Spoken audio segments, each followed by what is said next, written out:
Well, she yelled alone and she never met her daddy. Mama always gone and she never let her.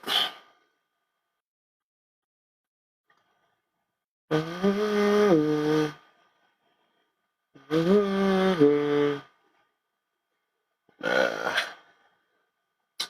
we lie, we lie, we lie. Uh, what the?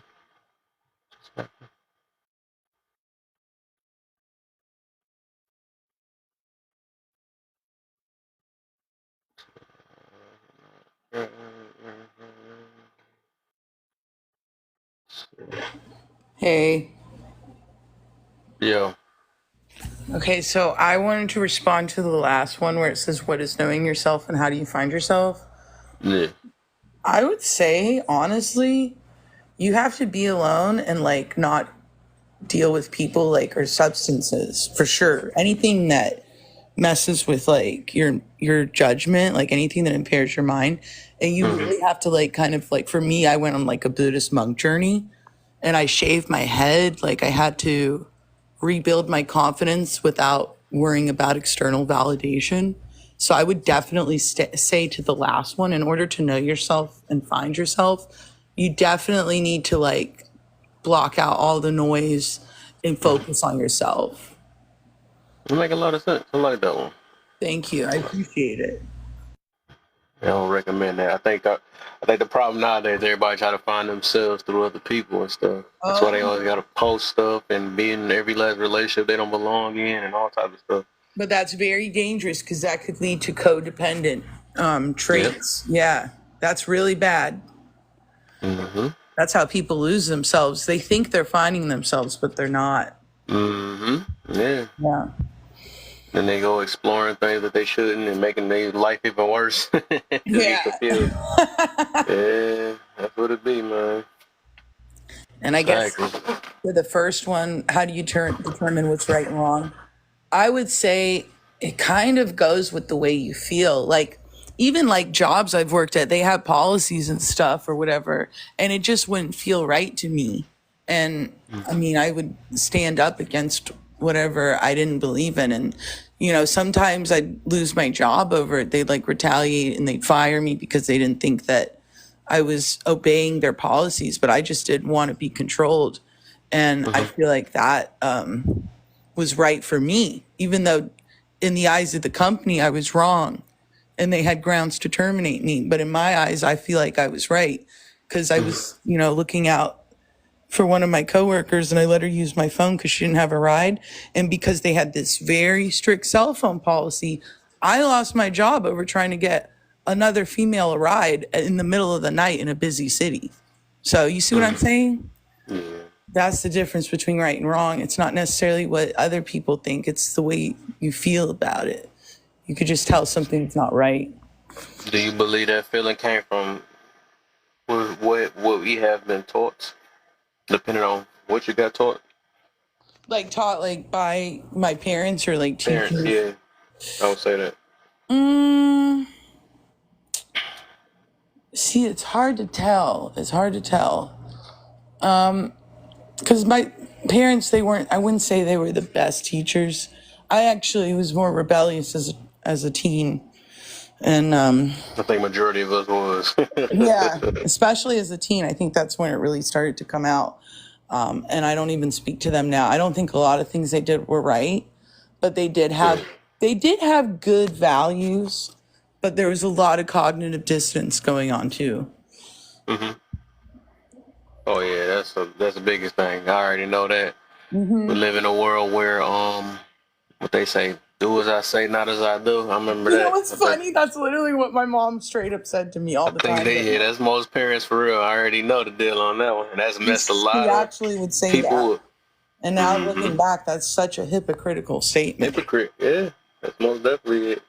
So 'Cause they yeah, didn't really have the answers, but yeah, I be like, I still got grace for them. It's just like once you grow, sometimes you grow past your parents sometimes. It I depends on feel what like you I talk certainly about. did. I feel like I Like, certainly did. you said, well, I got 2 pages. I got 4 pages. This my main page. I got another page called The Joke, and I got two other pages. But yeah, for the most part, I think so. Even that you said that feeling, that's why I was asking that because I Hmm. believe you know me myself. I wouldn't say that we are born with that feeling. No, no, It not at came from all. somewhere. No, Huh? it definitely did. I think it was like an innate feeling that happened in the moment because I just felt like, as a woman, I've been in situations where, not having a ride can be really scary, especially if you're in a city you're not familiar with. And she said she needed to call her boyfriend. Her phone was broken. And so I was looking out for her, like, just as a fellow human being. And I felt bad, and just wanted to help her get home safe. I feel like that feeling of protecting someone's safety came in because of my past experiences where I didn't feel like my safety was a priority. Like, especially to the job, I feel like the manager should have stepped up and, made sure she had accommodations. But a lot of them don't care what you do when you leave, when clock out. They just want you there as a body. Oh yeah. And that's As long as exactly you what ain't that kind of messing their business money up, was. that's all they care about. And guess what? They've been short staffed for 4 years. So I wonder why. Mm. They've been short staffed for 4 years because they don't care about the employees. They care about the customers. But in reality, you got to care about, I'm not trying to get off topic, I'm sorry, but you got to No, care I get you. about the people that, work for you. And then in return, they'll take care of the customers. So, being that way and being convicted in what I believed in was right at the time, even though it got me fired, it was a blessing in disguise because then I found a better company to work for that takes care of their people. And that's basically like that level of care that I had. See, I didn't succumb to their like carelessness. I still was who I was. And I think that by doing that is always, doing the right thing because you always got to look out for yourself. Hmm. Hi, Yeah, everyone. that's Y'all. you know what? I said, what up? How y'all? What's Hey, the how you deal? doing? Good, good. What you got? What you heard, man? So hmm basically, we saying we trying to see where our morals came from. Oh, I think about this often. I talk to my son about this because I be trying to like kind of rationalize the way that come to certain conclusions. Because I learned things outside. I took care of myself since I was like 15 and I was on my own a lot. So I Mm. learned morals through watching other people, but also seeing the wrong in which they did and the right too. So it was like I don't know how I could determine what I deem to be maybe the results, maybe the person's intent. In certain situations, you could tell someone's intent if they meant to do right or wrong. But I don't know. Maybe the foundation was my grandmother and being in church when I was young, and then learning a lot of things, and then having to take those things out into the world, and then judging things based upon that. So it's that too. Um, but I don't know. Like I think she said a feeling. Like sometimes you feel certain things if something is right or something is wrong, instinct wise. Like a guilt or something, or what y'all call it? That woman's intuition. I mean, Yeah, that's it. I think it's instincts. I don't I like. agree. That's Yeah. like what I said earlier. I was able to determine something that wasn't right, and I didn't care what the work policy said. I had an Hmm. innate feeling inside of me that the right thing to do was to find her a ride home, even if it meant taking my cell phone out, Hmm. regardless if that went against the company's cell phone policy. But to me, at the end of the day, making sure my coworker got home safe was more important than getting written up. Makes sense. Yeah. You like basically said leave with your heart on that situation. I just don't feel like I should do this. Doing it out of kindness. Yep. See, I feel that one. Because then I could have been a douchebag and been like, no, no, I have to obey the new policy that they've just put in place. But then I would have went home wondering what happened with her. Hmm. And I don't like that feeling. You Yeah, already being know. able to live with yourself. Like I say there's certain things that happen throughout the day or happen whatever, I think about when I lay down at night. If I got a mole shit over in my head or toil with it at night, that's dealing with myself, dealing with those decisions or things I didn't say, something I could have said. That's why I do what I know is right in the moment. So I don't gotta think about that shit later. That's smart. Yeah. Yeah. And then I'll think of things like that I should have said. And it's always at nighttime for some reason. It's like it bothers me. And then I'm just like, you know what? I'm just going to say what I need to say anyway. And even though it took me a little bit of time, I get it off my chest and I feel a sense of relief. And that to me is like just doing the right thing.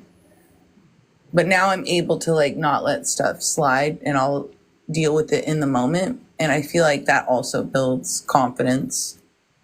Yeah, and it makes you not have to reflect on anything that you didn't do right yourself. That shit is annoying. Like, oh, I should have said X, Y. I just say it. Fuck their feelings. I worry about my own. So smart. Yeah, just do it anyway, and who cares? Yeah, because then if you do that, if you try to make other people comfortable, but you're uncomfortable while making them comfortable, what's the point? That's like a form of self-harm. Yeah. I had to learn that, though. Oh, thank you for the gifts. Thank you. Yeah, That's preaching, huh?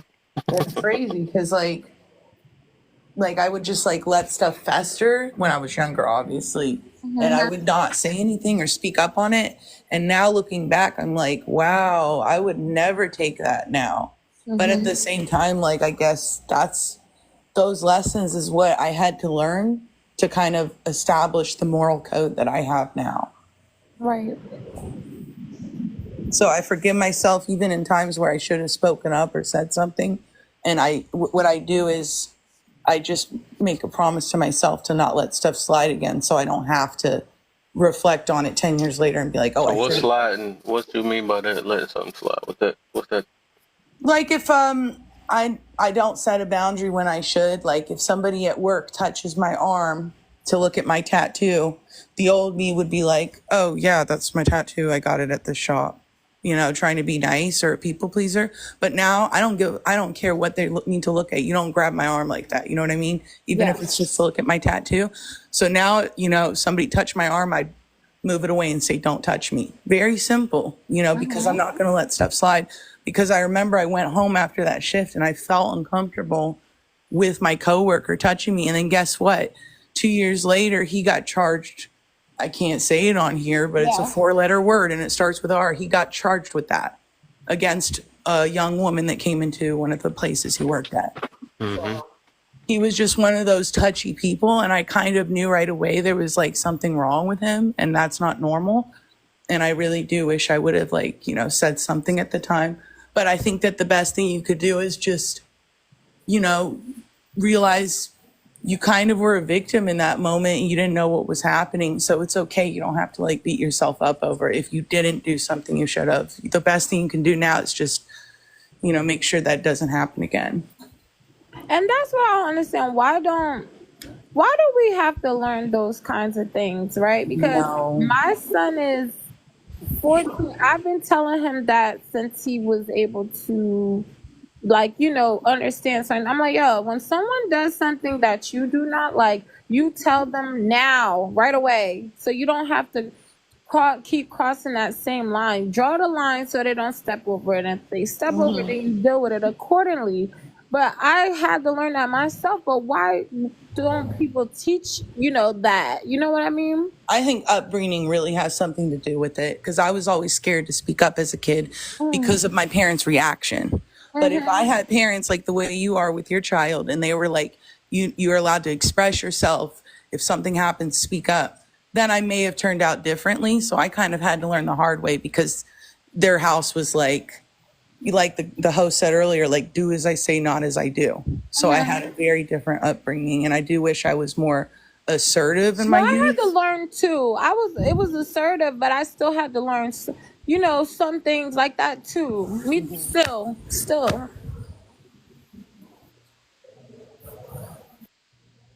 But now it feels rewarding. It's very rewarding to speak up for myself now. And I'm always like, well, why was I always scared? I never understood why I was so scared as a child. I think it had to What do type with of energy you usually receive after doing it? Yep. Hmm? I think it was that energy growing up in that house because my parents were very strict, but not in a reasonable way. It was like over strict. So, Interesting. What you got for us, Big Joe's in the building? What you driving? I don't know.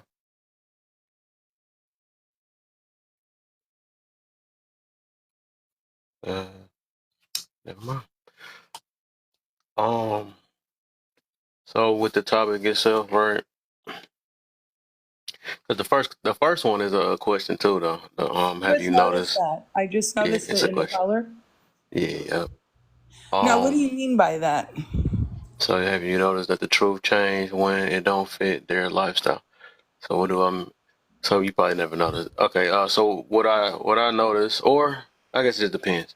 So Mm-hmm. what I noticed is that you can say something that's a fact about something or something that's like more likely to happen, Yeah. and then when somebody live a certain lifestyle that talk against that, or if it Mm. or if they might be guilty of it, they will be like, well, that's not true, or that's not all, or Exceptions nah, of it's rule. subjective when it comes to that, or they come with all type of things when it belongs to them, so they want to change the truth because they messed up in their life, so they You're want to change absolutely right. I can truth. think of Yeah, the perfect scenario.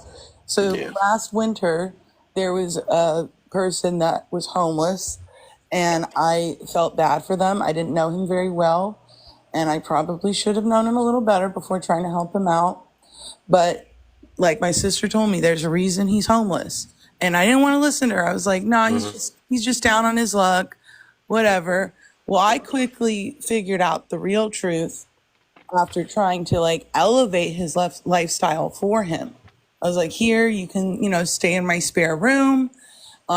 What do you need? Food, blah, blah, blah. I felt bad for him. He seemed really cool. Like he Oh, went you to, crazy. am I what? You crazy. Okay, so this is the thing. I saw like the good in him and I shouldn't have. That was my issue. And looking back, I wish I could just slap myself because that was so stupid what I did. People aren't going to change. You know what I mean? It was just No, like the a leopard 40 doesn't. laws of power says stay away from individuals that have constant misfortune because they brought it upon themselves and they'll bring that upon you if you I need sleep. to read that. I need to read that. It's good. Especially if you're naive, you Oh, should read yeah. it. Yeah, you should. Yep. So, yeah, I definitely noticed the truth What change. happened with him? What happened with him? Yeah. So, after like 2 weeks, his little nice guy facade wore off. And then I noticed he used my laptop to like stalk his ex girlfriend and girls on Oh, Instagram. And he was just in such a state of desire. He didn't want to, get a job. I was like, you should get a job now because, you're living in my house rent free. And he's like, oh, yeah, I will. But it's really cold now and the businesses are kind of slow. And I was like, okay, whatever. but that was just a friend or something that you was trying to be cool with, or that was Yeah. somebody Yeah. y'all ain't date or nothing. Well, we did. But anyway, it got bad. Like he ended up turning on me and he was like, he loved to drink beer. I mean, if he didn't have any beer, he'd shake. I felt bad for him and I didn't want him to have really bad withdrawals. So I would buy him beer. And I guess when I stopped buying him beer because it wasn't in alignment with my lifestyle, and I told him I don't like using my computer to look at these girls on Instagram. I find it very weird and odd, especially since, there's so many other things you need to be responsible for. Like you have children, you have a family. I want to see you like get your life together. But I mean, he did not care. And yeah, he was like a wolf in sheep's clothing. And So he treat you? I tried to fix, yeah, I tried to fix him. Wow. He did That not was my trick issue. her. So She she just tricked said it. She just said she herself. got tricked, right? I She tricked did. I got herself. tricked, but I can I hear a tell lot you? of women say they get tricked, but I was about to say, you said that was within 2 weeks. Within 2 weeks, I started to notice the like mask come off. Okay. Okay, before that, let's get to the nitty gritty. He Did seemed you let great. him Uh-huh. touch you within them 2 weeks? Yes. Ah, there you go. Yeah, yes. We usually when the sheep start coming out the clothes and all that. Once you come out the clothes, that's what it I'm is. saying. That's why I be trying to recommend a lot of women is they gotta wait, man, because that's how a lot of them get tricked. I mean, that's what the dudes is waiting on. They think just because, Did yeah, you they know think him just from because he's school white. or something? Like back in the days? Did you know him? No, not like, well, My not boy Bag in the personally, building. What's the but deal, he man? did. He did know a couple of like my Kev, former what's up, bro? coworkers. How you doing, man? Hey. Bless, man. What's up, Kev? What's up, everybody else? Hey, How you there. Everybody good. What's up? So yeah, like he had some mutual friends, but I don't know. The empath in me was like, oh, Empath. yeah. Wow. You Indeed. saying trigger words, but I understand. But if I was your sister, I would have came over there and drug his ass out the house. Dude, yeah, she I wish I still had the text messages. They were my phone that broke, but she like wrote a whole thing about how he's a narcissist, he's using you, all this stuff. And like, I mean, it literally was him 100%, but at that time I was so blinded by this fake facade he was like feeding me. Know what you was blinded by. So but then even that wore off. Then he started to like withhold affection. And then I truly wasn't blind anymore. Then I started to open my eyes and I was like, he's not shit. He's just trying to use me. Now, you know, then I realized he wasn't even attracted to me. He likes skinny blonde girls. But in my mind, I feel like, why would I want to be with a guy that's like that? Like, you know what I'm saying? I'm over here helping you. I mean, if I was a man and I was down on my luck and a woman offered me her home, I would want to marry her. I would never make her feel like she needs to compete with other women and put, you know, look at all these girls on Instagram on her computer that she's letting me use to find resources. And he was 40. You gotta realize everybody don't have your mentality, man. But Everybody he gonna be was different. 40.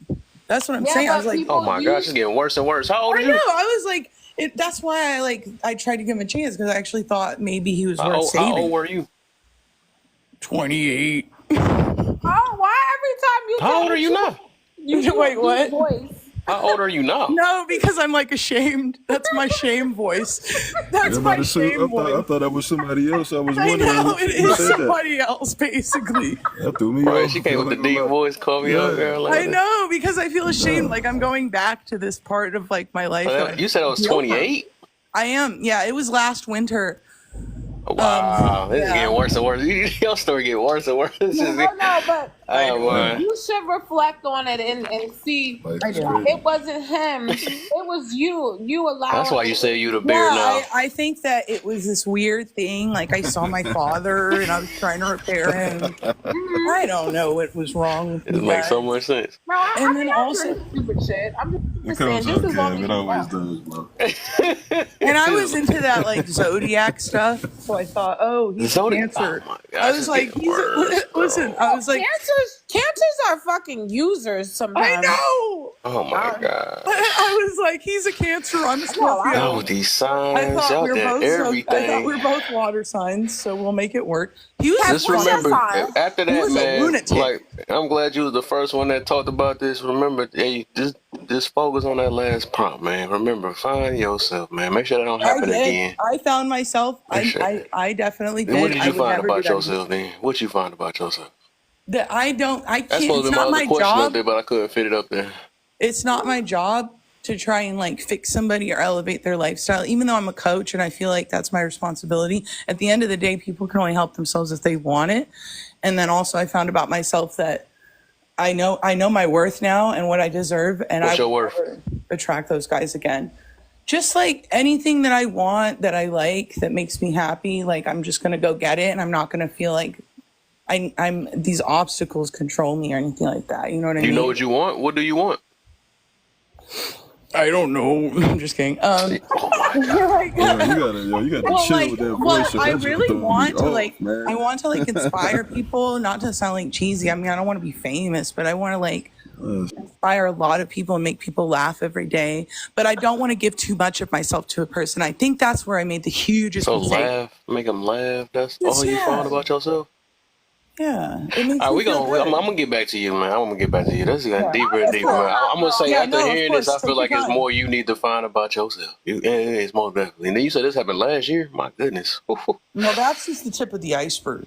Oh, y'all don't even want to hear no more. If that was just a tip, I'm good. That's why I started off. Let me put the tip in. I'm good on that. All right, so let me get I got a couple more people that haven't said nothing yet. Let me get Ayana in here and my boy Bagger. Get them in this conversation, see which one they caught their eye. Or we could just actually start off with the topic itself, the first part of the topic. What's up, Ayana? Welcome to the live. Hello. How you feeling? I'm good. How are y'all? Good. Blessed. I'm blessed. Fighting through So, traffic, but that's it. you say you're in traffic? Yeah. All right, I'm gonna read it out loud for you. You can see. Hopefully, you can answer at the same time. So the question is: have you ever noticed the true change when it don't fit their lifestyle? And whoever the there is, you can fill in the blank. The homeless man that you let Absolutely. into your home. Just kidding. Yeah. Yeah, very quickly. Give me some examples. Definitely like in dating. Like I'm 21. I'll be 22 this year. But Okay. I feel like when people see that I'm not like a maiden in waiting or like a damsel in distress or like I don't necessarily need anything from you, it becomes like a competition. Like I've absolutely dated men where as soon as they kind of stepped into my world and my lifestyle, and I'm not high sedity or anything like that, but I am very like content with my life and I do things for myself and like I'm chilling, I'm doing good. And when they think that they could be like the opposite and kind of bring me backwards or like be something that dampens me and I don't allow that, it becomes like they're trying to make me into being the problem. But yeah, I don't really let that stuff slide because I worked too hard to get here. So Good for you. Interesting. All right. We get back to you then. We're gonna go, and all of us gonna do the first one. Well, I think we can go back. Hey, can do it again. We can get the right and wrong. But so let me get a bag in now. So with the topic, I think you seen it though. Have you noticed that the truth changed when it don't fit their lifestyle, whoever the there is?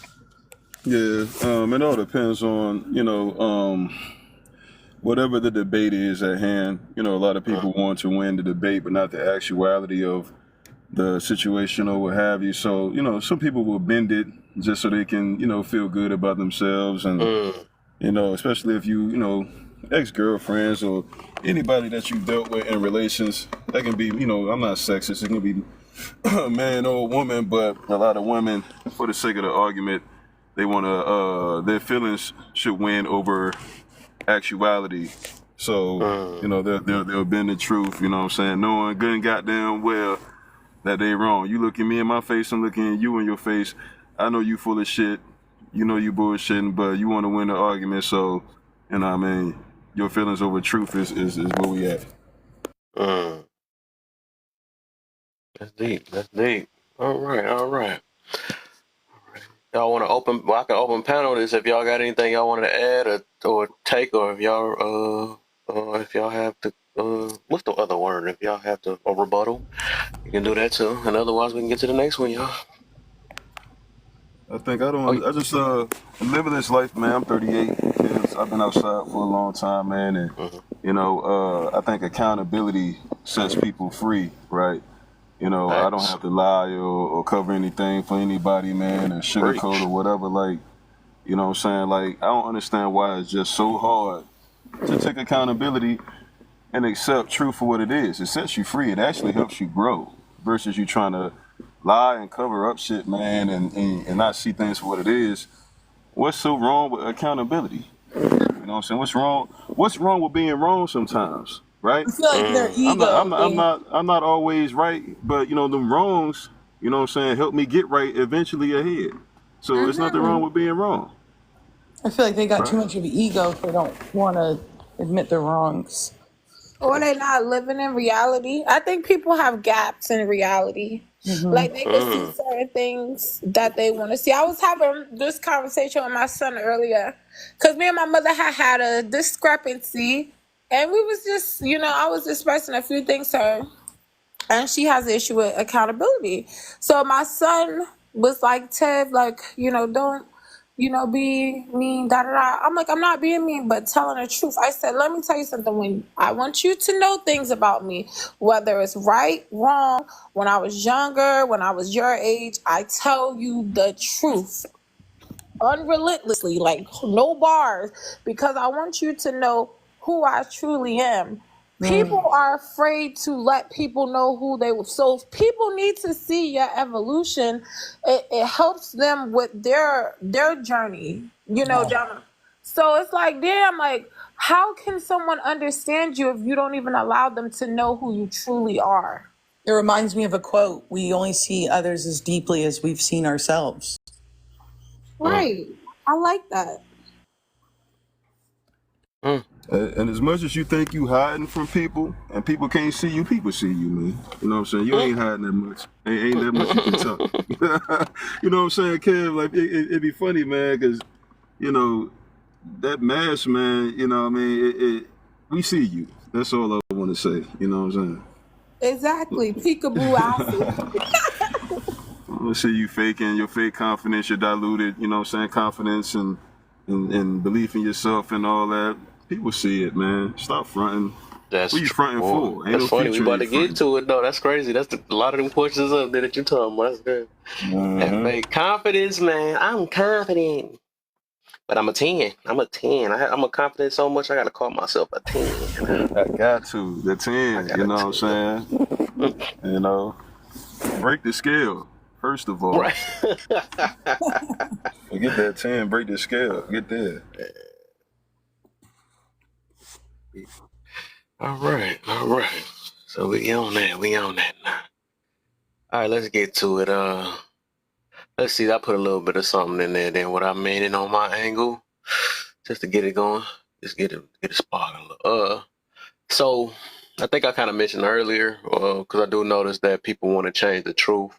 Just like if you say that somebody was angry or something like that, you see how 1,000 people was angry, then as soon as they angry, they be like, that is not true. I'm not angry. I'm very passionate and but everything you talking about is some type of hatred towards something else. Like, don't try to bend the truth now. If someone's trying to actively change the truth, is that like the same thing as trying to gaslight? Like they're trying to gaslight is just basically like instigating or freaking trying to provoke somebody to do something. Say something to do something. That's what I learned, I guess. It's a new word. It's called provoking. The mission of the truth is a lie. They're lying. If you're not telling the truth, you're lying. Period. Yeah. I think that's one thing I don't agree with is that omission thing. I guess they make that thing up when they say you tell half of the stuff or whatever. I just feel like that would come with the entitlement mentality. Like, you have to tell me the whole thing, but like, you didn't ask. What the heck? If you ask me if I'm over the age of 18 and I don't answer you, I skip the question or say I'm old enough, that's a lie. I omitted information that you asked me specifically and chose not to give you. No, that's their fault. No, I can't say old enough. No, I asked you your age. That's not a number. But I'm lying, though. I'm lying, period. That's why we have so many different fluctuations in the truth now, that the line between the truth and a lie is so blurred that every time you have a conversation, it's a line. Y'all make it a line because y'all make it, oh, maybe that's the exception. And like, these debates make people walk away with knowing that there's different variations of the truth when it shouldn't be. No, I was saying, you were saying that a person walked away with just, I'm old enough, because they have wanted to ask a question. When someone asks, are you 18? And then they say they don't answer the question definitively. They say, what would that be? I'm blaming it. I'm gonna blame if it was a dude or a woman that sit there and date somebody earlier and then they say old enough and they just ride with that. That'd be crazy. I'm blaming the dude for not asking. I'm not placing the blame on anybody. What I'm telling you, I'm not gonna blame the kid. I'm telling you that the person I'm telling a lie by not telling the truth. Right. It's like a non-truth. You're basically not answering the question. No, I mean, in their book, they say old enough, so that's what they wanted to say. You took out what you wanted to take out of it. But am I lying? If you're not 18 and you don't answer that directly, then I would say it's a non-answer. I would say I'm old enough. Is this? It's like saying I'm sorry you feel that way isn't a real apology. I'm trying to get an understanding of what Google Tiff is saying. So are you saying that if you're 18 and someone asks you what's your age and you say old enough, are you lying? Is that what you're saying? I'm saying if I'm under the age of 18 and someone asks me, Ghost filter back, man. is not definitive. I'm under the age of 18. I am lying. And you would be leaving out Yeah, for sure. you would be leaving out Absolutely. information because it doesn't Sorry, provide I'm trying to context. tell it, but freaking Kevin's confusing me, making different variations of the truth, which is this What is happened? common now. It's not I got kicked out my bed. good. I'm gonna. What That's happened? crazy. No, No, Tiff, I what you're was saying I saying think is that work two is- ways. I think a person, like say if a man, right? Since this is one of the main things they always talk about, right? If it was a man, right, that sit there, ask the question, and a little kid said, "I'm old enough," and then he just like, "Okay, cool." Then he go mess with her, and then they find out he's a kid. They gonna get on that man's head. They gonna tear him up because you can't just ride with and you ain't ID him, you ain't do none of them things. You you just went and pee. But maybe I shouldn't have used that example because of the gravity behind that. But I'm not. It's not. I wasn't purposing it around.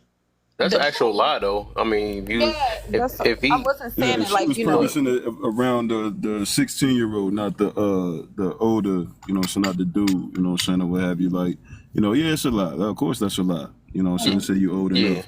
Yeah.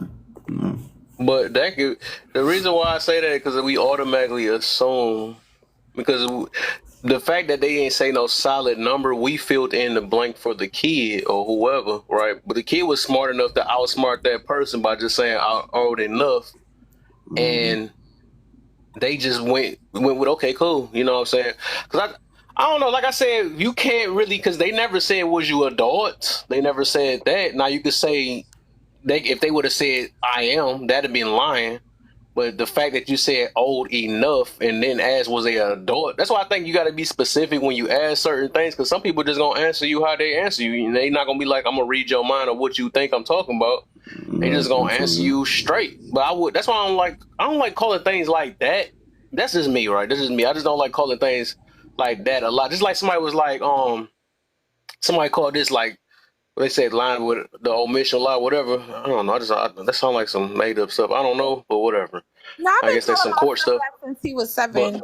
Huh? I said I've been telling my son that since he was 7. I used to tell my ex that too. If you tell me parts of the story and you leave out specific parts, that's gonna not make me mad. But then when I find out about them, that's gonna make me mad. That's omission. You lying. Yes. Let me do this example though, real quick. Like I use this one. Like if you went to like a club or something like that, and you okay, say you in a relationship, you went to a club or something like that, and then you say as a man or whatever, and he went past and this girl sat there and sat on his lap and tried to twerk on him and he pushed her up, whatever, right? Then he went on about his business, he drank or whatever, and then he got back home and stuff. The lady was, yeah, you had fun and all that stuff or whatever. So he like, yeah, I most definitely good or whatever, and I had fun or whatever. And then so this is what they say this is a lie. It's because he didn't say that he had a lap dance, which he held out saying it because he felt like it wasn't a big deal because he know how she probably gonna be or whatever, because he don't want her to her mind to go like that when he know he didn't do nothing wrong in the situation. But I guess they say that is considered a lie because you didn't say that this girl twerked on you and you pushed her off or something like that, right? So myself, like I said, I think that's an entitlement thing because a dude have a choice if he want to do it or not. You can't say that's a lie because he didn't say that. You know, Yeah, because I she don't think never. that's a lie either, kid, because Yeah, if she sat on my lap and immediately, you know what I'm saying, I'm like, no, this ain't a go, and I push her off with me, you know what I'm yeah, saying, with aggression, like, that ain't happening, you know what I'm saying, like, me not telling you that doesn't mean, you know what I'm saying, that I done lied to you or whatever. I actually, you know what I'm saying, I'm at peace within myself. I know I did the right thing. So, you know what I mean, exactly. your mind gonna play with you and have you thinking some shit that ain't go Facts. down just by me mentioning and telling you that. So I'm not gonna tell you that. It doesn't mean that I'm trying to hold something from you or betray you, because it'd be something different if she sat on my lap and I paid that $40 for her to continue. And then when I get back to the crib, I don't tell you that. That's a big difference. But if I Right. push Shorty That's off me different. though, then it's like, all right, boom, I ain't got nothing to hide. I don't feel guilty about shit because I ain't do shit. You guys have to So Exactly. I feel what you're understand saying. that there's always a double standard, even a triple standard when you add youth and all that stuff that exists. Like men don't get to be victims, and children don't get to be victims, right?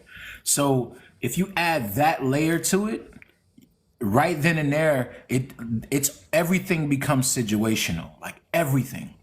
So you could say, for example, like most young boys, right, teenagers, they had experiences with older women before they were legal.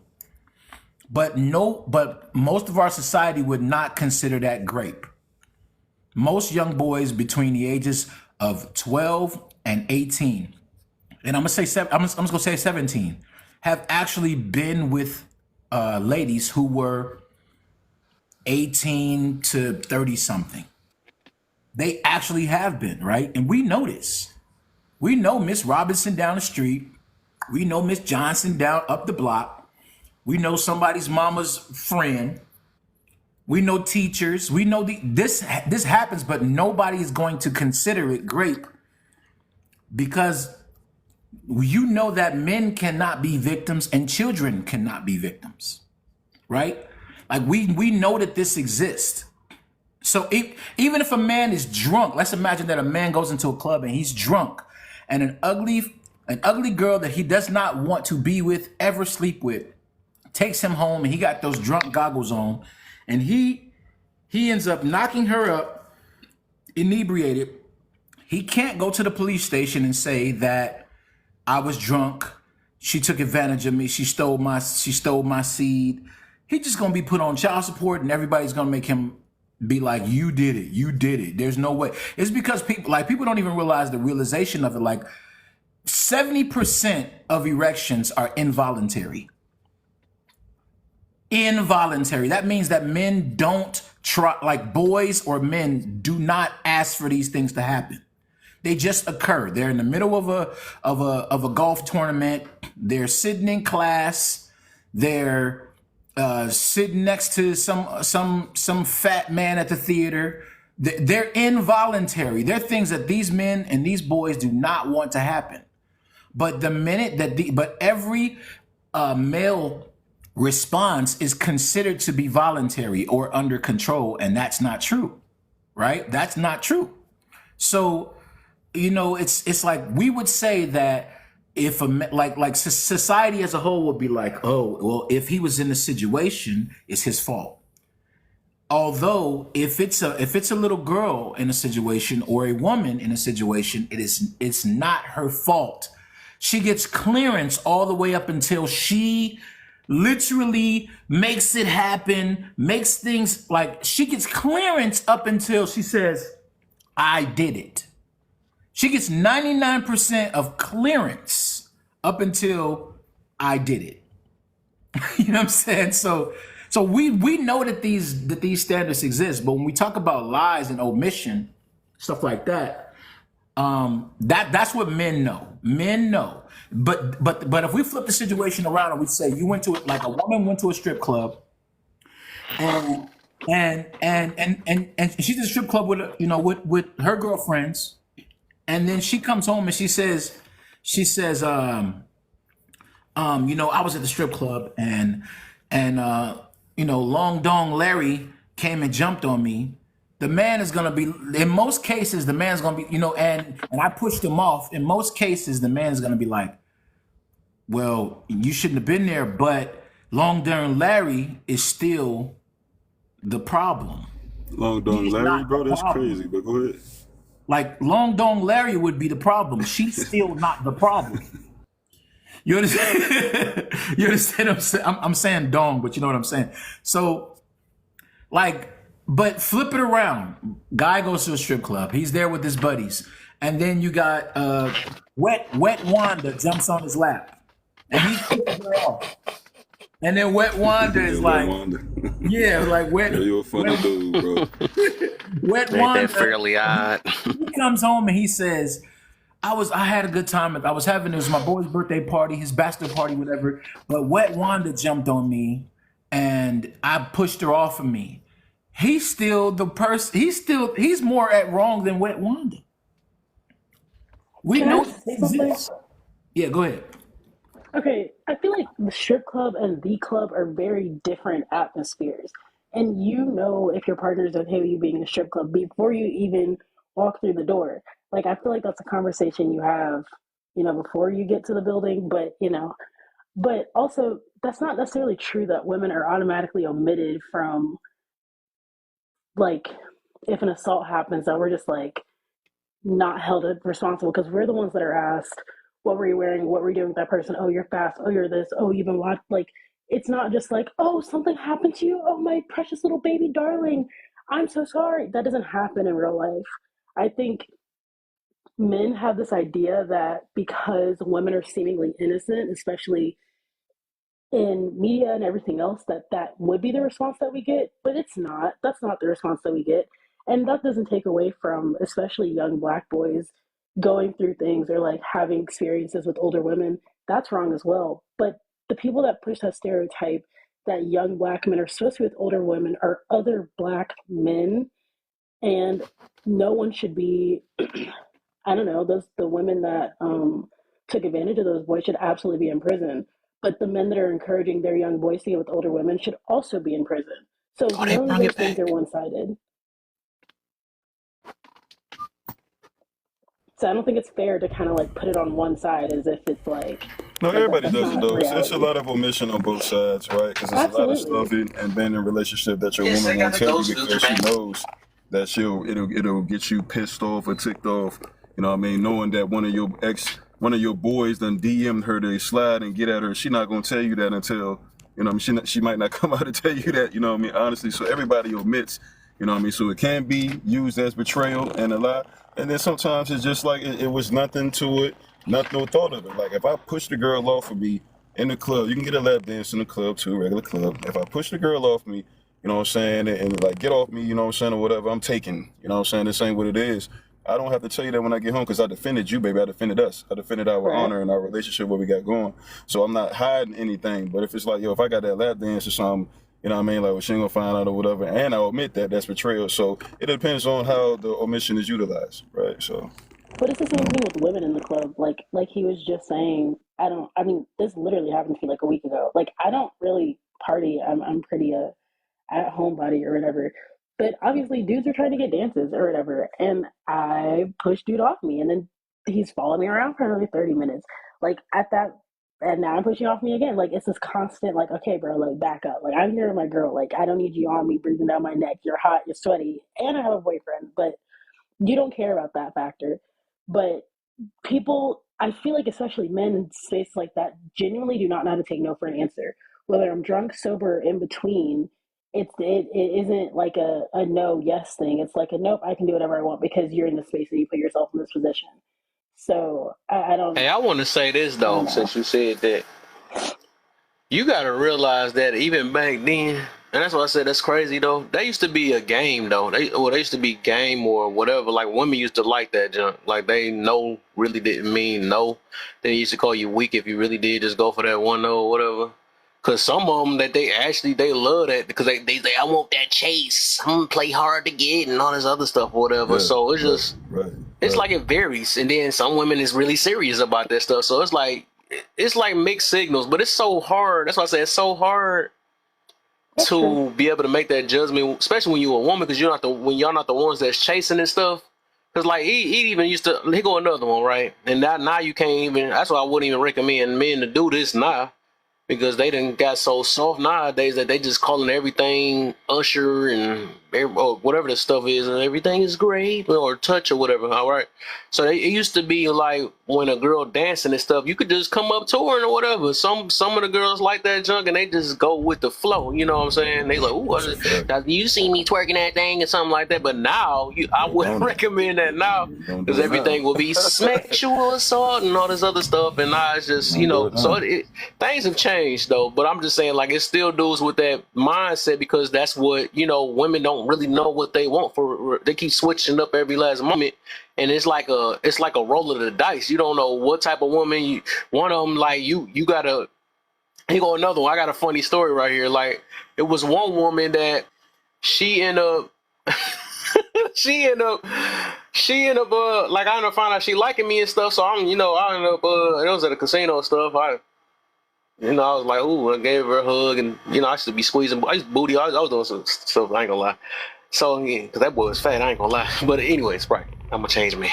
Anyways, but at that time, we start kicking it, whatever. But I noticed that later down the line, right? Because I kicked it with her a few times. So I guess because I wasn't coming on strong to her, because I think she wanted me to come on strong to her, because she probably used to guys that's doing that, the ones that don't, Then I noticed that later down the line, I ended up being and I seen her phone. I seen it said "Nice Guy Caleb." I'm like, dang. I'm gonna say try hard enough.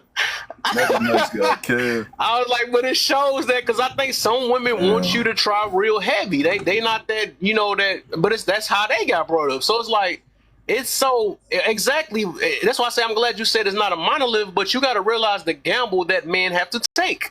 So it's like, you don't know what type of woman you're going to run into. You can't just ask, well, what type of woman are you, or something like that. It's literally a gamble. You got one that's going to be like, he touched me. You got one that's like, oh, let's go, baby. You know what I'm saying? Like that. So it's a freaking gamble. So it's like, that's why I said it's so easier to say when you're a woman, you get to make all the shot. Well, I'm the one that don't want to get touched today, so you're going to go to jail. You know what I'm saying? It's so easy to do that. You know what I'm saying? But you're not the chaser. A lot of y'all not the chasers. That's why y'all can easily make them judgments and sit back. So, yeah.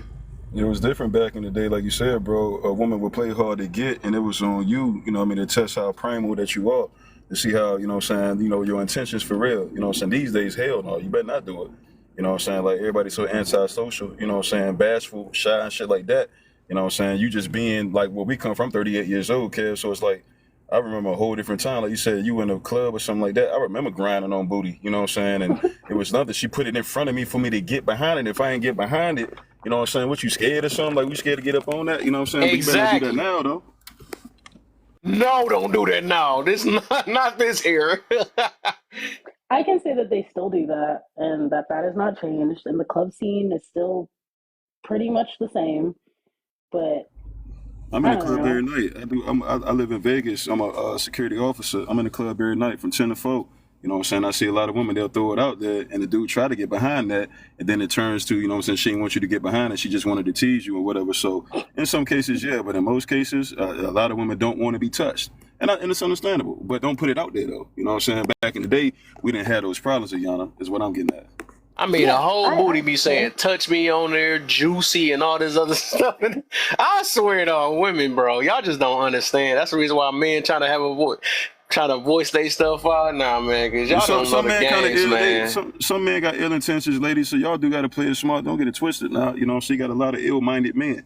You know what I'm saying? But, got some men that is like, we in the club to meet, mesh, play around. Meet somebody, matchmate.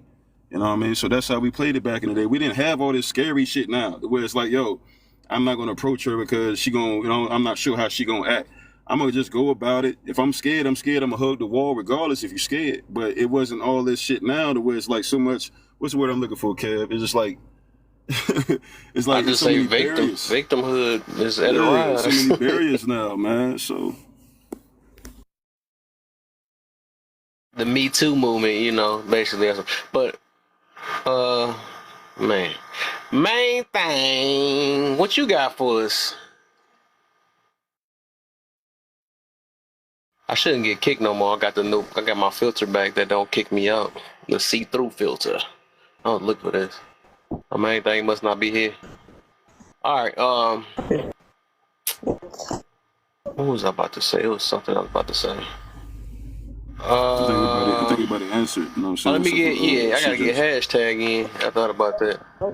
So, hashtag. The topic itself. Have you noticed the truth change when it don't fit their lifestyle? And whoever the there is, you can fill that blank in.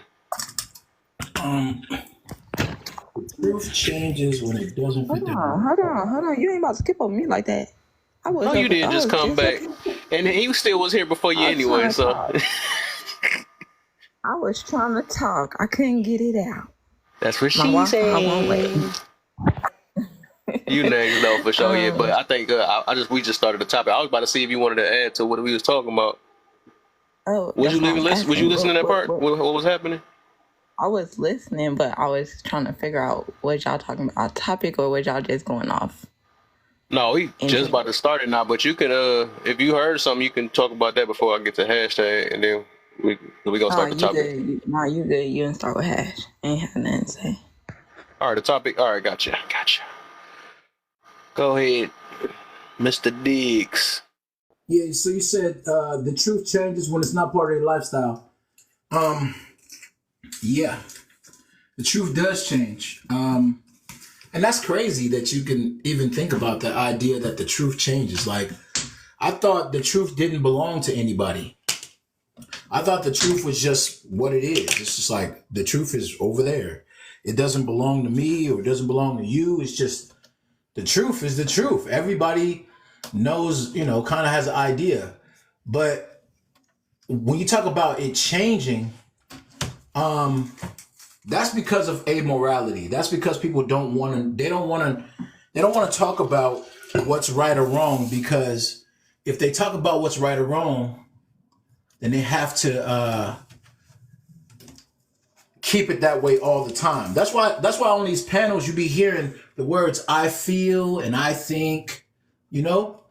I feel is one of those things that says that this is only right now. This is not what I've been thinking about. This is not what I've been living. This is right now, right? So then you don't have to own it.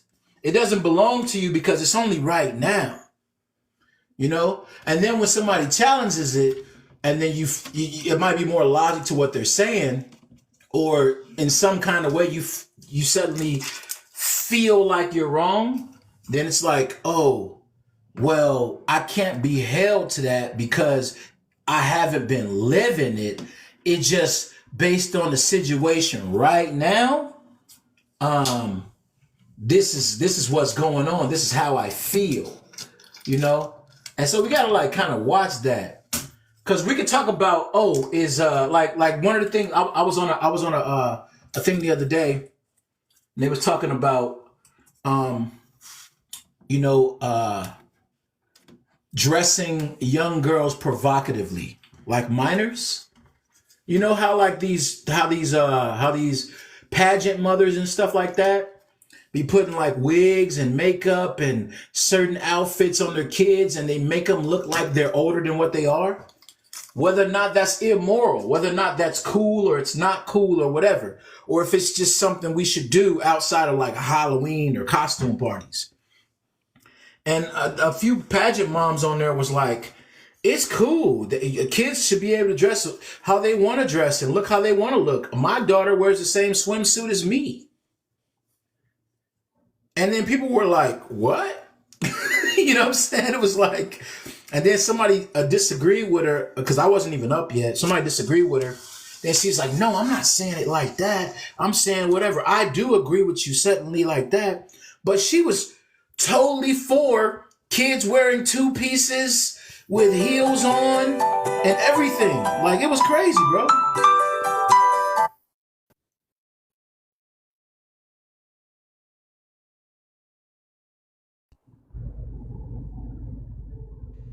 On call.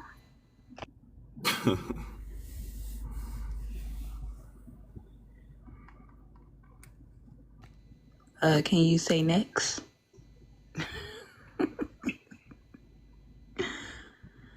Bagger. Oops. Go ahead. No, you good. Honest, I I thought they were still gonna ride out, man. I was in the time listen to this no Kendrick Lamar. But Yeah, I guess go ahead, man. Dang, Yeah, Kev, you funny, man. what happened? What? Yo, you over there listening to Kendrick Lamar? You ain't even tuned in. Oh dang, I just thought about that. Oops. Did. I got that ADHD kicked in. I'm blaming on that. Watch out for them Drake What happens, bro? fans. We be Watch out for them multitasking. Drake. Have you noticed the truth change when it don't fit their lifestyle? Oh, he back. Never mind. I ain't gonna take it. My bad. My bad, y'all. I had a phone call. Yeah, it's crazy because suddenly her whole everything changed when we start talking about encouraging or baiting your children for pedo threes and all that stuff, and how that looks and how often pictures are shared online and how you can find out. Like a tech guy was on there and it was like, oh no, I wouldn't do that. And then she was like, and then somebody was like, well, that's what you've been doing. You've been creating this and it's not a job for your kid. You just been doing it, not as an agency, but you just been doing it. And she didn't like it. She like, I don't want to have this. She went haywire. And before I knew it, she was cursing out somebody on the panel in a whole 9 yards. But you see how it all changed?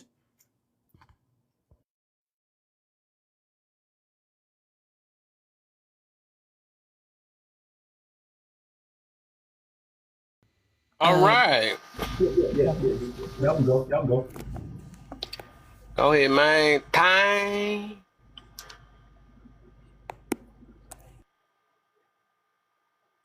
Hello. Oh, my bad. Have you noticed the true change when it don't fit their lifestyle? Yeah, I think a lot of people change the truth. Change their narrative.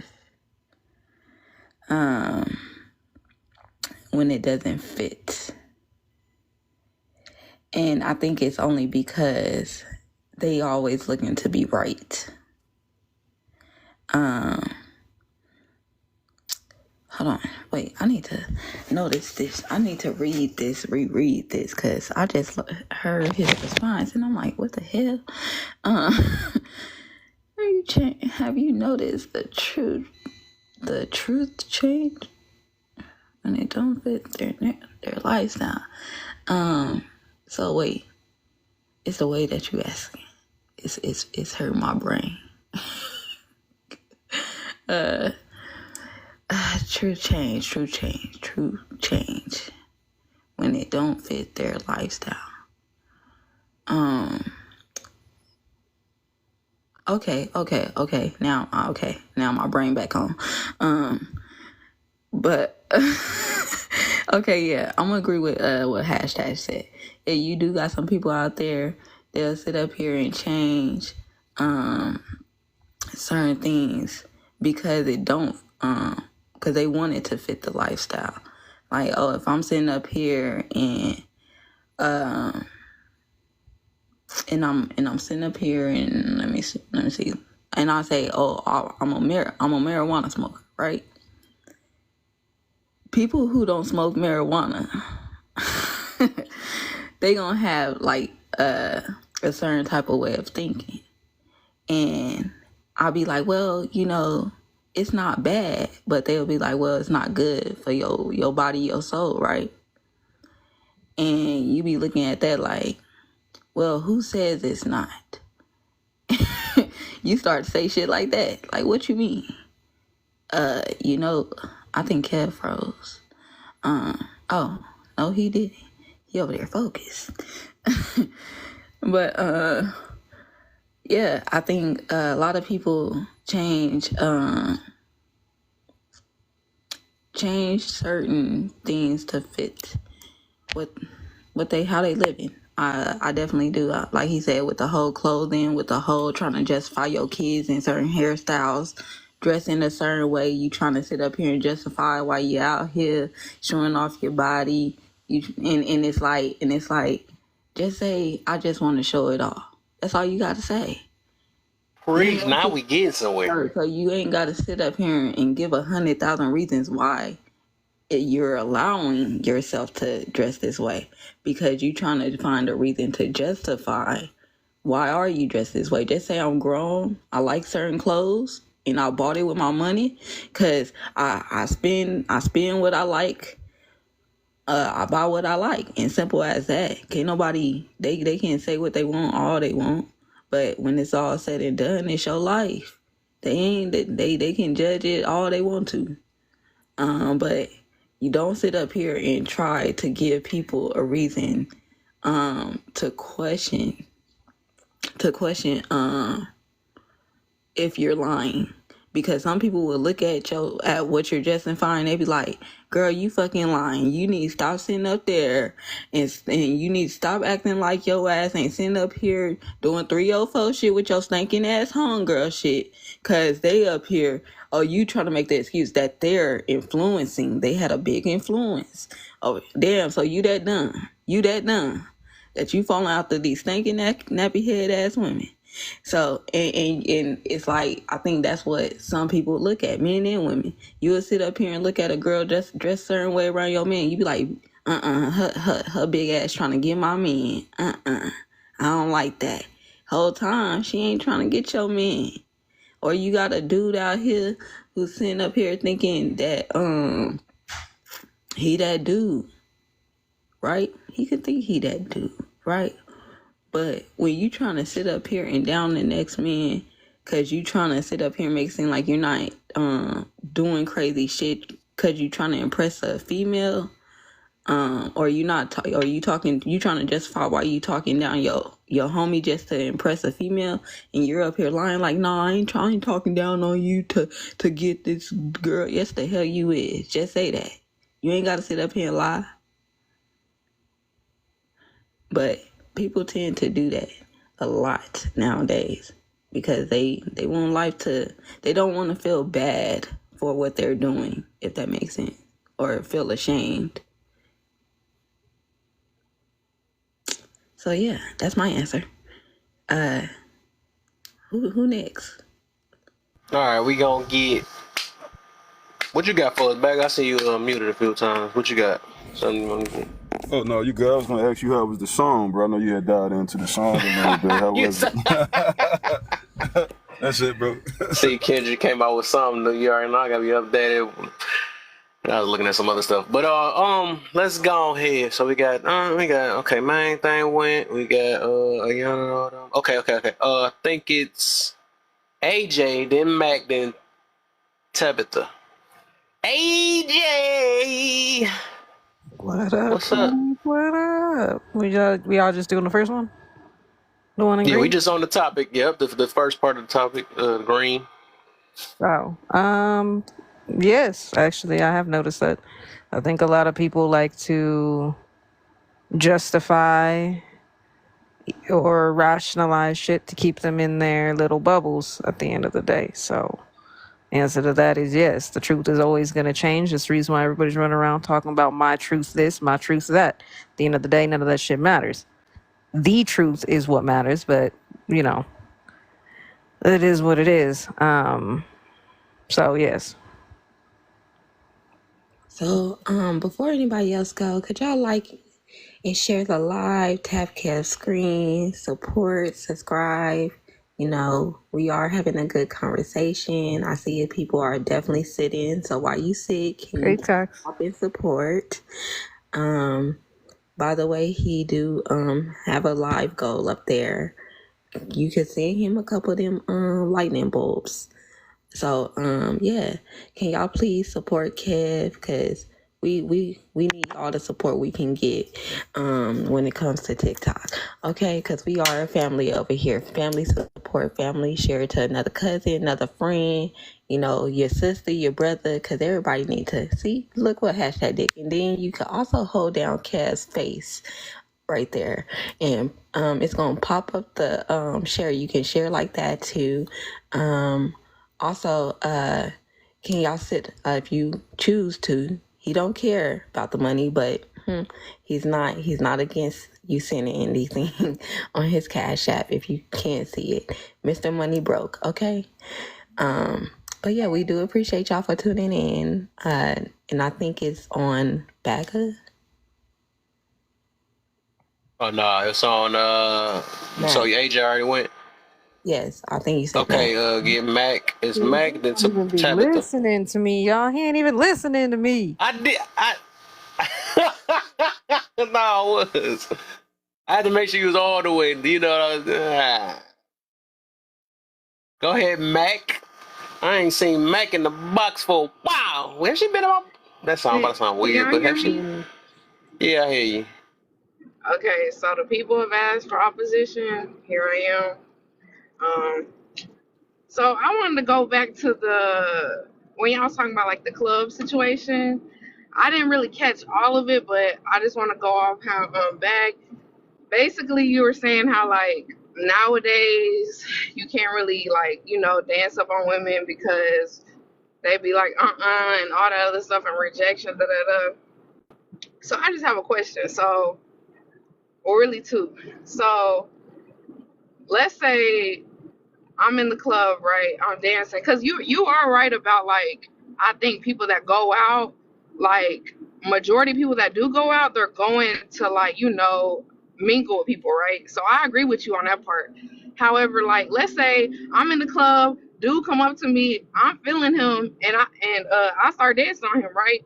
Let's say he leave from me, he go get a drink or something, go to the bathroom, whatever.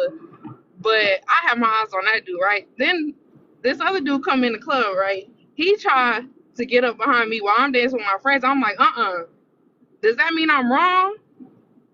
You see what I'm saying? Don't mean I'm wrong. It just means that that's not the dude that I was going for. Like, just because you get rejected don't mean like you should get your feelings hurt. Like, motherfuckers have been getting rejected since forever. Like, this shit has been going on forever. Even back in the day when you could go and dance behind somebody, people would still get rejected then. It's just people was more okay with rejection. Now men are not okay with rejection. They get their feelings hurt and then they go stand on the wall for the rest of the night. Before they get back in the field and try somebody else. Oh yeah, no, I don't think you're wrong at all. You got a lot of sensitive ass men out here that's scared of rejection. You know what I'm saying? I'm just saying like that's one case though. Like for a lot of women, it's a more of a tease thing that I see now. I mean, it's always been a tease regardless, but like me and Kev was talking about, you know what I'm saying? Like a woman wanted to see how assertive that you were about her. You know what I'm saying? Like if you really wanted her, are you going to continue to, you know what I'm saying, press forward? Versus now it's like we kind of skeptical. It's sketchy. You know, so y'all pardon me, I'm at the gas station if y'all hit some cars. But it's like, you know what I mean, it's kind of sketchy. Like, should I approach her? You know what I'm saying? Like, I'm kind of damn near spooked because I don't know how she going to act. Back then, it was like you spooked, but then it's like, yo, she was actually inviting you if you want chicken shit about it. You see what I'm saying? But like you said, now it is more like, a lot of dudes, you know what I'm saying, they can't handle rejection. I feel for you ladies, you know what I'm saying? But, it's just whole different weird times now. I'm 38, so being outside and living how I'm living now, it's like, yo, back then we had fun. Now it's just shit just sketchy as hell. I see where you coming from, and also like as far as I think if a man come to somebody respectfully, like a woman respectfully, I don't see where y'all would have an issue at. Like y'all act like you go up to a female, hey, how you doing? Can I get your number? And then she call 911. That shit does not be happening. And if it has happened, it's like the top like 0.3%. So like I feel like y'all sometimes drag situations, and maybe y'all need to think about how y'all coming and approaching women, and maybe the outcomes may be different. You know what I mean? I'm not gonna lie. I'm with you though. I'm not with gonna lie. I got a homegirl, right? That literally, I'm not sure if it's just sensitive men or women just literally scared. But my homegirl, any dude that literally approaches her, she don't know you, she pulling out that taser. Or she gonna pull out her pum pum. Only because she's very drop dead gorgeous. And she one of them people who really have a nice body. And I think she's like that because it's letting people know she's not that girl. And I think it's have to do something with her past trauma. ain't gonna put her business out there, but I think it does have a lot to do with that. That's why she have that type of approach. I don't think that guys can take a rejection. I think the dudes that can take rejection is the ones that sit up here and they're desperate for a woman. Dudes that sit up here, a guy that sits up here and you say, "Oh, no, thank you," and you walk off, he ain't about to chase you down. Because at the end of the day, ain't nobody trying to go to jail. Ain't nobody trying to sit up here and get put in harm's way by dealing with somebody that they don't know. Oh, what you say, Bagger? And I was just agreeing with you, you know what I'm saying? Not to cut you off, but it's like, right, you know what I'm saying? Like, it's sketchy. The pursuit now is way more intense than it was back then, so just agreeing with you. I agree with you 100%, and I don't blame your friend whatsoever. Like, you got to do what you got to do to protect yourself, especially if you're a single woman, and that's what some of these men will tell you too. Like, straight up, they'll let you know, like, there's men out here that's messed up, and you need to protect yourself and do whatever you need to do to protect yourself. And if that means so be it. Because if you get scared or get feelings hurt, and something bad happens to me or You was another woman breaking or up. whatever. Ooh, it's bad. Try to come off mic again. Is what you said.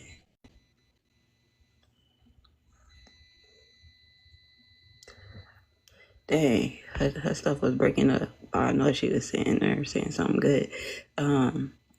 Tabitha, it's on you, mama.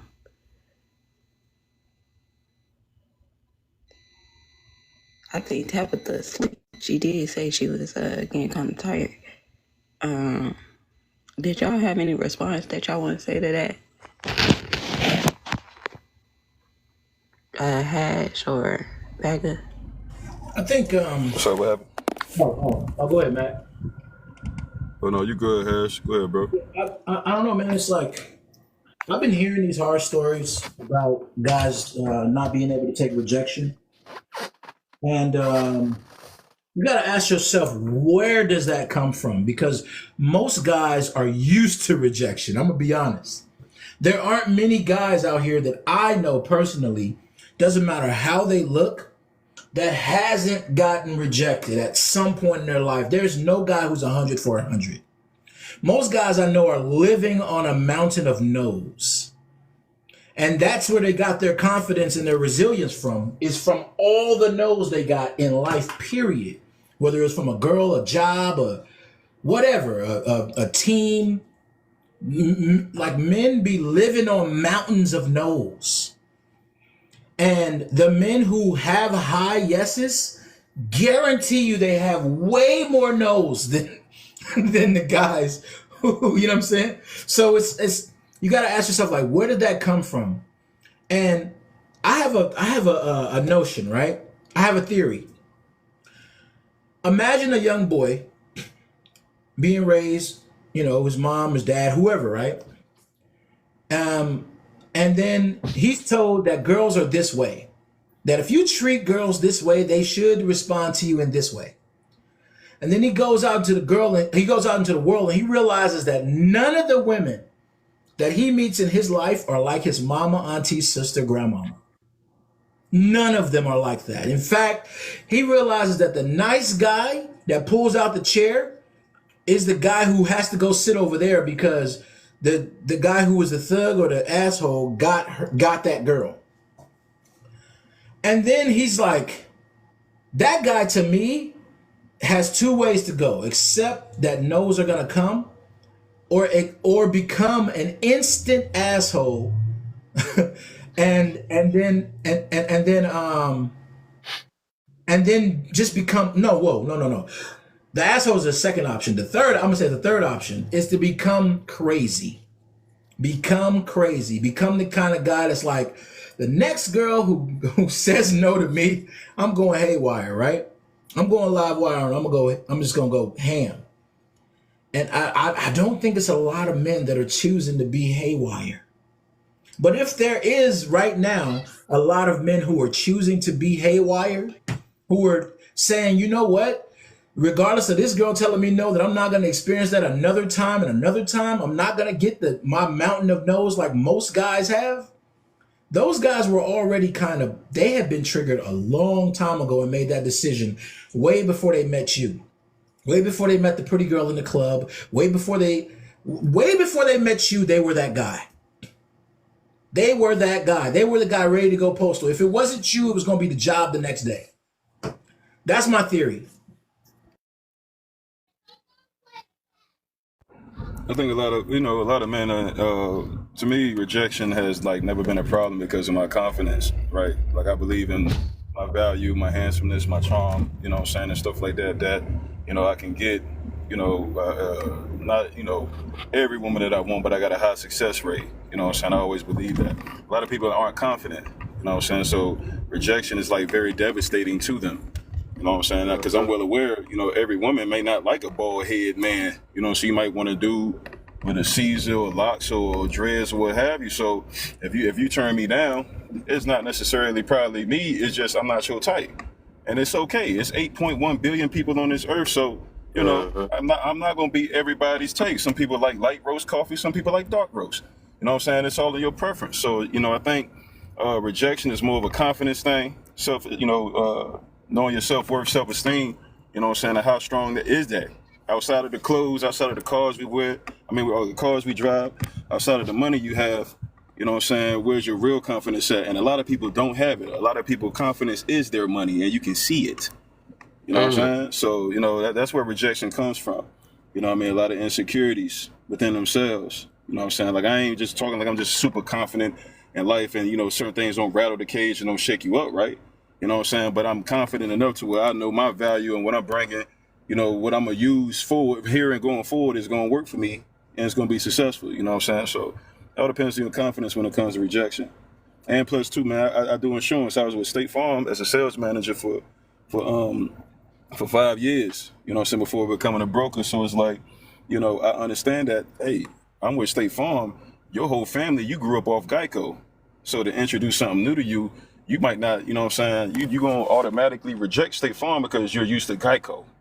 You know what I'm saying, until you are willing to venture outside of Geico and see that we have better rates over here, whatever like that. And I ain't selling shit. I'm just, giving y'all an example. You're going to shoot State Farm down. They ain't got nothing to do with me. You ain't turn me down. You turn down State Farm. You dig what I'm saying? Because you're used to Geico. So it's a difference. Mm-hmm. Did Tabitha ever come back? No, I think Tabitha. Go ahead, let her I think she said she sleep was in peace taking down a there. nap. Go ahead, let her get that nap down there. Get some space up in this thing. All right. That's funny because we're gonna get on the confidence thing too. Huh? I said like the next question too that you got. How do you determine what's right and wrong? You know what I'm saying? What you got for that?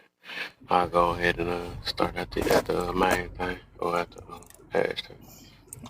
It's kind of hard to determine that, right? And I say that because this grid. Oh, now she woke up now. Tabitha has woken.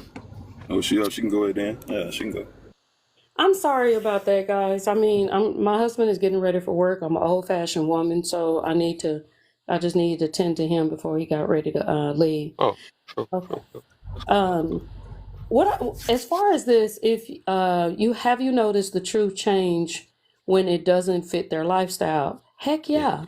It most definitely does. The true change all the way from a bum all the way up to the richest person, because when they're a bum, they have their own truth. Okay, their truth at that time is that they need to do whatever they need to do to survive. Then, of course, once they start you get to the point where they have a little bit of money, but not a whole lot. We need to take care of the community. We need to do this. We need to do this, that, and the other. We need to come together as a people. We need to do this, blah, blah, blah.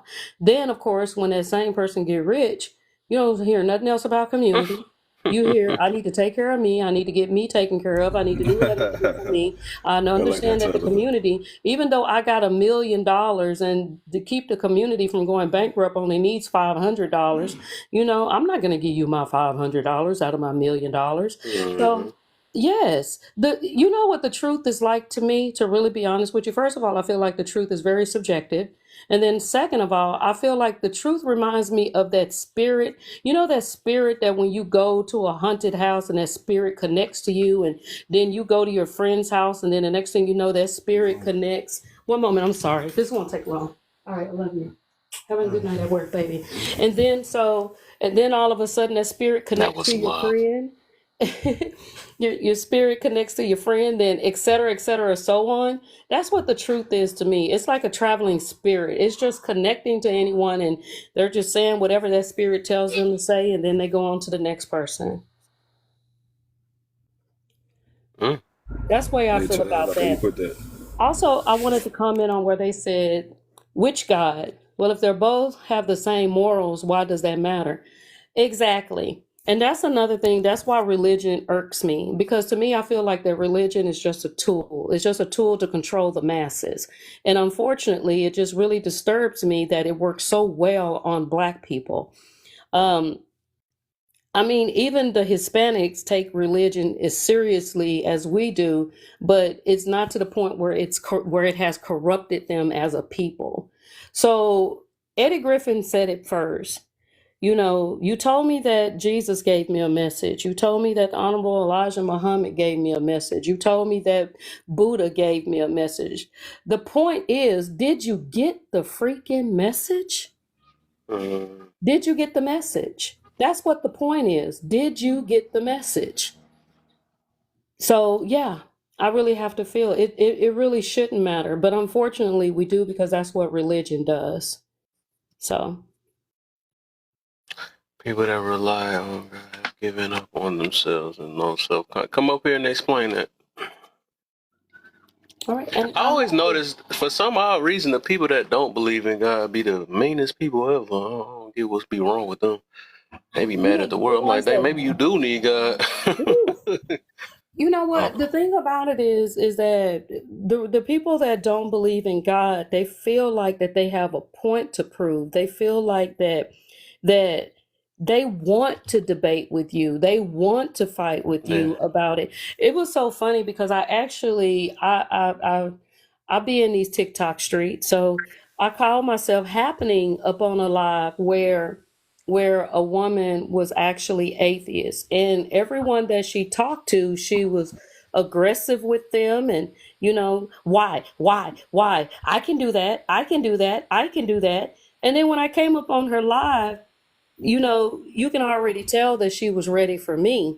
And so my response to her was simple. It is not my job to prove to you that God is here or not. Because what God does for me is not probably what he does for you. So I stand on my beliefs as you stand on yours. But again, that you have the right to feel how you feel. I have the right to feel how I feel. She couldn't do nothing but change because I didn't give her the answer that she wanted, that she was waiting for, because she wanted to fight. That stuff is crazy to me. Crazy. Well, I'm not mean, first of all. Definitely not mean. If Please anything, don't be mean. I'm, Please I'm, I'm, don't. I'm probably one of the nicest people, but I have a belief system that has worked for me for the last 61 years, which I am 61. Amen. Yes, I was raised in the church like most folks. If my grandma was alive right now and she hears the stuff that I say, she'd probably slap me in the mouth. Boy, you blasphemy. But I'm a man. I got to a certain age and did my own exploration of who I am as a person, as a human being, and I've come to my conclusion of what I believe it really is. So I believe this. I believe that there is a supreme something. I don't say he. So when I hear women who say, "Oh God, he this and he that," if it is a God, God's not going to be any kind of he or she. It's going to be something bigger than that. So it's going to be so big we can't even realize what it is. But with that being said, I believe that if there is a God, every human being on planet Earth is born with this power that is put already in our system, because our body's got so many thousands of different organisms and so on. It's a living thing. So gives us this power, but a lot of people don't know how to hone in on that power, so they run around on their knees all the time, begging for direction and help from this supreme being who's like, I gave you the power. Get off your knees and get busy. Do what you gotta do. So when I need something, I want something. See, I don't pray, and neither does my wife. Been with her for 30 years, raised 4 girls, and I give praise to, you know, a supreme being. So I'll say, if you got anything to do with this, and you probably know what I'm gonna say, supreme being, because I don't do no praying. But if you had anything to do with this thing that just happened, thank you, and I'm keep moving. But I don't be getting into all this, scriptures and all that kind of stuff, because I don't believe that it was intended for that. And if there is a God, God ain't got time to be dealing with people's relationships. God don't tell you what your menu is. God don't tell you what direction you go. All you gotta do is go in the bathroom, look in the mirror, and you know damn well what you're supposed to do and what you ain't supposed to do. And if you don't know what you're supposed to do, then you got a situation. Somebody says, well, I didn't know that. Everybody knows. My grandma told me, your first mind is usually your right mind, but then you fight against it and try to do what you want to do. But if you went by your first mind, you usually win. And every time, I've been winning all my life, but I lose sometimes too. And when I lose, it's because I blame myself. I took the wrong turn. I didn't go the right direction. Next time, I'm going to take a left. And I just keep moving. And it works for me. I don't knock nobody who doesn't work for it. They say, well, I want to go to church, get the book. And I'm like, well, you go right ahead. It's cool. I mean, I ain't going to put you down, but I don't believe in all that. And I know God, if there is a God and I die, you know what God's going to do? He going to say, I'm so glad. Wow, you get it. Them people down there getting on my nerves. Everybody begging that they're praying all over the place. I got galaxies to deal with, and I gave you the power, and y'all know what the hell to do with it. You got all the stuff you need, and y'all still can't do it. That's what I believe. God ain't got time for that crap. Interesting. I can tell you one thing. That's what my guardian angel says about me, because I know my guardian angel is tired of my ass. My mama been gone, 20-something years? Good thing they don't think like us. Well, no, look, I know people who have found Jesus Christ in their life who used to be addicts, and that's what they found, and they never went back to drugs, And if that's what worked for them, I'm like, man, you stick with that, because that worked for you. And I'm cool with that, I mean, I just never really needed it. That's what I was saying, and that's all you have to say really on that part, though, because I ain't get the other part you saying. Well, the people that's there tend to have low confidence, no confidence, and all that. I don't know why you said it, because I can say the same thing about that's the only reason why I said that a lot of, even though that's what I have been experiencing, I noticed that it just seemed like they be the most unforgiving, meanest people, can't control their emotions and all type of stuff. Just like a lot of the ones that believe, but it's just even worse when you think you only count on yourself. They don't pray to Well, here's the deal. I said confidence, and because man, look, almost everything that I've ever moved for or tried to get or do, it has fallen right in my lap. Not when I wanted it. It's been years. Like, I'll give you an example. There's this keyboard I've been trying to get, right? It's been like 5 years while I've been trying to get this keyboard. I'm talking about an instrument. I got the keyboard, but that one is kind of falling apart. I said, I need another one, but I can't find it, right? Now, when I tell you this, I know what you're going to say, but don't just so. So my wife and I got home from work. I said, babe, I found a keyboard. She said, where's it? I said, it's damn near in Mexico, because I'm over here in Texas. So we jump in the car, we drive down to this place where it's at. I knew it was the one for me because when I saw the picture, I looked closely. I said, that's a church. Yeah, those are church seating there. Oh, I said, I trust this because I bought it, on the internet. I said, I can guarantee you they took care of that keyboard. They ain't going to try to burn me because it's a church. I truly believe most church-going folks are decent folks. And so let's go. So it was like 3 hours there, 3 hours back. I get into the church. And I'm like, wow.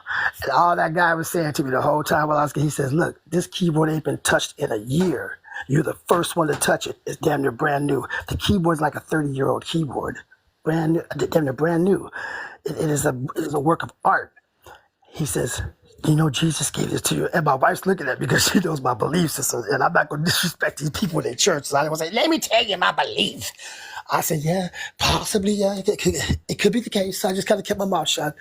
But he kept telling me as I was driving on, see Jesus, see Jesus. I was like, I've been hearing that for life. But I'm using that as an example of the fact that I knew I was going to get that keyboard. I didn't know where. I didn't know when.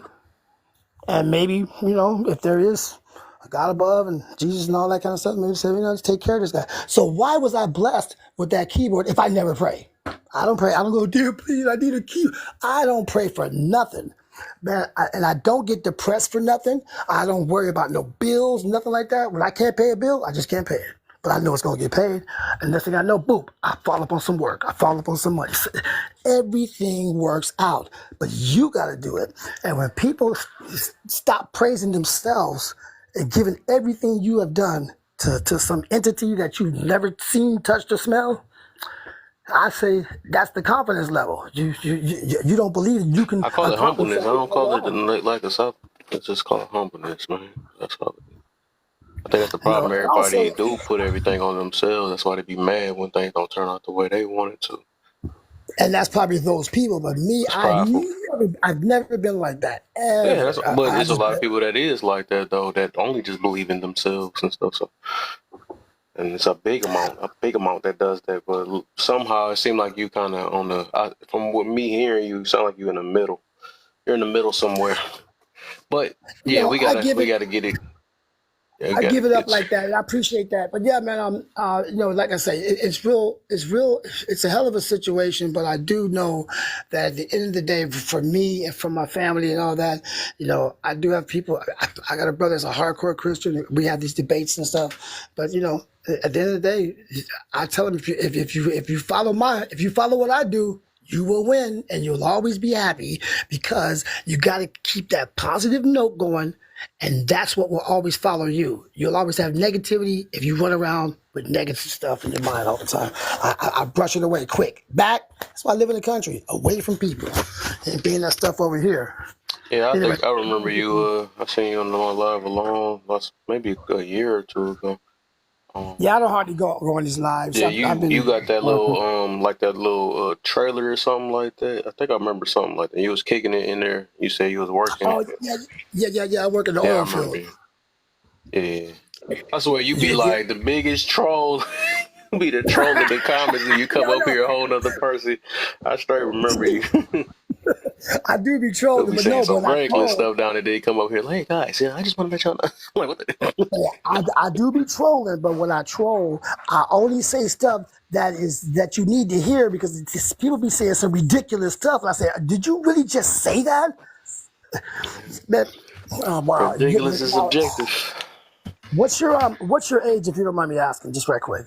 Oh, me? I just turned 34 a couple days ago.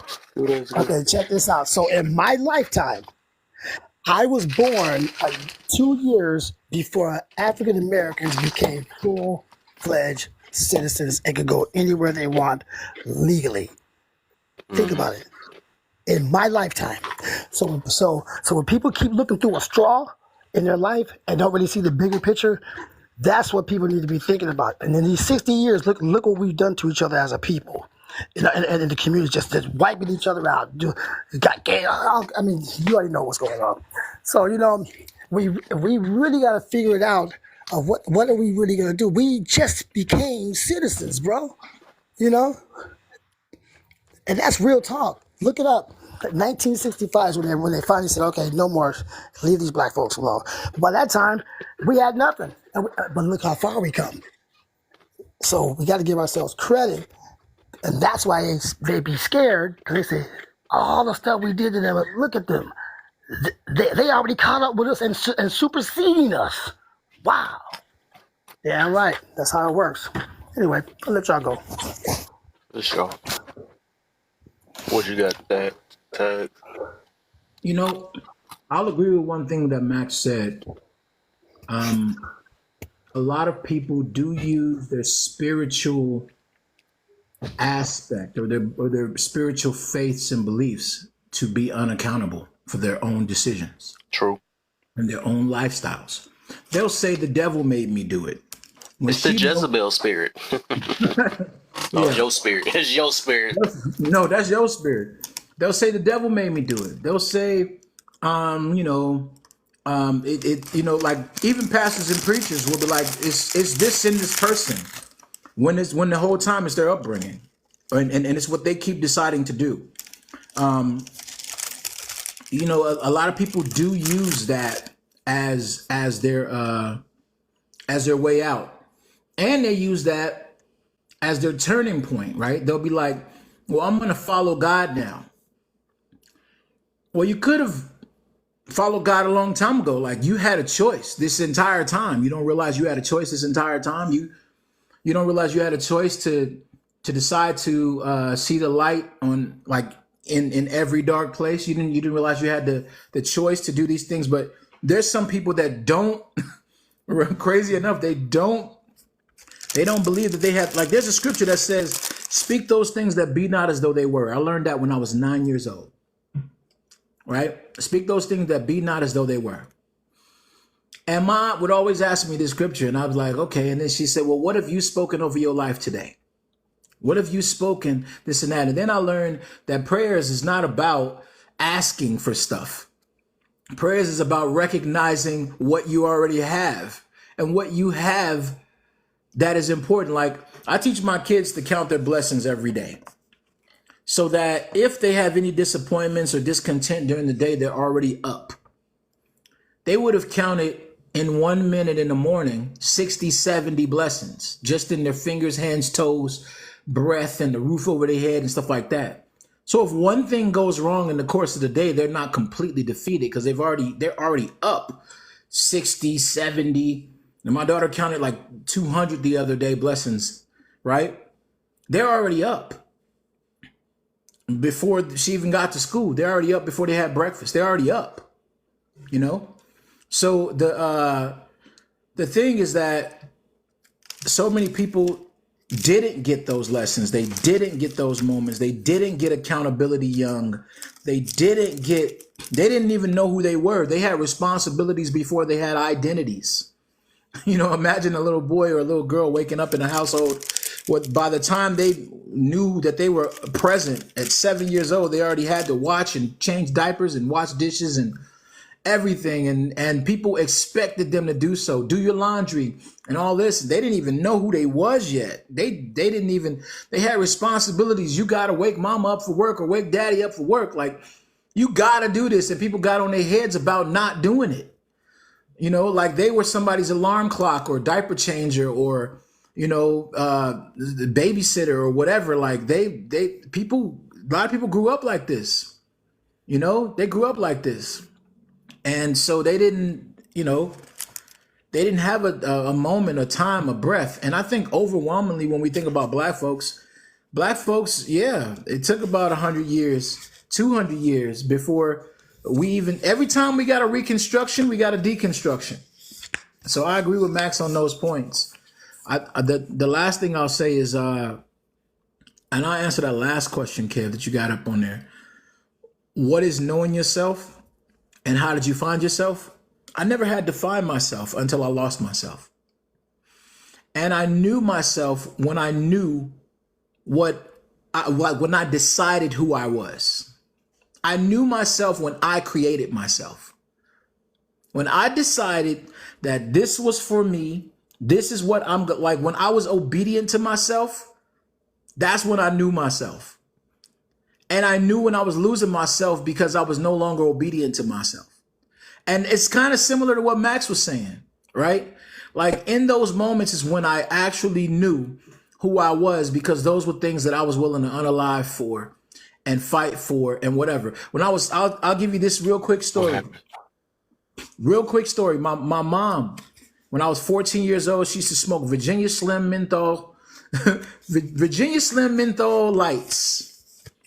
And I seen a commercial on TV when I got home from school, was doing my homework in front of TV, which I shouldn't have been doing, but doing my homework, I seen a commercial. It was the first time I ever seen this commercial. They played it in the Midwest. It was a lady that showed up on the TV with a hole in her throat, talking like, I used to smoke cigarettes too, with a thing in her throat, right? It scared the hell out of me. I was like, what is going on?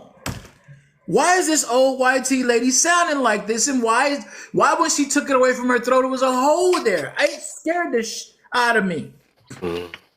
I was like, what? And they said, yeah, this happened from smoking cigarettes. I said, hell no.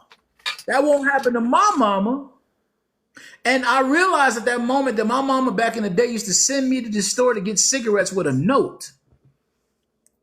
And I said, in that moment, at 14 years old, I decided that I was not ever going to be part of my mother's demise or self-demise. And she sent me to the store that very day. She got home from work maybe like an hour after me.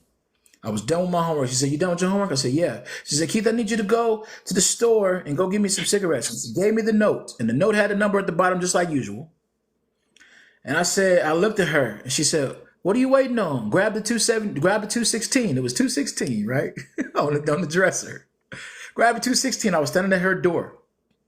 I grabbed 216 and I'm walking. It was the longest walk to the store I have ever had in my life because I knew what I was about to do. I knew for the first time in my life, I was intentionally going to say no to my mother.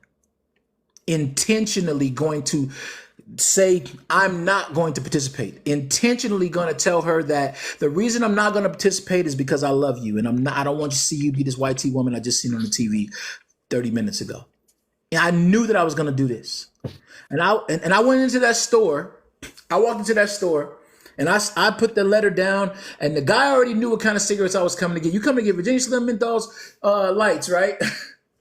I said, I ain't say nothing. He said, it's 216. He said, you got 216? I said, yeah. I gave him 216. And then he said, take the cigarettes. I said, hold on. And I walked to the back of the store. He said, you fingers some candies or some oatmeal pies? I got new oatmeal pies in the back. I said, I went to the back of the store. I walked down that middle aisle like it was the longest road ever. I walked to the back of the store and I grabbed a loaf of bread. Loaf of bread wasn't that much, but I said, let me grab 2 loaves of bread. I got 2 loaves of bread. It almost came up to 216, right? Now, you know this is a long time ago if bread was 216. 2 loaves of bread. So I grabbed those breads and I said, don't give me the cigarettes. I need the bread. He said, you sure? You gave me the note too. I said, yes. And I grabbed I didn't even know it was like actually less than 216. It was like 5 cents of change left or whatever. I grabbed the bread, grabbed the bag that he had hanging out in front of the counter because he had a paper bag in front of the counter. I grabbed the bag, put this 2 loaves of bread in there, and I walked home. It took me an hour to get home from a 5-minute walk. My mom said, what took you so long? I said, Mom, she said, why you got this big bag? Did grandma send you to the store to get some loaves of bread? My mom had an accent. And I said, Mom, she said, what? Where my cigarettes at? She's looking in the bag. Where my cigarettes at? You making me miss my stories. Where my cigarettes at? I recorded my stories. Because she used to record soap operas, right? I said, Mom. She said, what? I said, I didn't get your cigarettes. She said, where's my money at then? They didn't have them? I said, no, Mom. She said, well, where's my money? She said, you lost my money? I said, no, Mom. She said, where's my money? I said, Mama, I'm not buying you cigarettes no more. I looked her in her face and told her that I was not buying her cigarettes no more. And she said, what? And I said, I'm not buying you cigarettes no more, with tears streaming out of my face because I knew what was coming. And she grabbed my shirt collar and told me, you better take your ass back to that store and get my cigarettes. Take this bread with you. And if the man won't give you no money back, here, take this $5 and get my damn cigarettes. And I dropped the bread, and I dropped the bread first, and I picked up the bread, went back to the store. And this time it was cold, so I ran to the store. And I got to that store, the man said, and I put the letter down on the thing. He said, you came back for those cigarettes, huh? You wanted those cigarettes? I said, I ain't say nothing. And he said, I'm gonna put these cigarettes down here. He put them down. I walked back down that same middle aisle and I got 2 loaves of bread and I put it inside that damn bag. And he said, you leaving the money? It was $5, way more than what she gave me before. I didn't even take the change. And I walked home and it was slow as shit. I was dragging my feet. I stepped on my shoelaces and every damn thing. I got to the house and my grandmother was there by this time. She had come back from from doing whatever she was doing. She went clothes shopping or something, whatever. But she was there now. She was sitting in the living room. And my mom came, she heard the door. And I started walking towards my grandma. And my grandma looked at my face. She said, what's wrong with you? You know, my grandmother had an accent too. And then she was like, Keith, what's wrong with you? And I was like, I didn't say nothing. And I looked at my mom. My mom said, you brought back a big ass bag and you didn't take that damn, those damn breads back. I was like, I looked at her and my grandmother looked at me and she lifted it. I'd never seen my grandmother get up so fast. She got up and stood in front of me. As I was saying to my mother, I'm not buying cigarettes for you no more. Tears coming out of my face. Because I knew I was finna get wailed on or my collar wrangled or something. My grandmother said, you better not put your hands on that boy. She stood for me right then in front of my mother. She said, I'll be damned. They used to call my mama Peachy. I'll be damned, Peachy, if you put your hands on this boy. And I said, and she said, and my mom left out the house because she wasn't going to cuss my grandmother for too long, but she, you know, she left because my grandma, you weren't going to say too many words before she got on the phone with one of my uncles or one of my aunties to straighten you out. And my mom went to the store to get her own cigarettes and she came back home and she called me and she said, why would you defy me? Why would you defy me? I said, Mom, I seen the commercial, Mom. It was a lady on there with the hole in her head, with a hole in her throat. I don't want you to be that lady, Mom. I don't want you to be that lady. I'm not going to buy you cigarettes no more. I don't think you should smoke those no more. And I was like, tears in my face. Tears in my face, man. It was one of those moments, though. She tried me again, and I told her I'm not going. And she knew from then on that I was not going to participate in her own demise. My mom died of cancer in 2004, and I'm proud to say that I'd never bought her another pack of cigarettes ever since I was 14 years old. And my brothers didn't either, because I told my brothers, if I find out that y'all went to the store for my mom to buy her cigarettes, we got to fight. And I was 100% with my brothers about fighting, because I did have to fight one of them. And I knocked his dumb ass out. And I told him, don't you ever try to kill my mom again. It was just like that. It was like, but it was crazy. So yeah, man, that's when I found, like, in one of those, that's one of the moments, Kev, that I knew without a shadow of a doubt, I knew who I was. And my mom on her unalive bed, she told me, because I asked her, I said, Mom, you know, because she couldn't talk, she had a thing down her throat. And she told me, I said, Mom, you know, what else you want me to do? She was just like, she wrote down, just take care of your brothers. She wrote down, you know, this and that. I was like, Mom, is there something I didn't do? She said, you've been a great son. She was like, you know, I loved you because you loved me more than anybody I've ever known. My mother told me that. She told me she was proud of me and everything. It was heavy, man. It was heavy. But yeah, I'm proud to say that I stood for her. And I knew that that's a big part of who I am. The kind of person that will fight you for you. Mm-hmm. That's sort of been pieces of my character, bro. Like that, I knew, like I asked one of my mentees, because I go to the gym on Tuesdays, Wednesdays, and Thursdays. And one of the mentees that me and my buddy have, He's moved here from Oklahoma. He's an ex-military guy.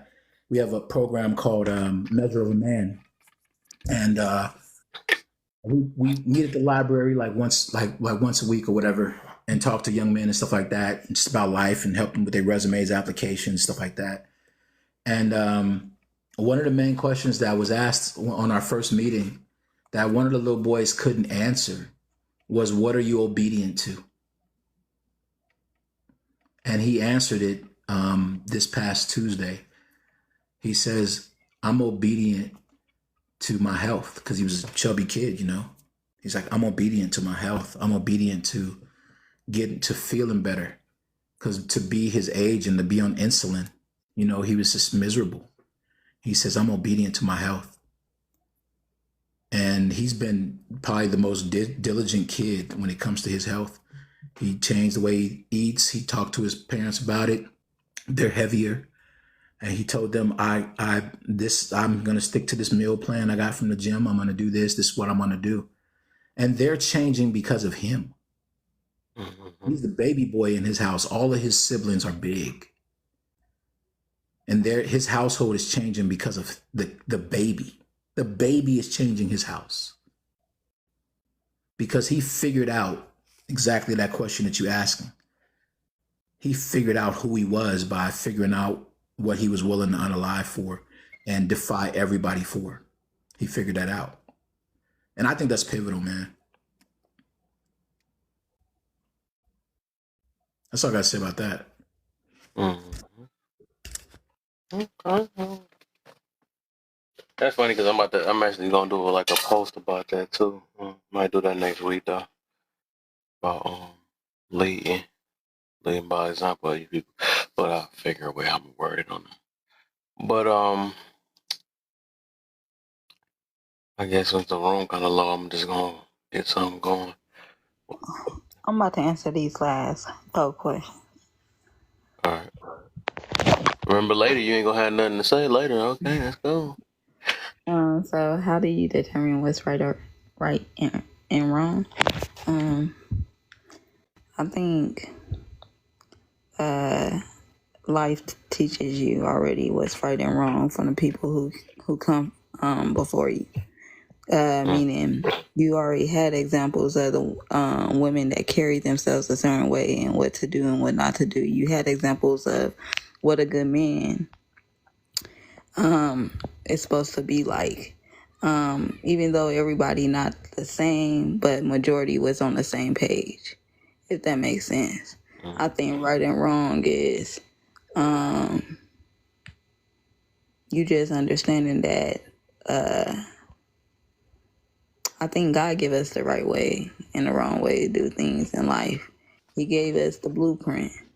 Plus, at the same time, I think it's within us as well to know, like, that's why we have a conscience. Because your conscience sits up here and tells you right from wrong. Unaliving your mama naturally is wrong, right? That's embedded in you. Harming a family member or anyone is wrong because you don't feel good after you do it, right? See, I think right from wrong is an instinct, naturally. People reaction would show if they done something right or if they done something wrong. People will respond in a way to let you know if you done something right or if you done something wrong. And that's always been from a child. I think the moment a child starts to sit up here, you start to experience life in a way where you might be touching a wall plug, from your mom or your pops telling you stop. No, don't do that. Just by the sound of their voice, let you know it's not good. I believe we live our vibrations. And I say that because energy is real. I don't think people believe. Understand that. It's really real. But yeah, I think that's how we can tell right from wrong. They say which God. Well, if both of them have the same morals, why does that matter? I don't know why does it matter. Because I think as long as you understand it's leading to the same message, why does it matter? Because I think you might believe in one God that preach one thing, and a person might believe that it's only one God. So at the end of the day, it all depends your point of views that you're looking from. I think they say which God them have the same morals, right? And I think as long as y'all understand that what's right, what's wrong in that aspect, as far as moral wise, because most people I think who have morals, they live similar, if that makes sense. Like meaning it doesn't matter if you Indian, all that other stuff over there, it doesn't matter. They all preach to cover up. They all preach a woman not to be reckless. You get what I'm saying? They all tell their men to sit up here and be good men, great providers, great fathers. You get what I'm saying? So as long as y'all all sitting up here saying the same thing, doesn't matter who believes in what. It's like, who are you being the example of what you believe, if that makes sense. The more confident you are, the more you can't admit you're wrong. Yes. Well, wait, hold on. This is a crazy one. Hold on. The more confident you are, the more you can't admit you're wrong. Yeah. I think that sounds well, because even some confident people don't even admit that they're wrong. Are they confident? I'm like, cause okay, so when you say confident, like confident in your words, confidence in your actions, Or confident in knowing what you talk about? Yeah. But shit, I think some people have false reality of what confidence is. Cause you got some people out here thinking that they confident and that they always admit that they're wrong. But at the same time, you probably a person that plays victim, because a lot of women are confident or claim to be confident, but never admit when they're wrong. If that makes sense. Like, and I say that because anybody can sit up here and tell you, yeah, I'm confident in everything I do. And it's like until you actually see that person in life, meaning for a fact that they carry themselves like this, that's when you can actually truly believe that, oh, they really is confident and they do really admit that they're wrong. Because anytime I talk to them and call them out about something, they did take accountability to see that they were wrong. Just by saying, hey, you are right about that. And I'm wrong. I can't admit that. So yeah, I like this question. That was a good question, Kat. It is a really good question. That question makes me think a lot. Because I understand exactly where she's coming from when she said there's a lot of people who claim to be confident but will never admit that they're wrong. And I think like it's kind of hard to say, because you think that, and you know what? I think sometimes people confuse confidence with trust. And it's easy to do, but I think people confuse confidence with trust, right?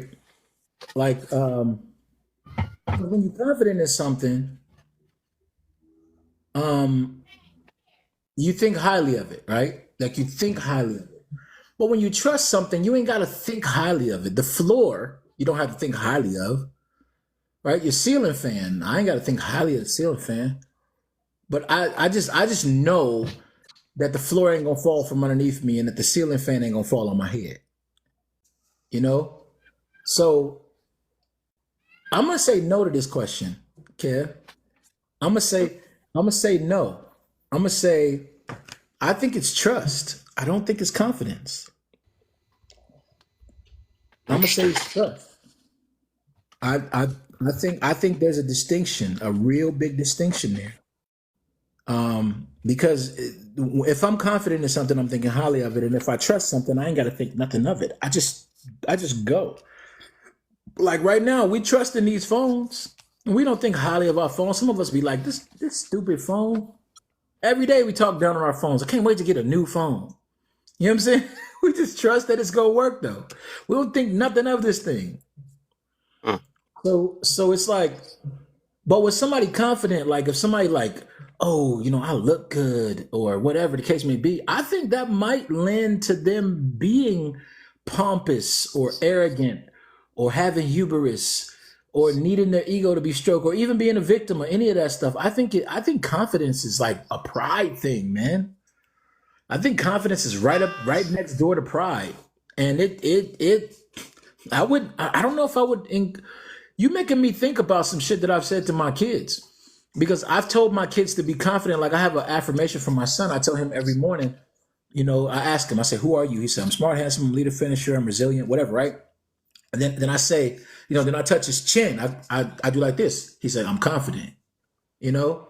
Like that means I'm confident. Like this, and I've been doing this to him since he was 4 years old, whatever. I tap his chin, or now he goes like this, and he does it for himself. You know what I'm saying? He's 12. So it makes me think about that now. Like, so they gotta say I'm trust. Trust. You know what I'm saying? I trust in myself. Yeah, I trust myself because I think confidence can be very dangerous. Confidence can make you do stupid things. I think you're mixing confidence. Well, confidence got to deal with self-esteem. That's all it is. And then beyond that will be arrogance or prideful. Yeah. Confidence is really like motivating. Sometimes you got to have motivation to motivate yourself to boost your self-esteem, because you don't want to have low self-esteem. Yeah, so won't do nothing. Is confidence like the lean, or is confidence like the fake lean? You understand what I'm trying to say? Like for example, like the first time because my son, he couldn't swim, but we had a pool, right? So I kept him on this side of the pool for a long time. And then one day he said, I'm gonna swim to the other side. And he was going under. You know what I'm saying? Like, it took enough confidence for him to go in there. Right, do it. That's why. And he kept swimming. Like I had to, because we have a thing you put it on his waist, and it's a stick. You know what I'm saying? It's a stick with a loop. You know what I'm saying? Yeah. And he swam, and I was like, okay, all right, okay, you made it. And then he said, next time I don't want to have that. And I was like, okay, all right. And now he does it. He does it no problem. He jumps in the deep end the whole 9 yards, right? But you kind of got to have a little bit of you know how they say brave and stupid are best friends.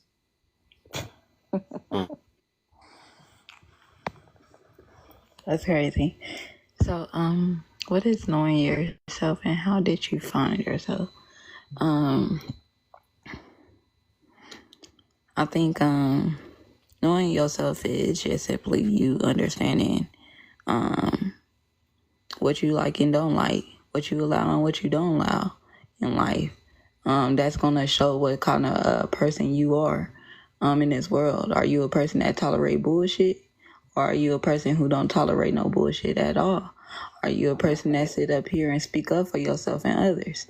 Could you sit up here and understand that, yes, you have a different opinion than others, but can you also understand one's point of view without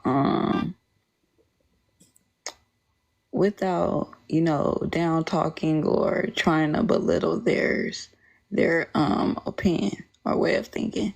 I think I found myself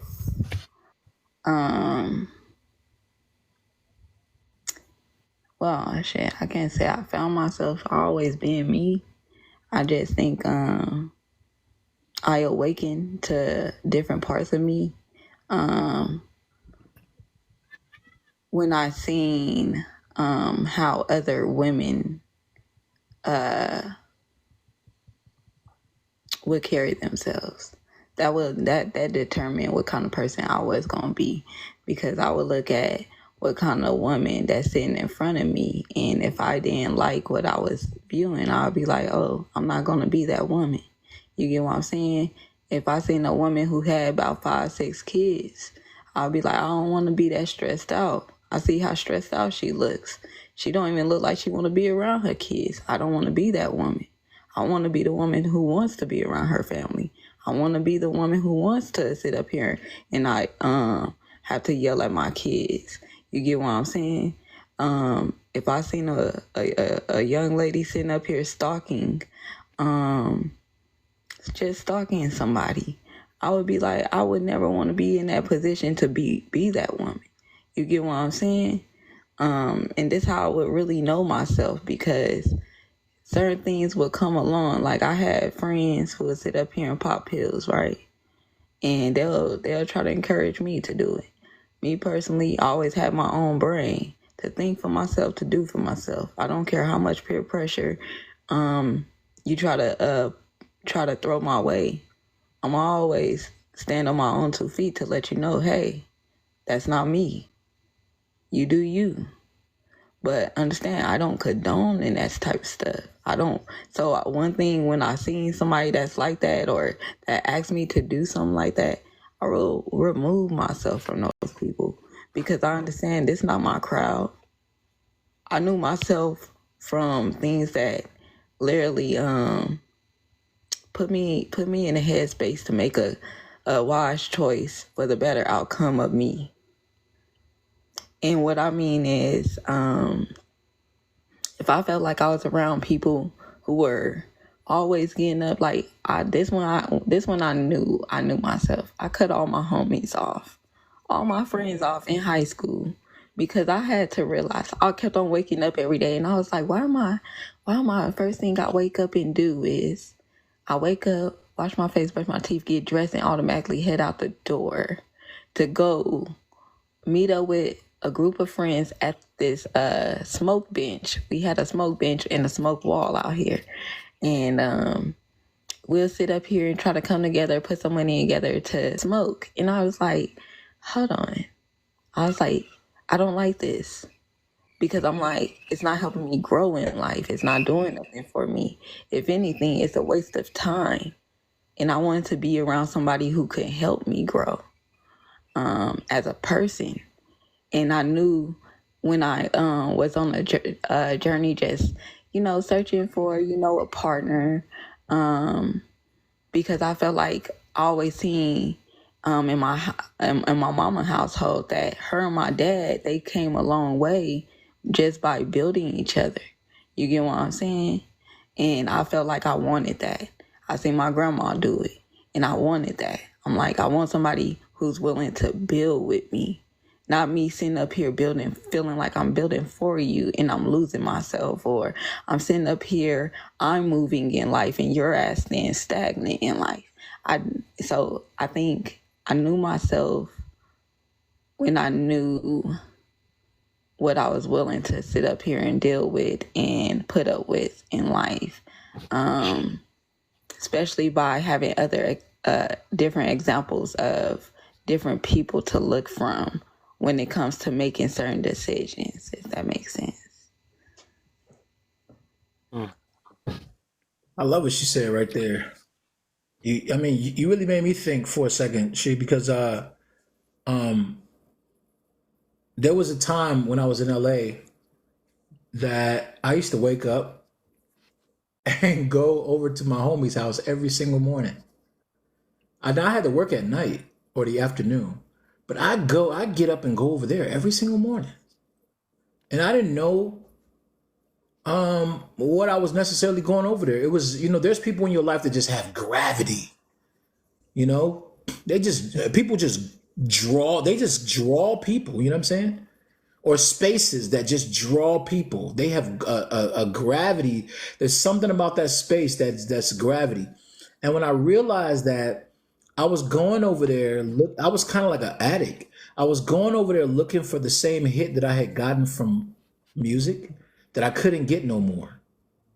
Because he didn't even have the studio operating at his house no more. And then I realized that like when I couldn't go over there, like when I go out of town or when I did or whatever, when I start working double shifts and have to, go to work a little earlier and all that stuff. And I was, because I was going to work a little earlier, I had to go to sleep a little, you know what I'm saying? And I started working like a little more. I started realizing that my absence was actually making me more valuable. And people wanted to pay more for my time because I wasn't around as much. And when I realized that my absence was making me valuable, that shit was crazy. I didn't even know what to feel. I didn't know how to feel about that. I was like, this is different. My absence is making me valuable.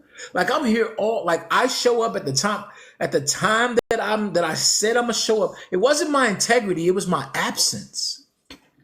I thought it was my integrity the whole time. I thought me showing up at the time I said I would, doing what I said I was gonna do, going to writing sessions, helping other artists, all this stuff so that they can go in the studio, vocal coaching. I thought all that stuff was going to make me more valuable. But what made me more valuable was my absence. Like that was weird to me when I figured that out. So I started being absent more on purpose. And then I started saying, well, what else am I going to do with this absence? Because I'm so used to going to this place. And that's when I started giving myself other things to do, like make more money, create, like learn new skills. Like I'm gonna go to school in the morning. Like, I'm gonna get a trade. Like I started doing that, and I started and I realized that all of this stuff was opening me up for where for the way that I live now, because some of the certs I picked up, phlebotomy, ultrasound, I did all of that in my absence. I did all of that stuff in my absence. And that, like, the remnants of that has reemerged in my life. The other day I was just looking, I was looking at certificates that I had gotten.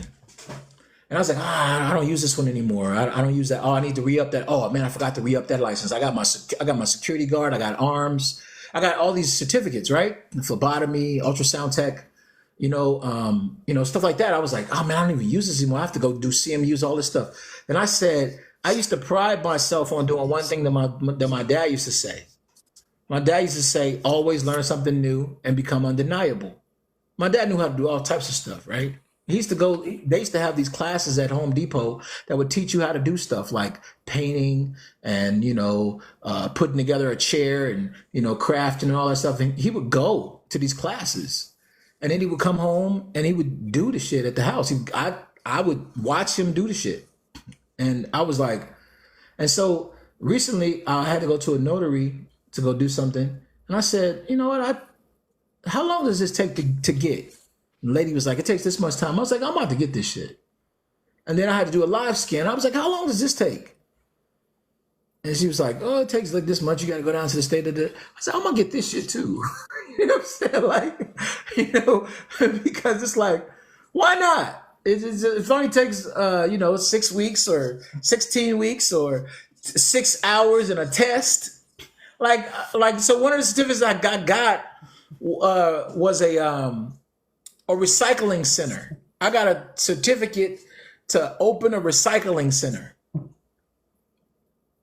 And ironically, I met a truck driver who had a recycling center, and he was like, oh man, I just need somebody who's certified to be able to do it. All I do is haul right now. So it's like funny that was how like certain stuff happened. So you'd be surprised at what you can do with the time if you decide to use that time and invest in yourself. I know so many people who done got certificates of all kinds of stuff, just by sitting at home online and for 2 hours or 3 hours. It's crazy. It's crazy. So like you made me think about that. Mm-hmm. Let me show here and see if I can hit some of these real quick. Good looks, Kev, for giving me that galaxy, Kev. Oh, silly. All right, so I only did that because I'm gonna transfer that to something else so I can get some money on my backup. All right, so let's go ahead. I'm gonna go ahead and hit it up. Said you need help. I had to do that now before I get clowned by that. I know this dude just did not get his whole self a galaxy. All right, so how you feeling, John? You feeling all right, my brother? All right. So I wanted to let me get on that confident one since y'all was just talking about that one. The reason why I say that, and the key word was like to admit that you were wrong. So I guess you can trust that you're wrong. I don't know how to use that one. I don't know. But the reason why I said that is that I think a person, it just fall for my even just me, right? I'm noticing that like when when I'm confident on what I'm talking about, basically. Well, at least have a good. Well, I'm going to say the confidence is afterwards, right? You confident enough to be able to accept being wrong, because a lot of people feel bad, because it's like I know so much other things, and like why feel bad because I don't know everything. You know what I'm saying? So I think that's where the confidence kind of come in from. Like, okay, cool, there's something else that I didn't know, and you just taught me something. I appreciate that. I thought I was thinking it that way. But I had to learn something different, and that's okay. And it also comes with the open-mindedness. That's within your maturity. Exactly, that too, most definitely, maturity thing. A lot of people, and I noticed, I don't know, I'm not trying to make it seem like that, but I noticed that it seems like just, especially if it's a woman that's with power, it's like kind of hard for them. I ain't gonna lie. Like I was talking to a few, like, and it's weird. Like they talk good talk though, but it's just like when you challenge them on some things, it's like they just really, they do not like to admit they wrong. It's weird. Or they rather word it a different way or something like that. That's weird. I wonder if Kamala gonna be like that. But it's just like I just noticed that they can preach, they can say all type of good stuff. Like I noticed that they can be on the same page as me, right? But if I noticed that it's like something I might disagree on with somebody else. It's like they just put their emotions into it, and they just like, nope, I don't feel it, and all the other stuff. And it's like, dang, you can't admit that, might not be right on that. But I think it take a lot. That's why they be saying that dudes, and that's what I was about to get to with the other thing. They be talking like, well, dudes take rejection worse. I think women do. I ain't gonna lie, because even to this day, like they like I think like when you hold them accountable, that's a form of rejection to them because they feel like they're being excluded from something. So they're not used to that, and they're willing to dox people and all this other stuff and make you lose your account and all that stuff. That's a whole nother level. You know what I'm saying? When you talking about, so I really believe that they take rejection way worse. They might not have the physical strength to take a person out. They probably can. I mean, they ain't like they can't do anything. I'm not gonna put it on past them. They can do the same thing men do, but I think we try to look at them like, well, what's the most they can do? They can do some stuff. I ain't gonna lie, make you lose your whole everything. Put some stuff in your food. Yeah. But for that one though, for that, like I said, with the confidence, I do believe you be okay with basically being wrong or losing. You know what I'm saying, with your confidence, because you got something else to back it up. So what I mean even more with that is just like I noticed that people that that's really not confident what they're talking about, and that's why I said the key word is admitting that they're wrong. It's people that know that they're wrong and they still just roll with it because it's obvious they're not confident in what they speaking on. So they rather just be like, no, I don't care if the sky is blue. It is. They rather say it's subjective. They rather say all type of things rather than admit that they're wrong. When you admit that you're wrong, that's kind of humble you a little bit and make you feel, it's just, that's all that really is. So, and I think that you got to have a little confidence to do that. And I do highly believe that. What's the deal? Ice. What's the deal? She's over there preaching earlier. I was saying you girl. Like, nah, stop. But yeah, I do believe like, when you do have to have, and I would say the other word he said, like maturity, confidence, all that thing. I believe all that plays a part. Or when you can just be like, you know what? Yeah, today, I wasn't, not even today. You don't even got to say all that because that's just kind of coding it or something like that. How you feeling, Ebony? Uh, you just gotta be like, okay, I ain't know that. I think that take a lot to make people sweat when they say, I ain't know that. Dang, you taught me something or something like that.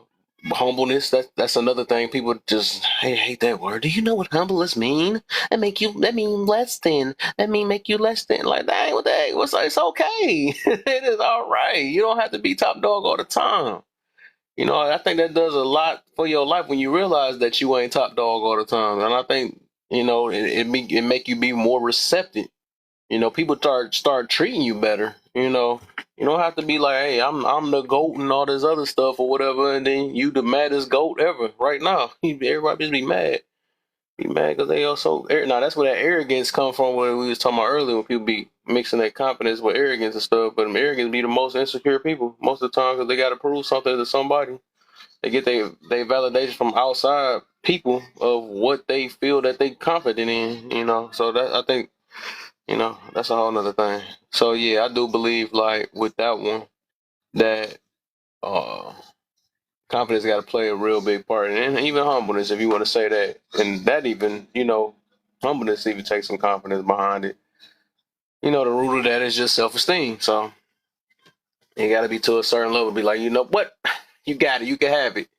To even back down, right? To even back down from certain situations, that's another thing. So yeah, I do believe that. I believe that the people that cannot admit they wrong, they confidence very low. They not secure in who they are. That kind of ties into the knowing yourself. I notice all these things do be tying in. Sometimes I unintentionally do it. Sometimes I do it on purpose. But yeah, they come with knowing yourself, and knowing that, and knowing all the time you ain't gonna be right. Know that there's some things that you do know and all that stuff, but you don't have to justify. Well, I do know this, and I might not know. You just know that you can't have it all. You can't just learn something. Sit back, relax, and realize, hey, I just learned something new. That's all it is. And it'll be all right. But yeah, that's just flat out. People just fight against what they know is true, and they just still fight against it because they mad at the decisions that they made in life, so they just gonna keep going against it. I don't care what you talking about. It's how it is. That's what goes back to the topic itself, where they try to change the truth to fit their lifestyle. So now that I'm messed up, I'm gonna keep up with these messed up ways and act like that is right. It's never been right before. Just like, let's get it then, says everybody in this room jump up now as soon as I talk about that. That'd be crazy. Like the body count and all that other stuff, right? We've been hearing this stuff since I'm 100%. Not even gonna say 100%. I'm highly sure that we've been hearing about the body count since we was younger. Now everybody got their jump blew out and all this other stuff or whatever. Now they trying to act like, well, it don't matter. It don't matter and all that stuff. Then you got the guys that's in the background after they didn't got a hot body because they went through them hot body type women, and they be like, no, it don't matter. So they want to justify it. It's always mattered since we was younger. I don't understand. And that's what I be meaning about people trying to change the truth to fit their lifestyle. Just because you one of the people and all that stuff, that don't mean, okay, it's not true anymore. And then that's when people come with well, it's subjective. It depends on the person. No, at the end of the day, we got taught this since we was younger. You can't change the truth just to fit your lifestyle. People just be funny, just like I was talking about when people be, oh no, I don't have. And I love going to this one. I don't have an attitude problem. I'm not angry or something like that. I'm just feisty. They try to sugarcoat it. It's always been angry. It always been known that you needed anger management and all that stuff. And now all of a sudden that I'm just feisty. This is just me. No, the truth is you're an angry person. You grumpy. You whatever the heck the words is. You know what I'm saying? So you can't change the truth just to fit your lifestyle so to make you feel better. Because if you was to make that same judgment towards somebody else, that's when it is. It's the truth now. But when it come to you, it's not the truth. And that's what I'm meaning about, the topic itself. The truth changes to fit people's lifestyle. And that's not It can't be like that. And that's where the hypocriticalness come from, and all this other stuff. It also goes back to the people that don't practice what they preach, and people like I said, I think I made a post earlier about like some people just haven't humbled themselves enough, or even just you know let's say built the confidence enough to admit that okay, cool, I know that I may be excluded from these things because I've been knew about that. I knew if I have kids out of wedlock that these abilities can happen, and it's just really just owning up. Okay, cool. So I want to make sure the next people don't go through what I went through, but people don't want to do that. It goes back to that. Like I said, people is they selfish. They self, so they gonna be. So then now that's when they want to change the truth and say that no, it depends. It's some people that's out there that's like that. It's some people they come with the some people thing, but you was just having this talk before you done got knocked up and stuff, but for the third time. Now you want the life to remix it a little bit for your lifestyle and your mistakes. Knowing darn well you don't want your kids to be like that. That's what, even if you go on this app, well, we've been noticing that for a long time that people just want to change. Well, it's my truth. They quick to say that my truth thing or whatever. It's always been true ever since. Now it's my truth. So that's the deep part. So did I spark some minds when I said that? Let's see what I got. Hey, Cove. How was your What's up, birthday? Nee? How you feeling now? Good. How was your birthday? Oh, I've been good. About to celebrate the last little piece this weekend with my boys. They said they're gonna try to do something for me on this Hey, weekend. John. John in the bill. What up? Hey, Honest. It's always with that teacup. She probably on the phone. Yeah, she just gonna disappear. You know how she do. She always be on that teacup, man. She don't like this. That's what he said. I'm looking at what you got here. It's interesting. Because I'm a grumpy old man, I get to claim it. Not the grumpy. Oh, I get to claim it because I made it. Mm-hmm. I say that in jest because it's when we're young, we don't think about getting old. Yeah. We just think about the next day and that next birthday. Mm-hmm. Well, that's all we think about. Now that I've made it to my 60s, I tease and say I'm just a grumpy old man that likes to smile, laugh, clown around, depending on my mood. But to make it to my age, somewhere along the way, you're gonna have to learn how to humble yourself. Mm-hmm. You got to have humility. It's the only way you're gonna learn yourself. Yep. That's true. Because if you buck wild, acting a plumb fool, and use all the excuses in the world, and I've heard some good ones since I've been on TikTok, that ain't no way I could run around my own brothers and sisters with the monotony madness that these people spit out. That would not tolerate it. That look at me like I lost my ever-loving mind. And this, like you were saying, well, this is just how I am. That's because ain't nobody checked you. True. Because I love those ones that play that game, this is how I am.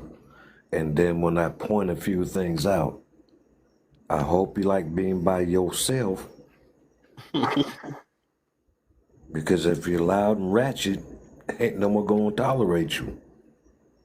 If you got to always be right and can't accept right from wrong, then you ain't learned nothing in life.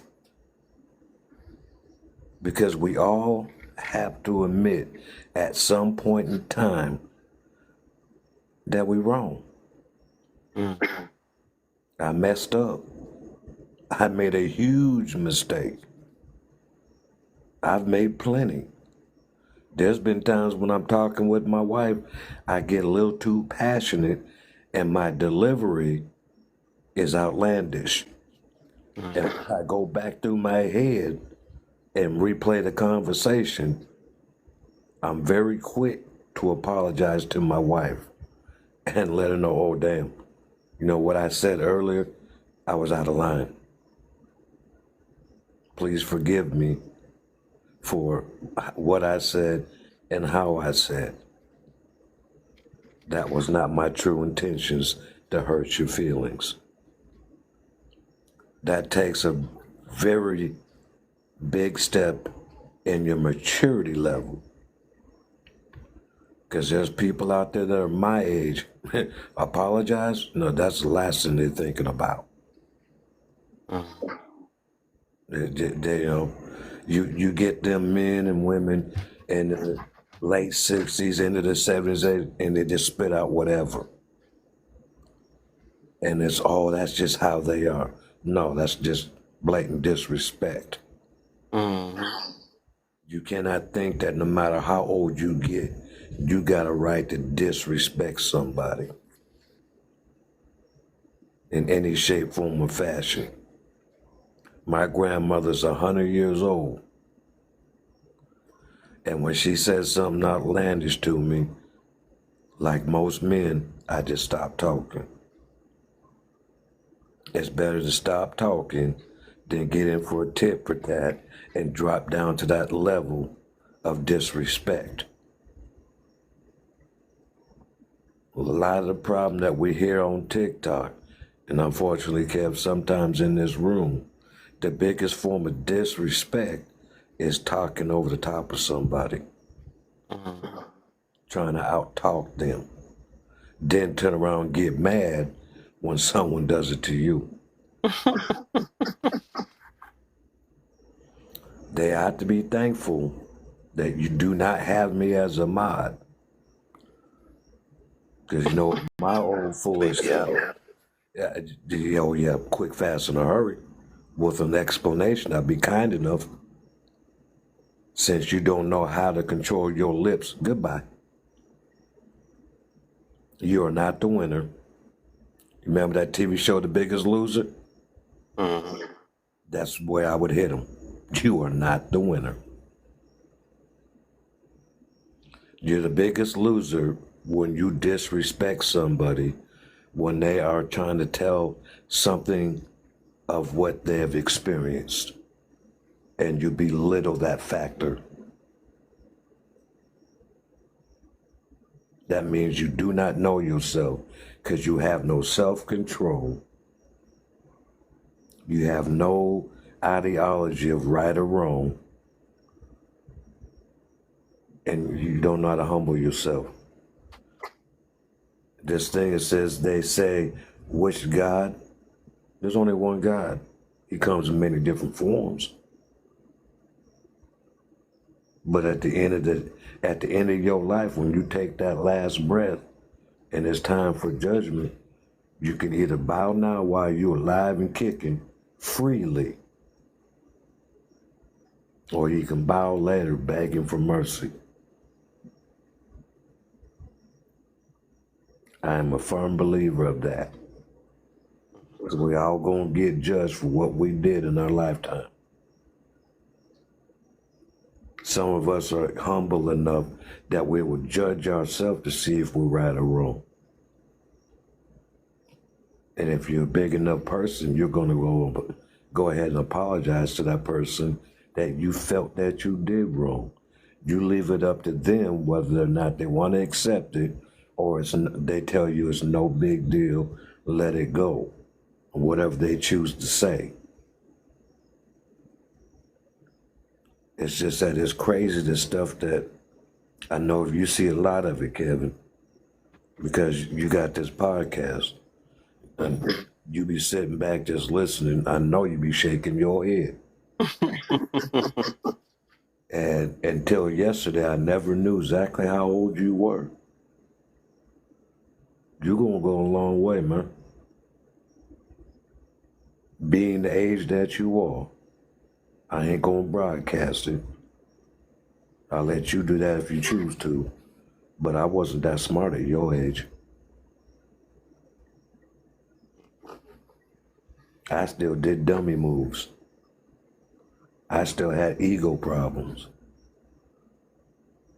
I chose one to humble myself, or chose to one to fire off on somebody. So I get much pride and have respect. You ahead of your time, man. I appreciate that, man. You way ahead of your time. Keep doing what you do, little brother. You're always gonna have my respect, and you're always gonna have me as a backup as long as I'm breathing. I appreciate that. And no way, ain't you up in New York? No, I'm in Detroit. Well, that ain't that far to roll up. I'll bring out the old side of me. Ain't that far to roll up. I still got a little bit of act a fool in me. But where everybody at? I'm just curious. They gonna probably, I bet Buddy they about to come in when I got here, you know. I got a real good topic tomorrow for people. It's basically for our peoples, man. Put it in my box, and I'll try to behave. My daughter, she just said she'd be right back. TikTok, time's running out. I'm messing with her. But I've noticed since I've been coming in your lives that a lot of the people that were the regulars have jumped off and started their own. I was saying that too. I did notice that too. Yeah. And Inspiration. Well, I'm going to say yes and no, because some of the stuff I be hearing is like they haven't quite learned how to control the room.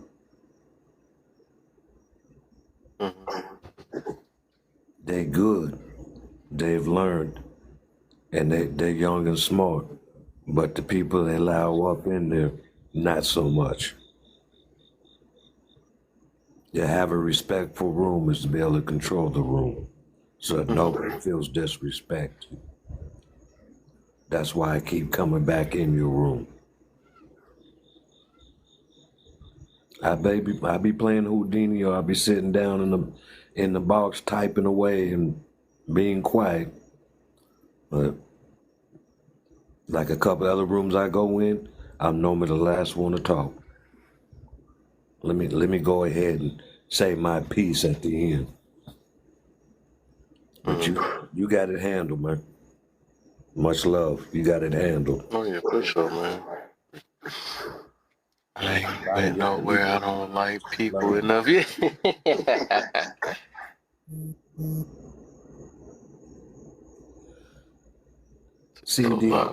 CD, behave yourself.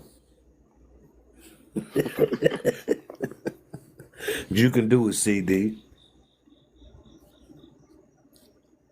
One of the tricks to it is you got to know yourself, know what you stand for, know what you believe, have ears and an open mind to hear,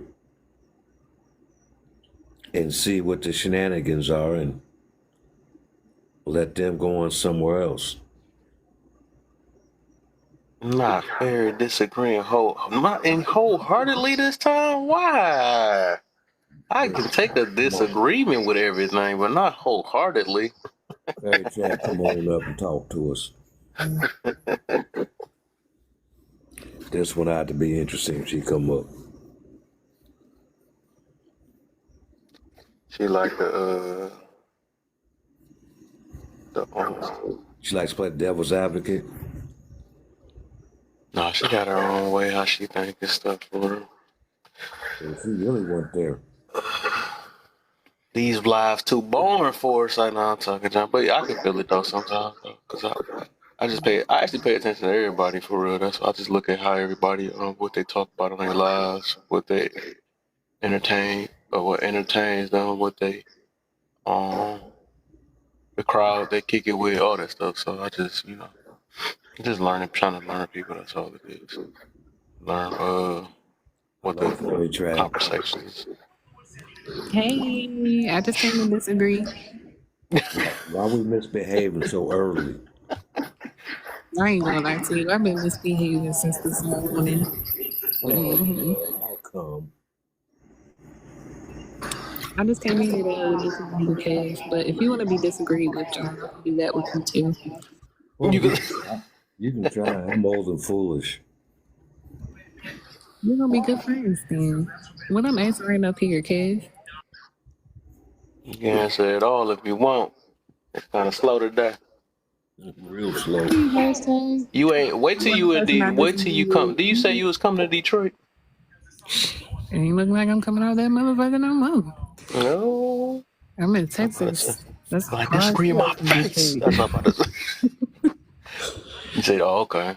Right. But how do you determine what's right and wrong?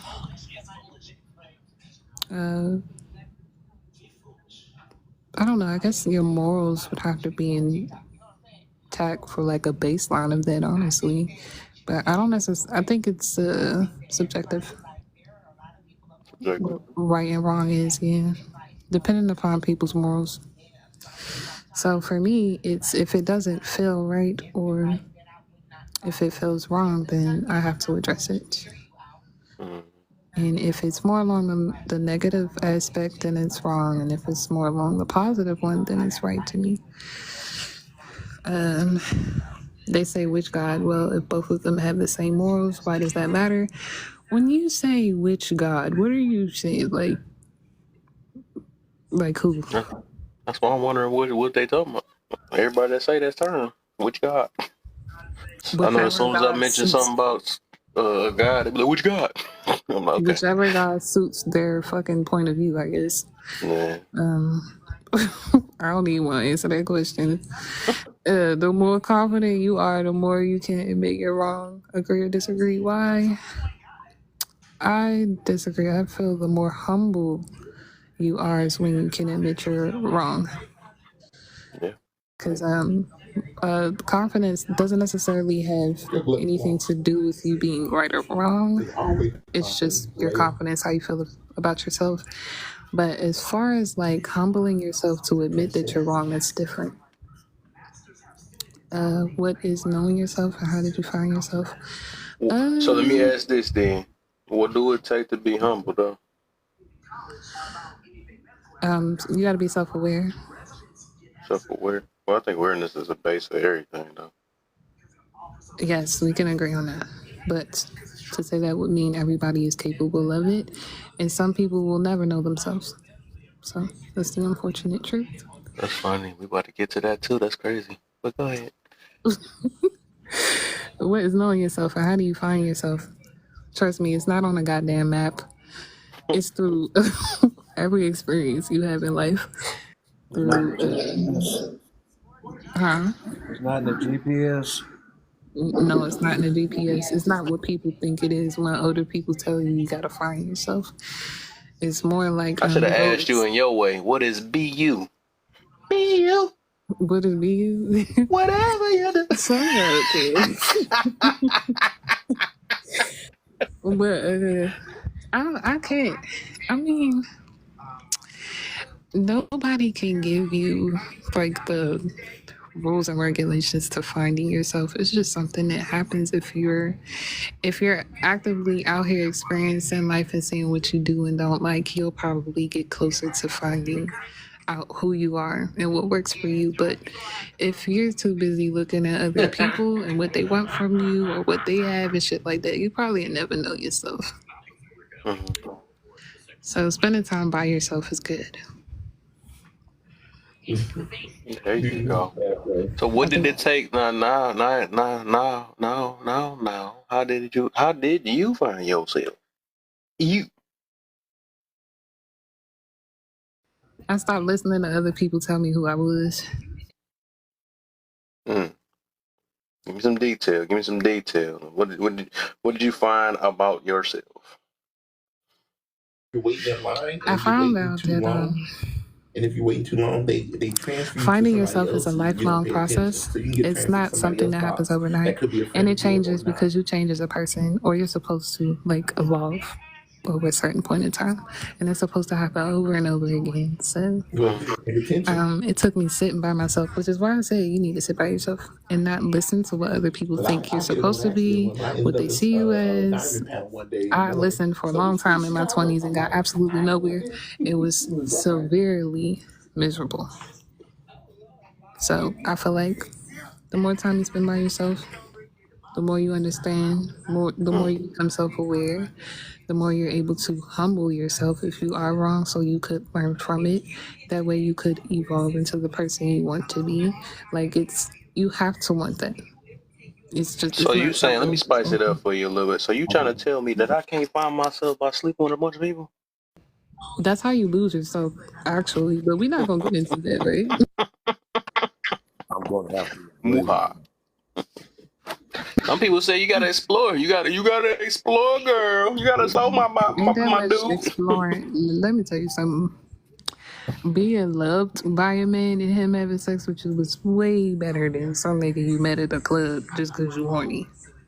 I don't know why Hello. women be trying to act like it's the same film, but it is not.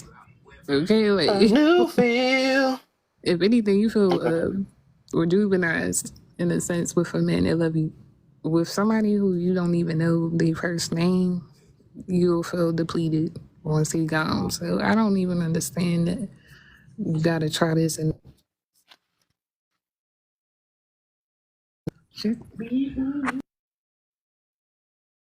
What you got, hashtag? What happened? I just had one question. She's doing good. So my question was, where do these feelings come from about what's wrong or right? Where do these I keep.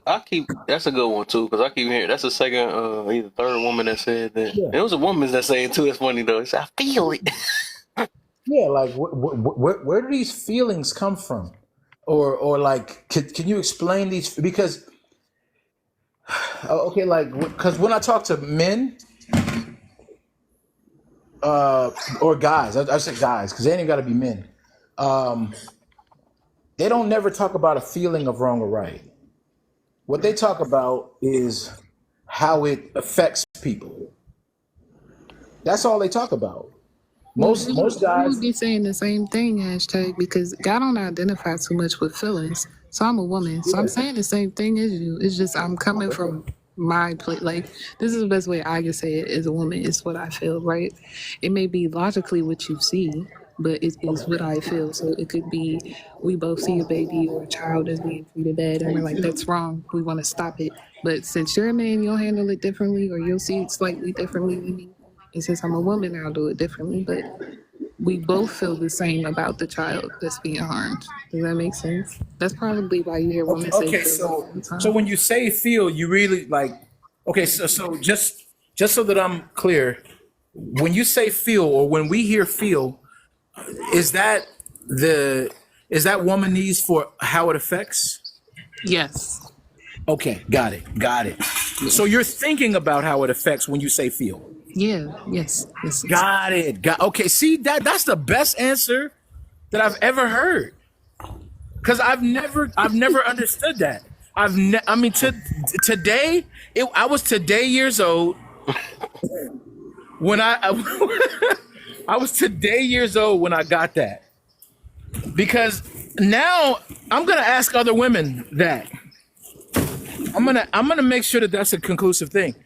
Or across the board thing. If when you say I feel, you're thinking about the effect that it Now, has on hashtag, you gotta make sure you ask the right woman that question. Okay. You're gonna open up Pandora's box. What you gonna do? I mean, and guys, feel like understand you're what I'm saying. gaslighting me. No, understand, guys, what I'm saying. Okay, what I'm saying is that, and this was personal for her, right? But what I was asking was, when women say "I feel," are they considering the effects? Whether it's about the way that they think or the way that whatever it is. But anytime you hear a woman say, I feel, what she just agreed, at least for herself, was that they're actually saying the effect that I see happening. Not I feel. It's not an emotional thing. It's the effect that I see happening. Now that's just That for I me. notice happens is this, right? Like, After so listening to you, there are some women who will be that way. You know what I'm saying? They will say, well, it's about how I feel, right? Because you might be talking about those. It's about how I feel. It doesn't really, if it affects me, then that's the problem, right? For me, is what you were saying just in woman form. You know what I'm saying? There are some women who think like me, and there are some women who go like other women go about it. Like, it's just how they feel about it. Has no logic, no reasoning behind it. I don't have shit to do with them. But so y'all just heard that, right? Y'all just heard that. Okay, got it. Now let me hit you from a gentleman's perspective. It don't matter how you feel if you do not understand what's being spoken about. That's whether with women or with other men. It doesn't matter. Because the way you feeling at the time you speaking, depending on what it's about, hello Pandora's box.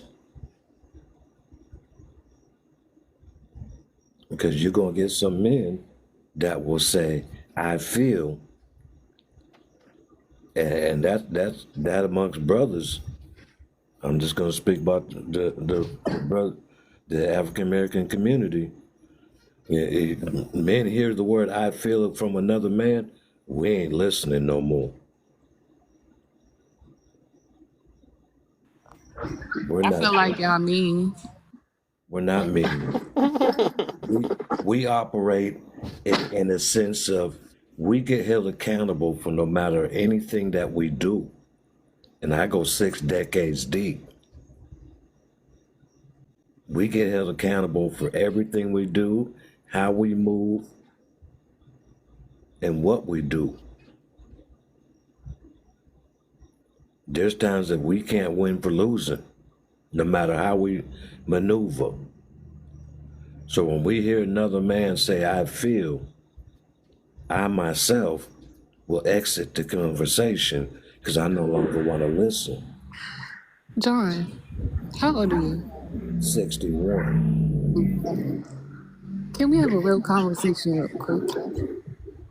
What kind of conversation? You know how women have like quote unquote sisterhood, the healthy kind, right? Some type of a community amongst sisters, a place we can go and we can vent and we can cry and we can laugh or whatever. It's not something outside of society. Yep, men call it a barbershop. Yeah, I don't know. It goes outside of the beauty salon. You feel me? It's like more inclusive, more personal, more in depth. In the barbershop, I feel like you guys are just there shooting the shit. Even if somebody's telling you what they're going through, it's not like y'all have actual brotherhood. If anything, you would look for the women to kind of like help you with that versus going. Hold on, John. Hold on. I'm getting somewhere, I promise. You would want your woman to take some of that burden off of you when we're literally here to love you, not to struggle with you with certain aspects that you should probably go to your brother about. There are a lot of things women cannot help y'all with, only another man. And if there's a man out here who's going to men about man issues and he's like, can one of y'all just help me because I feel, and you like turn your back on him because he said he feels, and your emotions is a part of you. To me, that's part of the problem. That's why a lot of black men don't feel like they have safe spaces because you guys don't create them for yourself. You're so hostile with each other, and I don't get that. I don't get hostile. I just exit the conversation. That's hostile, dog. That's hostile. If I choose no longer to speak, it's not being hostile. I just choose not to be a part of the conversation. Well, can I ask why a man can't come and talk to you about how he feels? Men do. So why did you say a man couldn't come and say that to you? Because it's dangerous for a man to say I feel. How? If he's talking to another man. We normally speak in this term. this is the way things are happening for me right now. So a man can I say don't verbatim use, that he's I don't emotional. use, I don't use I feel. The only time I use I feel when I'm in a conversation is to my wife. Okay. That's I it. still think, I That's it. personally still think that's a bit much because it's just a word. If anything, you need to pay attention to what's happening versus what's being said. Just like women have to, right? Like if you're mad, John, and you're screaming and you're yelling, and I'm right there in front of you, but that anger isn't for me. It's just I, a message I should be paying attention to. I That's what myself don't speak like that. Even when I'm mad, I do not raise my voice. I didn't say raise your voice. I'm just speaking in the terms of myself. No, I'm not talking about volume or none of that. You clearly said you will turn your back on your brother if he say I feel to you. And I said that is hostile in nature. Why can't you have a little bit more compassion or empathy for a man in that space? You said he has to say something else verbatim. I say I that's come from the old school. I do I not know come that's from why the I new asked you how old you was. Because you must understand. Can I? Kevin, I'll put it like this, Kevin. Many times I've been alive. Have I ever used the words I feel? Mm-mm. And how personal have I gotten? Is that how personal? How personal have I gotten about myself? I would say rarely but I know you have with me one time, but that's a little different because you're comfortable, and you actually know me a little bit more. So, but overall, I don't think you just express like how so many people be on here just trying to express themselves so much. And I need you to. No, I don't think you really do that. Yeah, because you won't.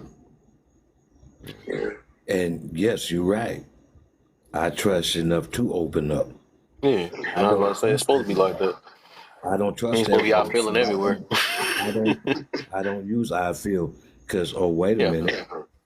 Just to give an idea, fairy tale of my footsteps in 61 years, I come from foster care.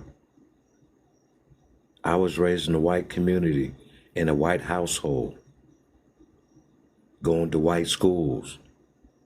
I wasn't accepted in a black community or a white community. So I don't use I feel because my father taught me some feelings don't matter because people don't care. Well, I can tell you right now, John, that shit fucked all other generations up afterwards. So we gonna have to switch something up, buddy. Somebody gonna have to express something to somebody because we cannot do it how the fuck y'all was back then. All of us are fucked It's up because of different. it. Like you gotta express yourself. It don't matter if you say I feel, I felt, what's going on, right? Like I don't know, like John. It doesn't matter to us nowadays how the message is said. We just don't want nobody out here trying to unalive themselves because nobody's listening to how they feel. Yeah, I think I would just say to each his own. It's not no solid thing for everybody and stuff. And I actually understand both ends though. I guess you just gotta know who you're talking to. That's what I would say. Yeah, that's all I would say. Sugar Can I offer pie. How something? about sugar pie? What did you say? Oh, go ahead. Go ahead, sugar. No, I was about to say sugar pie. Hey, good looks on was that yesterday? Even though y'all know I be disagreeing with y'all heads though, but good looks. You ain't. But I was about to say you didn't have to let that woman know, man. I let people put me in the box. Whatever they feel about me, I don't convince nobody. So the fact that she came out of nowhere, you must not like women.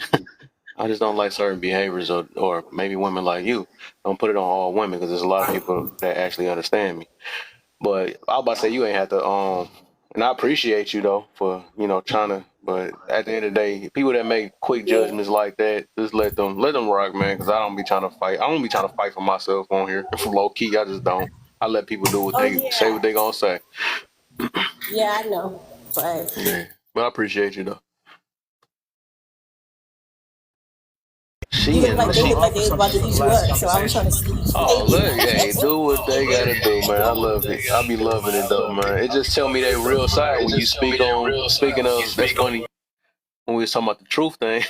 When you speak on something that's been generally true for the most part, then they want to change it. That's funny. This my topic kind of tied into what happened yesterday though. It just show that people when they and that's why I be listening to people. The first thing they come in with was, oh well, they come with a bunch of eyes, but we're not talking about the eye right now. We're talking about the we's and the generals and stuff. So you can't don't try to throw yourself in it. That's why they try to change the whole topic up to fit it around there. That's what I'm saying. They fit it around their lifestyle. It's like I mentioned earlier before that, hey, if you knew all this time that's before sleeping with somebody before wedlock, it come this way or usually get shamed, what make it change now? People think it changed now. It's always been like that. You knew that before it happened. So don't try to change what was true to fit your lifestyle. That'd be the problem. But whatever. That's why I was saying like the people just funny though. You can't change things. And then if you don't want your kids to do the same thing, we already know the deal. But I went to her live earlier this morning though. I'm like, hey, it's the misogynist Kev in the building. At least you got a fan base. Hey, that's crazy. It's wild. I don't know why. I guess they hear my voice and be over. That's because I told her and I explained it to him like I'm direct. I'm direct. I'm just a direct person. I'm not speaking of the fields, I'm just not I care about everybody low key. I mean, not low key hockey. I let people know I love them. I love everybody though. It's just I'm more on the tough love side. It's just I'm done with the crying stuff. If I've been hearing the same thing since I was younger and people make excuses of why they can't change, then I'm not about to baby nobody. That's the difference. I'm not telling nobody in no sugar coated way. Nobody is my family here. Like I can see it was some people like it's close to my family, and if it ain't really dangerous, I'm not about to be just so strict because I know a lot of people is sensitive. They're very sensitive. But you on this app, that you took that risk. So I'm gonna waver a Yeah. little bit when it becomes personal. I'll waver it a little different. But if I see you just messing your health up and all type of stuff, I'm gonna be direct with you. Like, no, you need to leave that alone, man. That's the reason why. Well, even if y'all ask my parents, I'm the same exact way with them. You know what I'm saying? Because I care about them. I'm the same exact way I'm on this app. I'm the same way. That's why someone, even my mom, be trying to dodge me sometimes. Be like, man, I know it's gonna be an argument if you come. Or my dad be like that too, but they know that I mean well, and they know. I mean, I'm their son, so they know that I come from a whole different angle. That I grew up I grew up thinking a different way, even though they taught me, and I took the things that they taught me, and I just I expand on it a little bit different. I got a different thoughts and stuff. It's stuff that I noticed that I haven't been taught myself. I had to learn for myself. So I'm the exact same way. Right. It's just some And people understand me, some people don't. That's just what it is. Go ahead, Sugar. oh, right. So, like, the way that like, I came on your panel a few times, and like what I got from you, I could be wrong or right, but you just direct and you're unbiased. Like, right is right and wrong is wrong. Like, you're not going to just side with somebody just because you a man or because you got the Right. same skin color or because you just going to be direct, and some people can't handle the direct. But I like the fact that you are direct, because I hate when people try to talk around like go around circles, like they really Yeah. trying to be funny and indirect and throwing shots, and or they just come so like what they use ad hominems. Mhm. They don't attack the subject, they attack the person. And I never seen you attack a person. I always see Yeah. you attack the subject. So that's why I'm like, you know what? Like, even if you say something I may or may not disagree, That's that why I I said may or me and may you agree disagree with, like like I might crazy. A not lot of agree my with. peoples I disagree with, Right. but it's just like some people just can't handle that. I was Right. like, dang. Right. Right. It's like I could disagree with you, but I still respect you because I know where you're coming from, but I'm seeing it from a different point of view. And a lot of times we end up really saying the same thing, for real, for real. Yeah, that's all. But But, yeah, so I like I said the wasn't ones that's one of them willing to to be like, understand is oh, gonna I'm do it. The all ones for that's not, women. go ahead. My bad. Right. And I think I'm the same way too. Like, I'm not going to say something just because I'm a woman. I'm not going to say something just because of my situation or my status. Like, to me, right is right, wrong is wrong. Even if I'm wrong, I'm going to say I'm wrong. You know, like, even when you said, y'all need to listen, I'm like, you know what, you're right. We probably do need to listen. Like, but I I don't was think saying that like crazy. That everybody just would irritate me. understands that. You the only one that did say that too, though. That's why I said that took a, that's real. That's real though, because I mean, I seen when you said that too. It was just two other ones that just kept on going. I'm like, bro, if y'all would like kind of listen to what we saying, 'cause we really giving them the answer. We was giving them the answer, but they just still was like, no, I feel. It was all off that and all that stuff. And, like I say, it's okay. Like I said, all of us can disagree, but I'm like, dang, if that's the reason why, and everybody keep talking about, well, communication is key and all that stuff, but then as soon as you get triggered, that goes out the door. Like, we really do, and that takes that, actually the third prompt, or fourth, the third prompt basically is the confidence though, and I don't think people is not as confident within themselves or not humble, right? Can't take humility, or can't be can't be humble basically. Like, they just don't, and that's why I kept mentioning that entitled, right? I feel bad for how America done did it. Gave everybody this entitlement mentality that I'm this and I deserve that and all that stuff. And now they just, I'm not taking and selling for no less and all this other stuff. It's like, man, you got to appreciate what you got, especially if it's helping you, and people are just so picky. Some people and it's getting so bad that, and that's the reason, this is the one topic that always get people get picky with they love now. You gonna love me this way and I gotta get love that way. Like, bro, you lucky that somebody even loving you. You know what I'm saying? Like, another human don't have to do these things for you. And people gotta realize that that's kind of, that's what humbled me a while ago. Like, humans don't have to act the way I want them to act. And they're not going to act the way I'll be delusional to think anything different. I got to appreciate the good things that they do for me. And even, maybe I survived some of the bad things they did, but, they taught me something either way. I learned something from people either way through conversations. But I think if we just sit back, relax, and listen to one another and see the angles we coming from, instead of just, automatically demonizing each other for thinking different, or you got to be like that. But a lot of times people pushing their hurt that's within them. And then they just automatically assume that you coming from, oh, you sound harmful, you sound that. But like, I can say the exact same thing, but no, you just come from a different angle. But it just take a simple question like, what do you really mean by that? And can you break it down? Some people don't want to go through the breakdown. They just want to go as far as I keep feeling, I feel. And you got to be talking about that, because I know most of the time when I run to these type of people that they talk about that, stuff like, it's like, dang, stop projecting, So it's like, that's what I'm saying. If we on here, we adults and we grown, like, we got to really hear each other out. That's why I be listening. I used to even go to like some of them divester lives. I know they don't like men. I go in there and I was hearing some of the points they have. I could see some of the stuff I can't agree with. But some of them, I had to actually unfollow some of them because they just straight up just like, they got, I just say ill. They got some ill intentions, or they just like, I was just actually, when I heard one of them ones that, ooh, I be getting the way I get, man, they don't realize even though I'm talking light to them, I be basically playing in their face. They don't even realize I'm still boo-booing on them. I'm like, dang, y'all talking like that? So I don't get what amount of hurt be happening to some of these people and stuff, and I ain't gonna lie, I would say that I'm not even trying to make the lie be like that, but they cruel. I don't think I see men as just as cruel as that. It's some cruel men out here, but I'm just, when I listen to these lies, like, I'm like, bro, it's like, chicks will sabotage you. They will do the worst of the worst because they not as strong as men. But they words, they manipulation, they got powers. I ain't gonna even lie. Y'all just don't realize it. Like, they got power. They can make some stuff shift. And it's just sad how cruel they can be, man. They cruel. If you even look at the Bible, if God told you to go sit in the forest instead of dealing with a woman, you know it's serious. Because he know when they come to their emotions, they can destroy some stuff low key. But whew, Right. boy. And I don't know if you heard me, I was on both sides. Like, for the women, I was just saying, on both sides, I feel like there should be some accountability. Like, for women, you got to understand, like, you do some evil things, but I think those evils is rooted in emotions.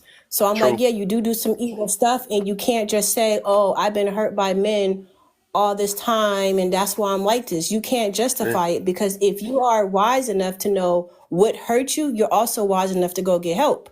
So I can't see that as a justification. Like, oh, okay, we'll just let them be evil and mean and cruel because they've been hurt. That's not a justification.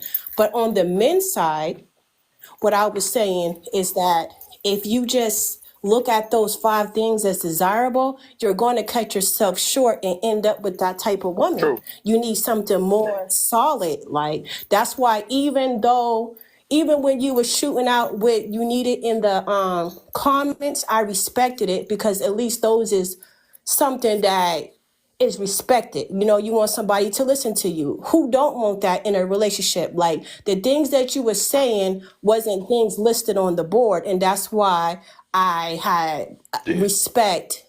Regardless if I agreed or didn't agree, I had some respect because what you were saying was more solid versus childish. You know what I mean?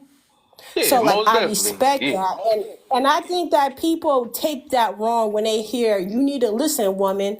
I think they take it as you're trying to be controlling or you trying to be dominating, when really you just want to be heard, regardless if somebody agree or don't agree. You want to be understood for what you're saying, because sometimes women don't get it, and I think that's the problem. We're not listening to each other. That's why I said I agreed with that statement. You know what I mean? Yeah. But like I said, I had broke that down or what he was talking about. It wasn't nothing to like separate, but I understand. Well, he probably knew what was happening, because I can see if I put a topic down too. I know that a lot of people will just read off their feelings and not really kind of read it off of, dang, what could this person really mean by that? And when I broke it, I think I do got it. And that's one thing I get irritated when I have to repeat myself 300 times when I knew I broke it down, and I broke it down for him. It was for the host. You know what I'm saying? Even though I ain't had to, but I'm just saying that just to let them understand, like, this is not about, it's just attraction. It don't mean that you have to, and I even mentioned it before, because this one dude was like, man, how do you know if a 304? I can't tell. I'm like, bro, that's because you got to stop being a 304 first. You know what I'm saying? Once you stop having 304 thoughts, you'll start running into them. You wouldn't keep getting tricked and all this other stuff. That's why I be doing that little vetting tip thing throughout the week. Y'all check out my videos. But, yeah, I'm looking at it like, you got to change stuff within yourself. I think people just don't want to really do that. That's why people keep saying that I'm getting tricked and I don't know the type of people I'm dealing with. Well, most of the time you're dealing with people that's just like you. If you're a snake talker, you're going to deal with snake talkers. If the reason why they played you, they loudmouth, you a loudmouth person. So you just really, you most of the time you are who you accept. I wouldn't say who you attract, because everybody keeps saying attract, because you're going to attract a bunch of people. I attract all type of people that I'm not really interested in, and I know that ain't going to be nothing part of my life for real, especially because of the way my lifestyle set up versus, I'm like, nah, you'll be more trouble. Even with the women, it's so many fine women on here, but they mind, my goodness, it's something different, man. That's why I'm glad I ain't got my old thoughts, because, boy, they'd have been probably, they wouldn't have ran me over, though, but I was just saying they would have got away with some stuff just because they was fine. He's panderers, though. He can keep them. But, yeah. I forgot what I was getting to. I got threw off by my own thoughts. But yeah, it was just like I said. It just was desires. Just like we know that majority like tall, like women like tall men. They don't want no short men. We know they don't like. They gotta have money. They gotta have all that stuff. That's nothing we wasn't gonna argue. I just never seen a man argue those type of things. We just try to mold into it, But when we put down fit friendly, or he put down fit friendly, I guess the no kids is what told people. But of course, I think especially if a man have options or something like that, of course, why would they pick? They want their own legacy. Why would they want to come in on purpose to take care of somebody else's kid? Unless you just already, you already got your lifestyle set up for that. Then then you're going to do it, right? Because you ain't got nothing else to. You can't be picky now. You got kids yourself. How can you? So that's a little bit different. No, it's cool. You cool, fair. So. Yeah, that one, and that's just like, that was just a desire or attraction. That don't mean that's what they're going to settle with. I think people took the settle, they fit the word settle in there, and they got threw off because well, that's how y'all get tricked. But that is if you focus on that only. But that's just desires. That's what basically you should have just said. If you got a kitty cat, that's what they desire. Like who gonna argue that? I don't know. I heard that some women will argue that. Well, it could be fat, or is it? They're like, no, man. Now you're trying to make it subject. I'm like, bro, that's not the whole point. And I wasn't trying to be nasty. I wasn't trying to be like that.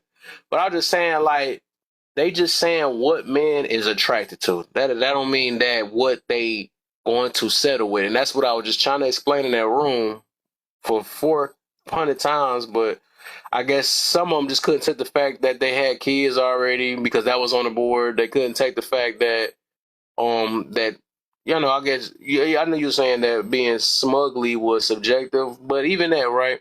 Some people can't change that. But I said it's 3 things that was on that board that you can change, and they just was not going to change it because of friendly. What's so hard? You just got to focus and make and if you got to focus on trying to be more friendly. What do friendly women look like?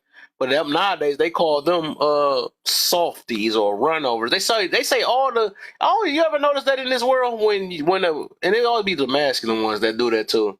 They want to call a feminine woman soft or you're a runover or a pushover. You just another man. You trying to because another man look at that as like, okay, cool. That's somebody that's more of the opposite of me, so we can be able to connect with it. Because if it's 2 muscle heads up in there, I'm gonna do this, you're gonna do that, and, stuff like that, then it's gonna be a whole other thing.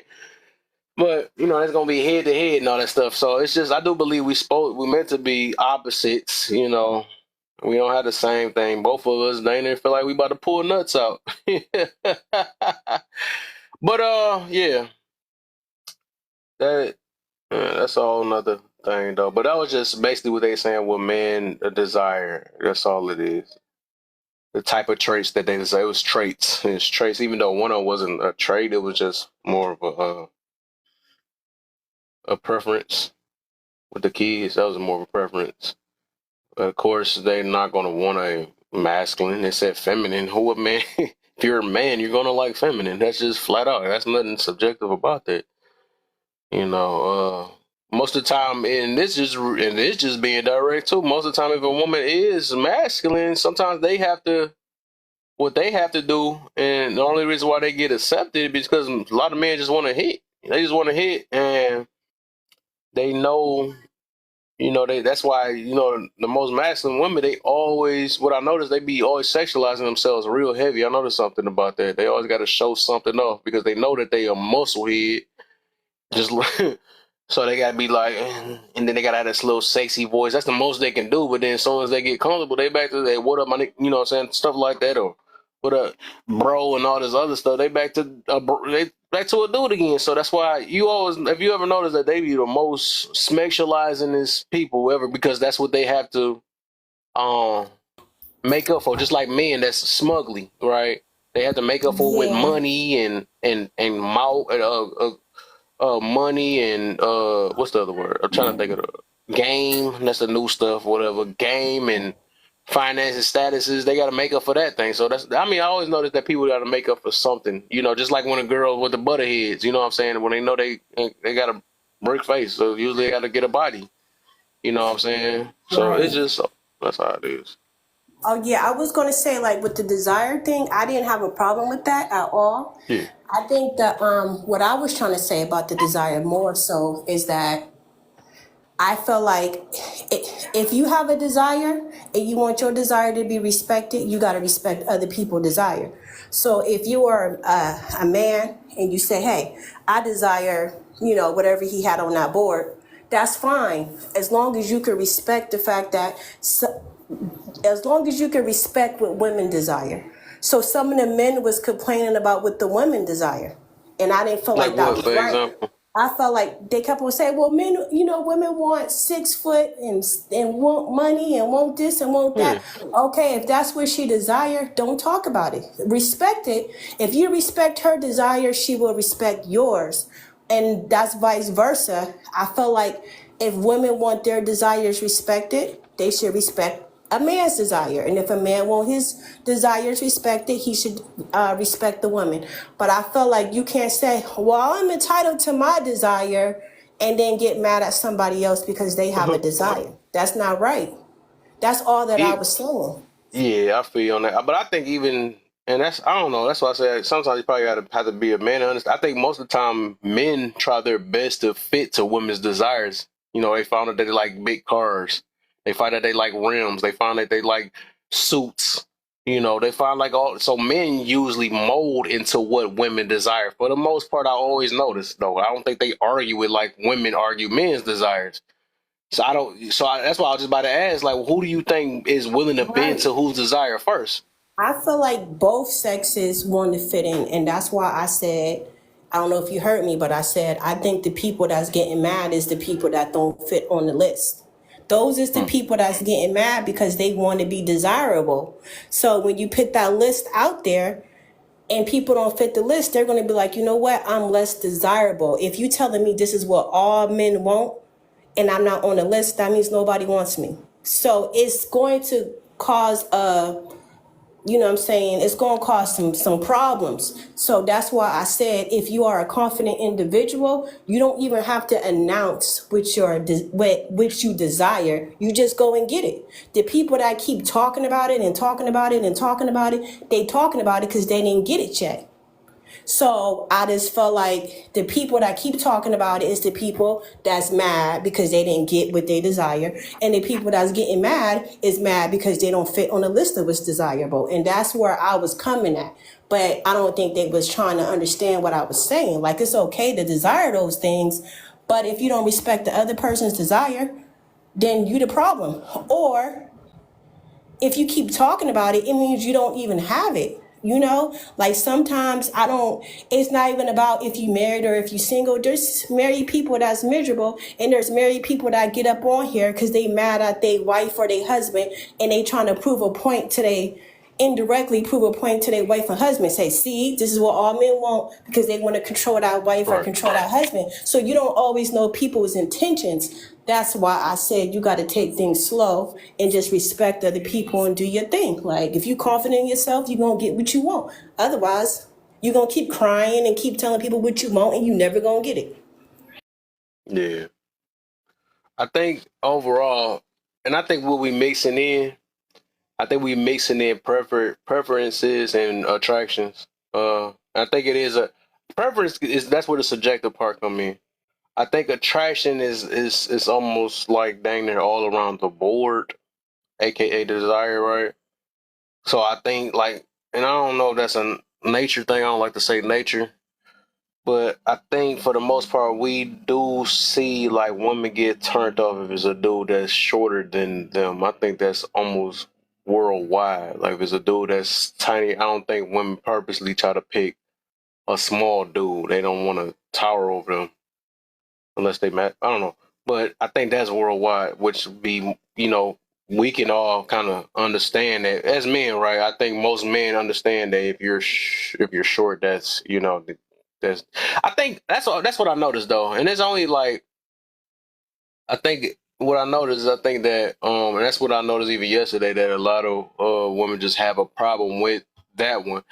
And like I said, I believe when he put that on the board, it was just to basically humble a lot of women to realize like. Y'all been living in like being talked to so indirect all this time and saying that whatever you do in your life that you can just be accepted. That's why you even heard some people say, well, I'm gonna be me, you know, I just be me. That's one of their biggest things. And there's dudes that do that. That's the reason why it's messing up people. And then people that was like the host yesterday, he direct. He flat out was gonna be like, no, this is exactly what a lot of men like, and that's the reality. They just scared to speak up. And I definitely understand that, and I definitely get that. Not a Cheesecake Factory, something different. Yeah, but this is the thing, even with that, you know, like some men are saying, you know what, I want a feminine woman. And there's nothing wrong with that. But when you get a feminine woman, then you got to get what she desires. She going to be emotional. She going to want a provider and a protector. She going to want a man that's masculine. And it's going to be masculine according to her definition, not according to the man's definition, but according to her emotional side definition. My chores done. Okay. And so, if you get in that, if you want a feminine woman, then that's what you're gonna get. Like, if you're a short guy and you got to get a female that's shorter, because if you get a girl that's taller than you, she, maybe she might not be as masculine, as feminine. Who knows? I'm not saying she will or she won't. But the thing is, people will say, this is what I want, but they don't want what comes with that. Hey, I want a masculine man, but they don't want what comes with a masculine man. And when you get a masculine man, he gonna want you to listen. He gonna want you to be submissive. He gonna want you to do certain things that females is like, no, I don't like that. I don't like that. Well, then you don't want a masculine man for real. You want to, you know what I'm saying? Like, they want to pick and choose what they want. Like, I want a feminine woman, but I don't want what comes with her. I want a masculine man, but I don't want what comes with him. No, there's none of that. You know what I'm saying? It's either this is what comes with this is what a masculine man is. This is what a feminine woman is. You accept it or you don't accept what comes with it, and good and bad comes with it, and you gotta accept the good with the bad. And I don't think I haven't people seen nothing that harsh coming from feminine women though. That's the crazy part. I think, or unless you had the entitlement thing, but I think they usually come with. I think a lot of women that think they feminine, but they not. And it's crazy because I think if you notice that I think some people have to get set on the side of what an example of what a feminine is and what masculine is. Yeah, because to be able to see it. Yeah, because like sometimes men think like feminine women means soft spoken, and it could. But you know what? But this is the thing. Yeah, she is. But guess what? If she's if she's feminine, she's going to be emotional. And guess what? Emotional creature. That's why they say that if a baby, aggressive is a masculine trait. I know that. I think women are more aggressive than men. Like, and I'm getting ready to explain it to you. Really masculine now. Like the African, no, I'm about to say there's an African proverb that says that if a snake is getting ready to eat a baby, the woman will charge it with her hands, but a man will go get a stick because she's so emotional. She's not thinking logically. And because she's not thinking logically, she's going to go into an emotional rage and it's going to look like aggressive. Whereas men, you know what I'm saying? Like, I work in the house with men and women. Women, they're going to be fighting and arguing and all kind of crazy stuff all day long. Men, they get along. They're very simple. They're not going to be aggressive towards each other unless they get extremely disrespected. If there's no disrespect, the house is good. But with women, I don't care how much respect you give them. They're so emotional, it's going to always be drama. So they are going to take on some aggression that comes with just being emotional, whereas men might not take on that much aggressive because they're logical. They're going to be like, it don't make sense to argue about this. Where women is so emotional, but I feel like it is, and going to go crazy.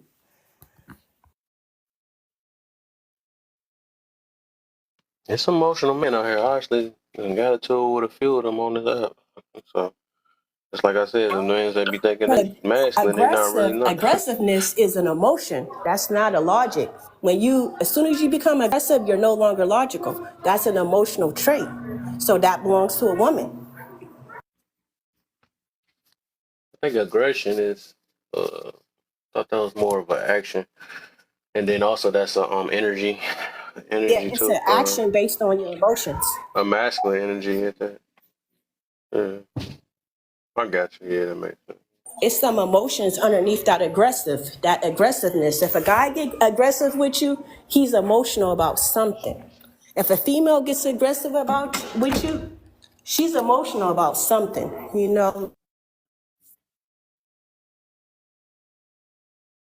But the thing is, that's what I was saying. I don't think usually a feminine woman don't be aggressive. They more of they wouldn't, like, if it was the extreme, right? They'd be more what's that word? They'll be more like victimized. They'd be more victim or cry. They rather cry more than like. That's just feminine. Like if they really feminine and stuff like that, they don't. Huh? Yeah, but those be the ones that's really crazy. I'm about to tell you, the ones that you think is soft-spoken and don't get angry, them be the ones that be doing all kind of crazy stuff behind your back and never get caught. too afraid of how they feel. The aggressive ones, you know what you get. So that's why I'm saying they all the same. It's just that the fact that they just express it differently. All males carry that. That's why they say all women crazy, because we all carry that aggression. We just all do it. Some do it passive aggressively. Some is just outright. But it's still an emotional trait. And when you see a man getting mad all the time, you think, oh, he's sad. He's sassy. You know what I'm saying? So that's not masculine, but it's not always masculine. It's emotional. That's why men be getting sassy, because they get emotional, and then that sassy turn to aggression, and then they end up in a problem, you know? But if they are masculine and they in control of their emotions, you won't see that aggression as much. It's rare. It has to be life or death for them to get aggressive with you. So it's aggression is a behavior. That's what that. I was looking it up. You had me look that up. I'm like, no, it's an emotion. So I asked it. I guess that I got asked before on Google. It says aggression and emotion. It said no, aggression is a behavior. Yeah, but what fuels that behavior? What fuels it? It's It's an anger. emotion. It's anger. Yeah, and what is anger? It's anger. That's Yeah, an emotion. anger. Yeah, anger. But guess what? Anger is a Yeah. secondary emotion, meaning that anytime somebody is angry, there's another emotion underneath it, whether it's sadness, whether it's something else underneath that Anger. anger. Yeah, correct. Yeah. So aggression, sadness, disappointment, all that stuff usually. It's like rage. Rage would be like the last form of anger. Raging. But yeah. Yeah, that's a deep one though. But even with conversation, that's why I said with one he did, it's like gonna be some that get it, and some people that don't. You know, but I realize it's only the ones that really don't understand it. Is like it must relate to them in some way, and they feel some type of exclusion, and they don't want to be excluded. I realize a lot of women don't like that feeling of exclusion. That's why I said I do believe that they take rejection worse. Even though they say men, if you take rejection, I think, for the most part, men have been rejected in so many things in life. And I think soon as some type of form of rejection come towards women, it's always going to get coddled for the most part. We always know that. That's why I said, I wanted to ask, like, who is willing to admit that they are not attractive first, which I believe we know the answer. We know that soon as, ain't nobody going to even get the nuts to say that a woman is that or something like that. But or even that, or a woman ain't gonna be confident or say confident. I'm confidently 3 or something like that. They're not gonna say that. They rather be all 10s or something else. And then on the other end, we seen brickhead dudes that just, and I hear it plenty of times, even every day, I hear them come out their mouth saying that I'm smugly, I'm an unattractive dude, I'm this and that. He's like, even they will say that. That's the reason why I say that it would. That's where that that's why I just so hard edge up hard though. But I just talk to the ones that just understand for the most part. Gotta come down. Okay. Gotta come out and come in. Oh man. Hey, what the heck is everybody at? That's a crazy thing. I done kick my other thing out. What's up, Kev? I was handling fam biz, man. Talking to my daughter about a little bit about what we was talking about, but I was talking also about sometimes your parents or the people around you, they don't believe in you. And if you wait on That's them true. to believe in you, you're gonna be waiting forever. But some people will limit. True. Well, That's because they know you. I mean, not only because they know you, but because they think they know you. There it is, right there.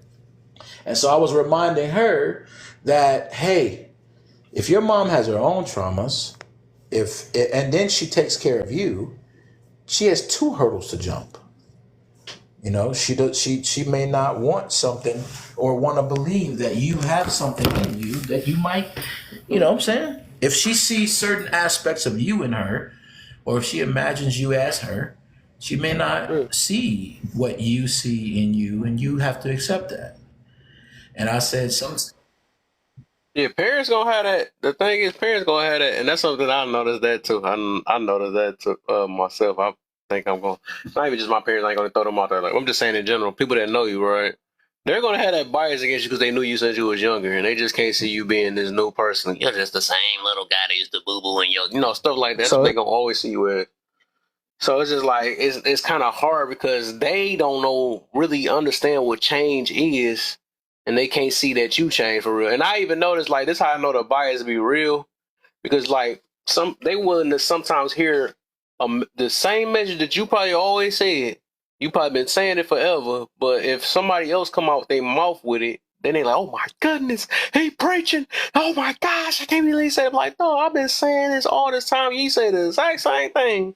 But then because of you know me, and you just can't admit, I'm like, man, but it's people that's like that. When they know you, they got you in this box for the most part, and they can't see your change. They just really, they can't. They probably see a little change within you, but they just, it's just, they still look at you the same, because they the same. There's a lot about them that's still the same. I don't know if I got cut off because my thing messed up, but I don't know if you heard what I said earlier or not. I was just saying that aggression is fueled by an emotion, and women are typically emotional. Oh yeah. We was talking about that. Yeah, we what was you just talking said about this that. time, I think that's true. I think that people put you in a box, and that box can be very unrealistic. Even though you're not that person, they'll still put you in that box, and they'll ignore anything that doesn't involve that box, and that's why they don't listen to you. Mm-hmm. But it's okay. That's why I said it's like even with me, I don't even let them because I realize, and it just comes like I said, it come with that maturity thing, the growing, and realize that sometimes, and it ain't even just being on no like arrogant stuff, but it's just like some things you may surpass them on. That's just what it is. I mean, they always ask for people to, I want the growth to be better than what I mean, so some things it be like that, but I guess they can't take it when it's really there. What they look at is better nowadays is, oh, you make a lot of money, or you have a business, or you slept with these many people or something. So what they goals is, or what they see as in better, it's like it's wavered. But you're not looking at the inside. Might not have the money that you wanted, but I have a different mentality. I know so it's like a lot of these things. If you didn't, you won't be able to recognize because if you waver your what is success is, or what a good person is and all this stuff off of these type of materialistic things or a certain look you gotta have, you won't see it. A lot of people won't see it. That's why I do believe, like even with one of my veterans says, like you literally have to be it to see it. That's why a lot of us can't understand one another.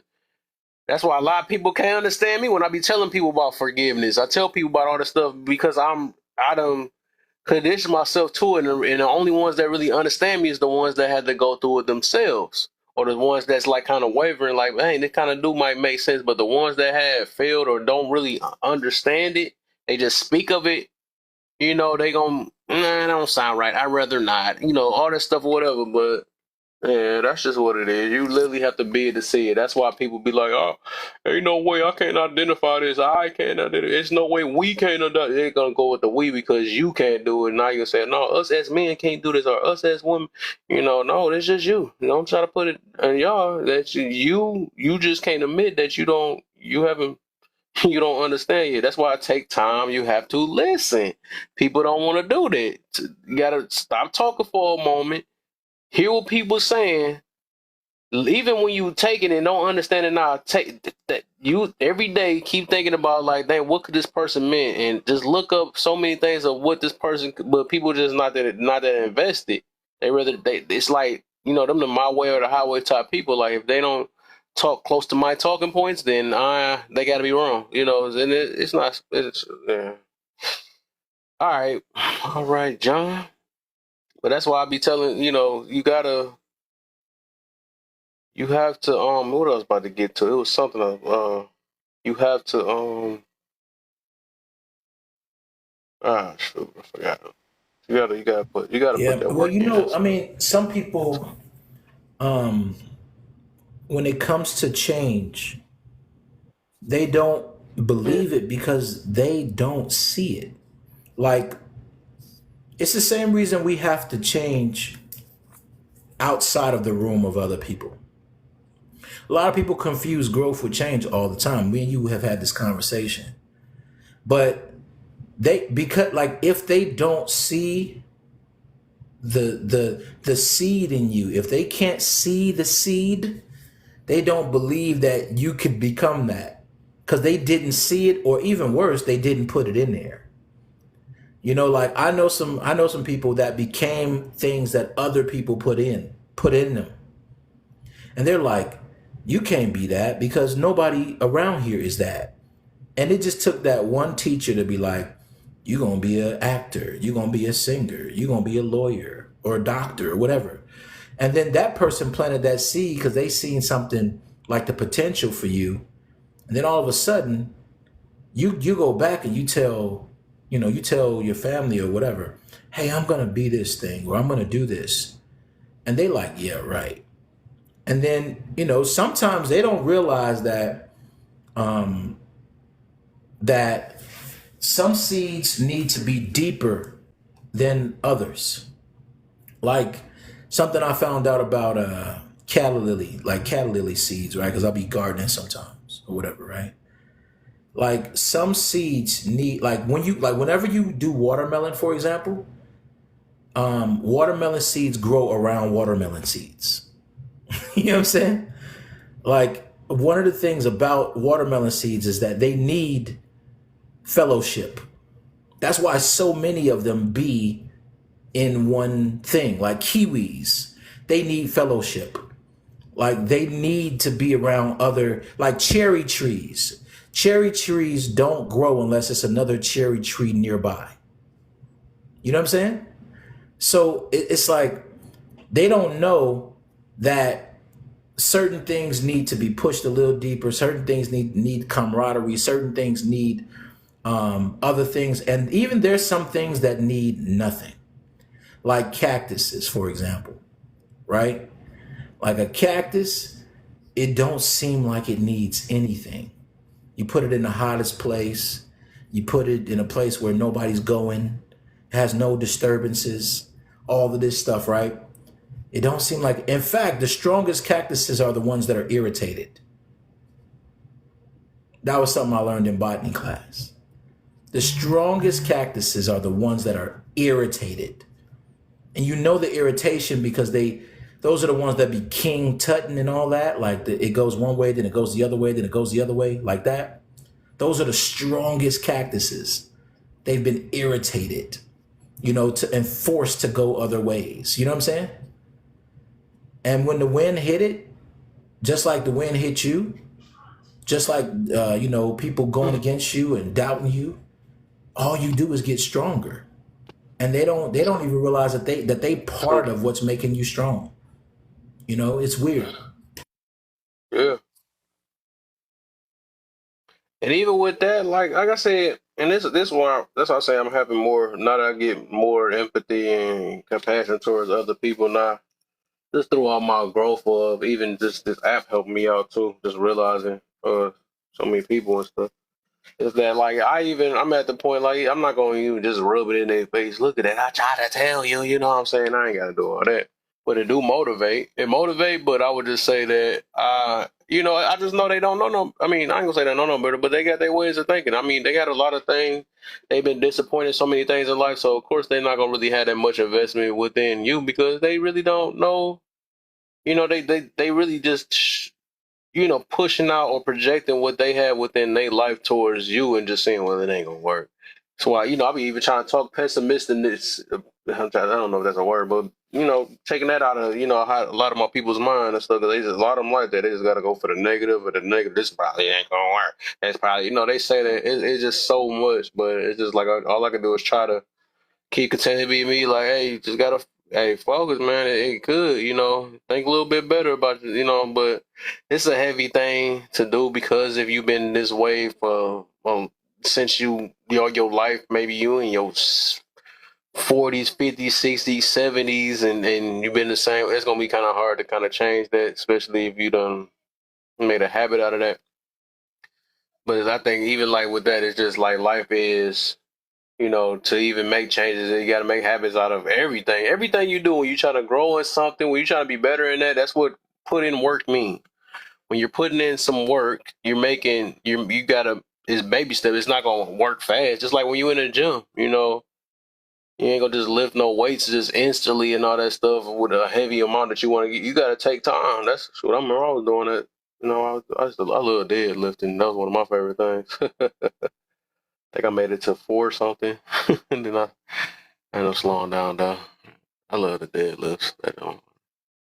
But it's baby steps,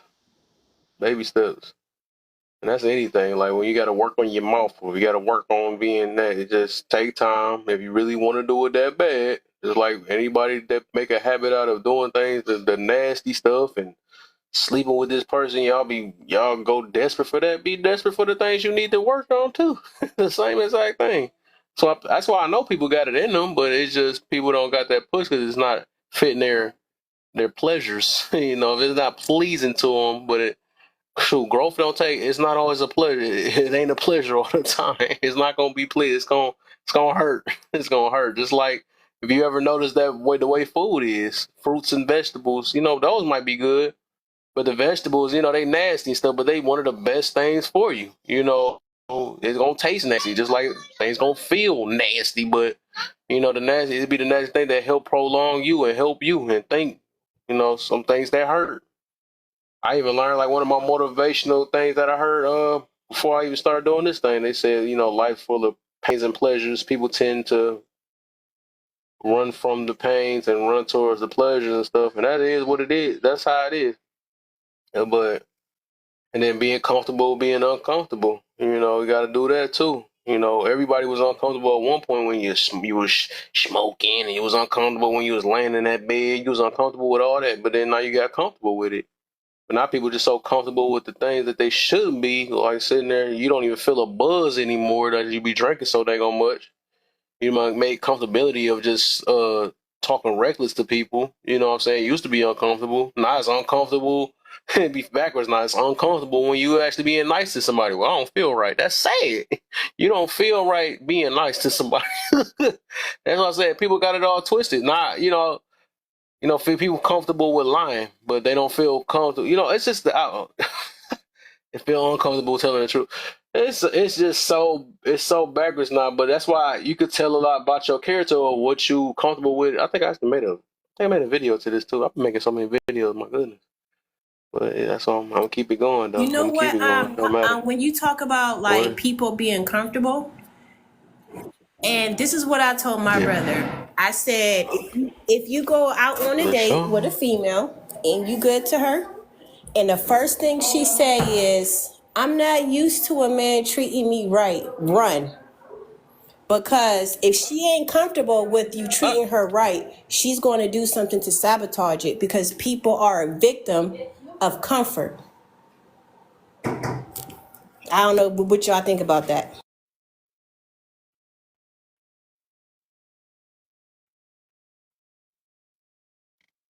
Yeah.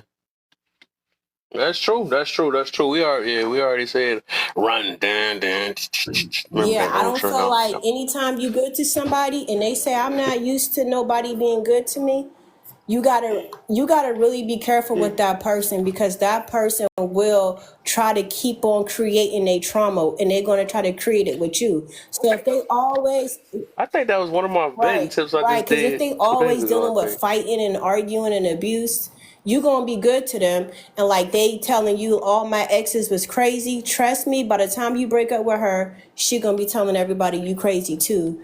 Even though Exactly. even though you try to be good to her, she created this whole thing to where y'all became toxic, because that's what she's used to, and that is a victim of somebody's comfort. And I feel like women do that a lot, but men do it too. So that's why I said, like, you really have to, when people talk to you, you really got to listen to what they're comfortable with. And sometimes people be wanting to save them, like, oh, they're not used to this, so let me be the first one to do it. But I always say this, if somebody is drowning, they're going to drown you too. That's why a lifeguard always puts something between them and the person drowning. Or they throw a raft, because that lifeguard knows, if I go out there and save you, I don't care how good I swim, you're going to drown me too. So sometimes you got to allow people to go get the help they need and get uncomfortable in a situation before you try to be superwoman or superman to somebody, because it's dangerous.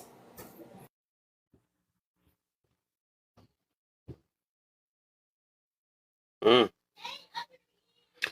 What up, Sean, man? I ain't heard from you in a minute. What's the deal, man? You all right?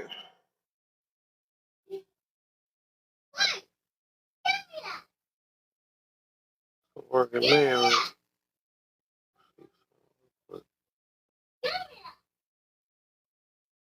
Oh, I caught him at the wrong time. What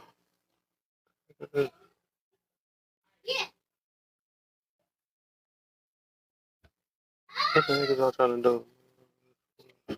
Start. But yeah, I would say that though for sure. I think I did make that's what I was laughing at. Not laughing at, but that's what I was. I think I did a video with that too. When a person, what was that? I actually said something different. I said when a person, what did I say? Person say, oh, about happy, right? I think it's with happiness, right? I just want to be happy. I think that's another one too. You need to run. Yeah, take that statement real serious. Cause like, bro, you can't. Why can't you be happy now? Why even found a way? You know, but that's why I say things like that, love, happiness, all these emotions and stuff. When people try to make it your job to do that, I'm not with it. I think that's something that you need to do within yourself. Always, like I say this so many times. A person's supposed to be an addition to your life. You're not entitled to that person, no matter if it's your husband, wife, whatever. That other person can do whatever they want with their life. And you need to be more, and instead of entitled, be appreciative for the things that they do for you. You know, but they didn't. It's not letting me see anything. I can just imagine how she said it too. I updated it, and it's not letting me see anything. Okay. Dang, twin, why they doing you like that? Man, free my twin, man. She in the dark. She in the dark. They got her not seeing no lives.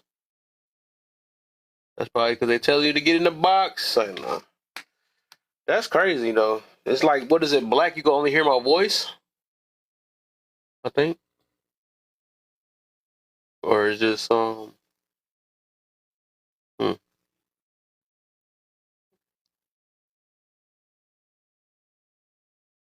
Yeah. So, let me get on this other one, though. Let me get on the other one, though. How do you determine the right or wrong? So I would say with me, of course, mine came through what I believe in. So I would say God, most definitely. I believe that somebody had to start it. Somebody had to give it to us. You know, that's what make more sense to me, right? Otherwise, everything had to been learned through trial and error. And if that was the case, a lot of us be unalive from the beginning. We've been extinct at the beginning if we would just do anything we wanted without no type of form of control. So I believe that if it's a God, right? And, the God I believe in, I got. Hey, hold up, oh, man. That's where help me determine what's right or wrong. And then like the feeling that we talk about, the feeling, I only believe that feeling comes around because of what we've been taught by our parents. By our parents, like otherwise we didn't know. We would if we didn't know, because I don't believe that you have your own. People be saying it. Some people believe that they got their own, what's that junk called? They make up their own morals and stuff or whatever. Oh no, they came from me. My morals came from me or something like that. Nah, that's fake.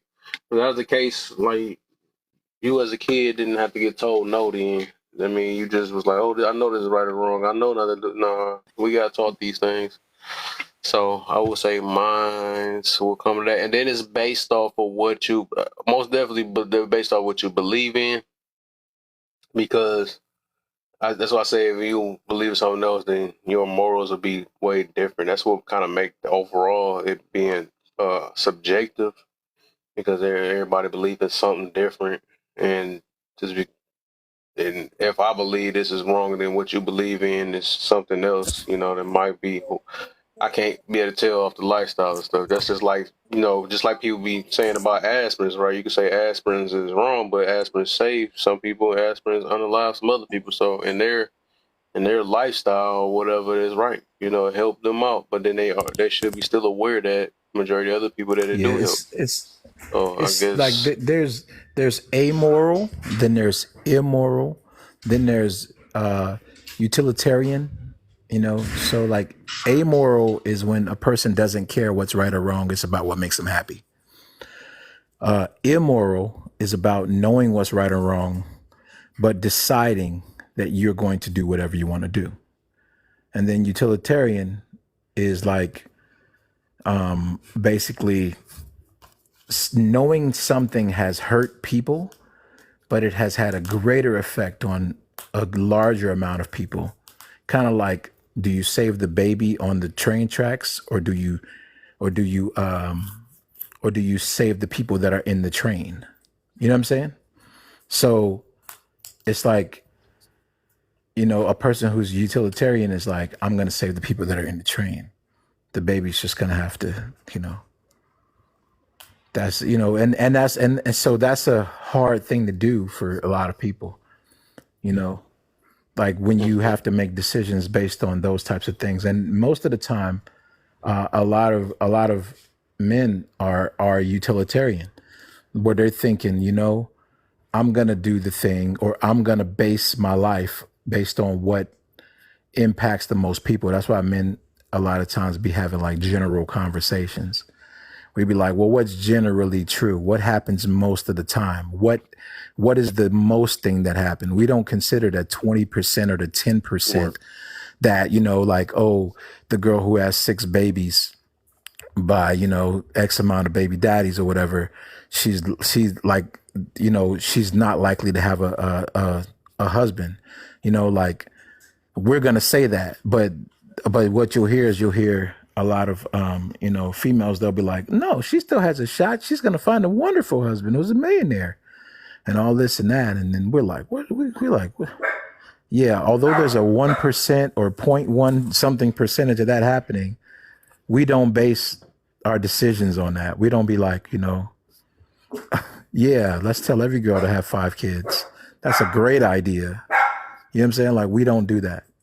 So it's just kind of like I think the ideology of womanhood, believe it or not, a strong ideology, not saying it doesn't exist in manhood, but I think a strong ideology that's in womanhood is exceptionalism.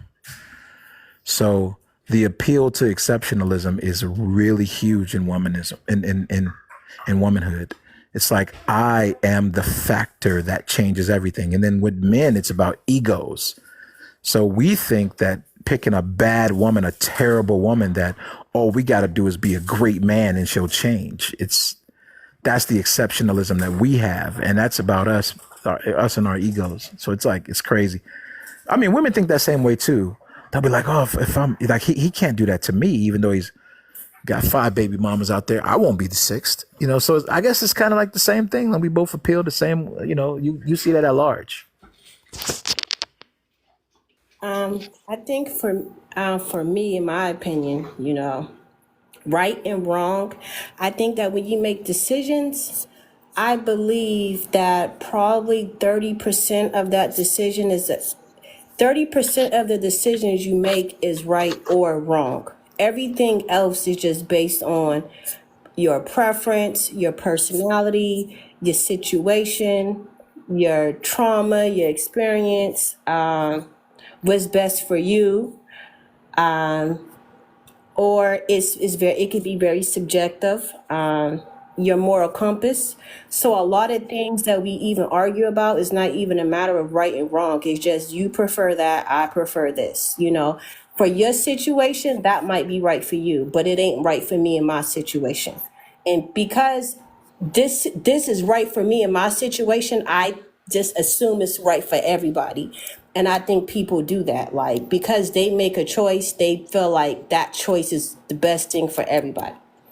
And I also do believe that people are very good at telling other people what they can have and what they can't have, instead of focusing on like themselves and what they're trying to manifest in their life. Because I feel like you really don't know what somebody can do, what somebody can have, what somebody can't have. I feel like you don't really know that because it's 8 billion people in the world, and most people don't even know 5% of the population. So they're only basing what people can have and can't have based on their own limited amount of experience and the circle that impact their lives. Sometimes we could just look on the outside. We could be on the outside looking in and thinking we know everything that's going on with somebody else because we observed 5 or 10 minutes of them, because somebody told us this and somebody told us that, but you don't even know if they're lying to you. So I just feel like when it comes to right and wrong, no matter what you do, you're going to deal with some type of consequence. If you do the right thing, you're going to deal with a consequence. And people feel like, well, I always do right. Why do this bad thing happen? Because no matter what you do, it's going to come with a consequence. But it has to be a consequence that you can look in the mirror to and say, you know what? I don't care. I'm going through this. This is the right thing. Just like if you in school and you get good grades and you get beat up. Do you want to get bad grades and be a loser? So it's just a matter of, I think everybody got to focus on ourselves. And I think on TikTok and on social media, we're geared and we're trained to think about other people instead of focusing on ourselves and our healing and our journey.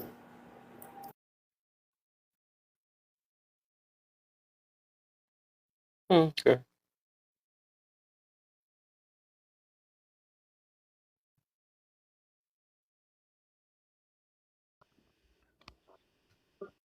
Give me a second.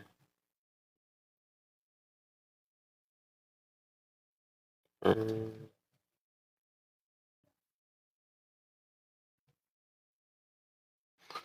All right.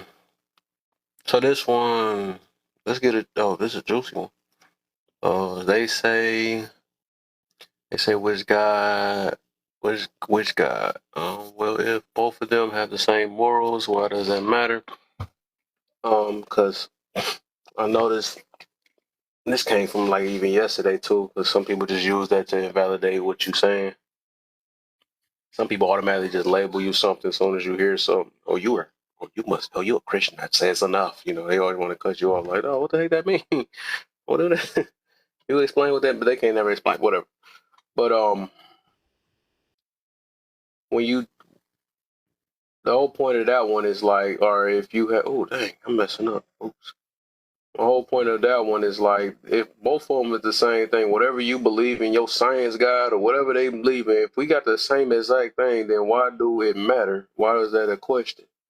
Because it just don't make sense to me. If it came out your scientist's mouth, or if it came out what I believe in, my maker's mouth or God's mouth,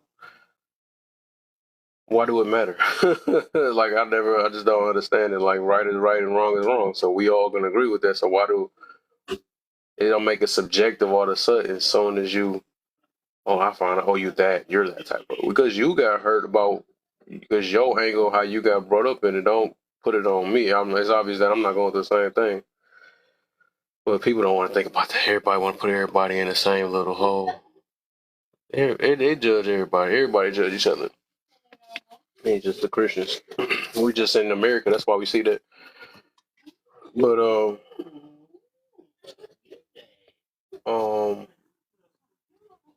what the heck, bro? My bad, I'm only playing this game. Um, yeah, for the most part, I'm like that, but that's really a setup for the people that be saying that, John. Though I'm like, bro, what's the point? At the end of the day, we all both can agree that you shouldn't be messing with kids at this age. You know what I'm saying? I don't change. So whatever.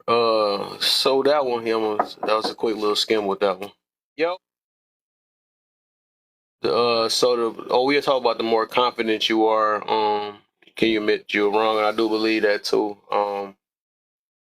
Open-mindedness and humbleness, right? I think all that. Some people, I believe that, and I notice like I don't believe that some people is confident in what they talk about because a lot of people just go off of sound bites for the most part. Yeah. Oh, is you talking? I can't hear.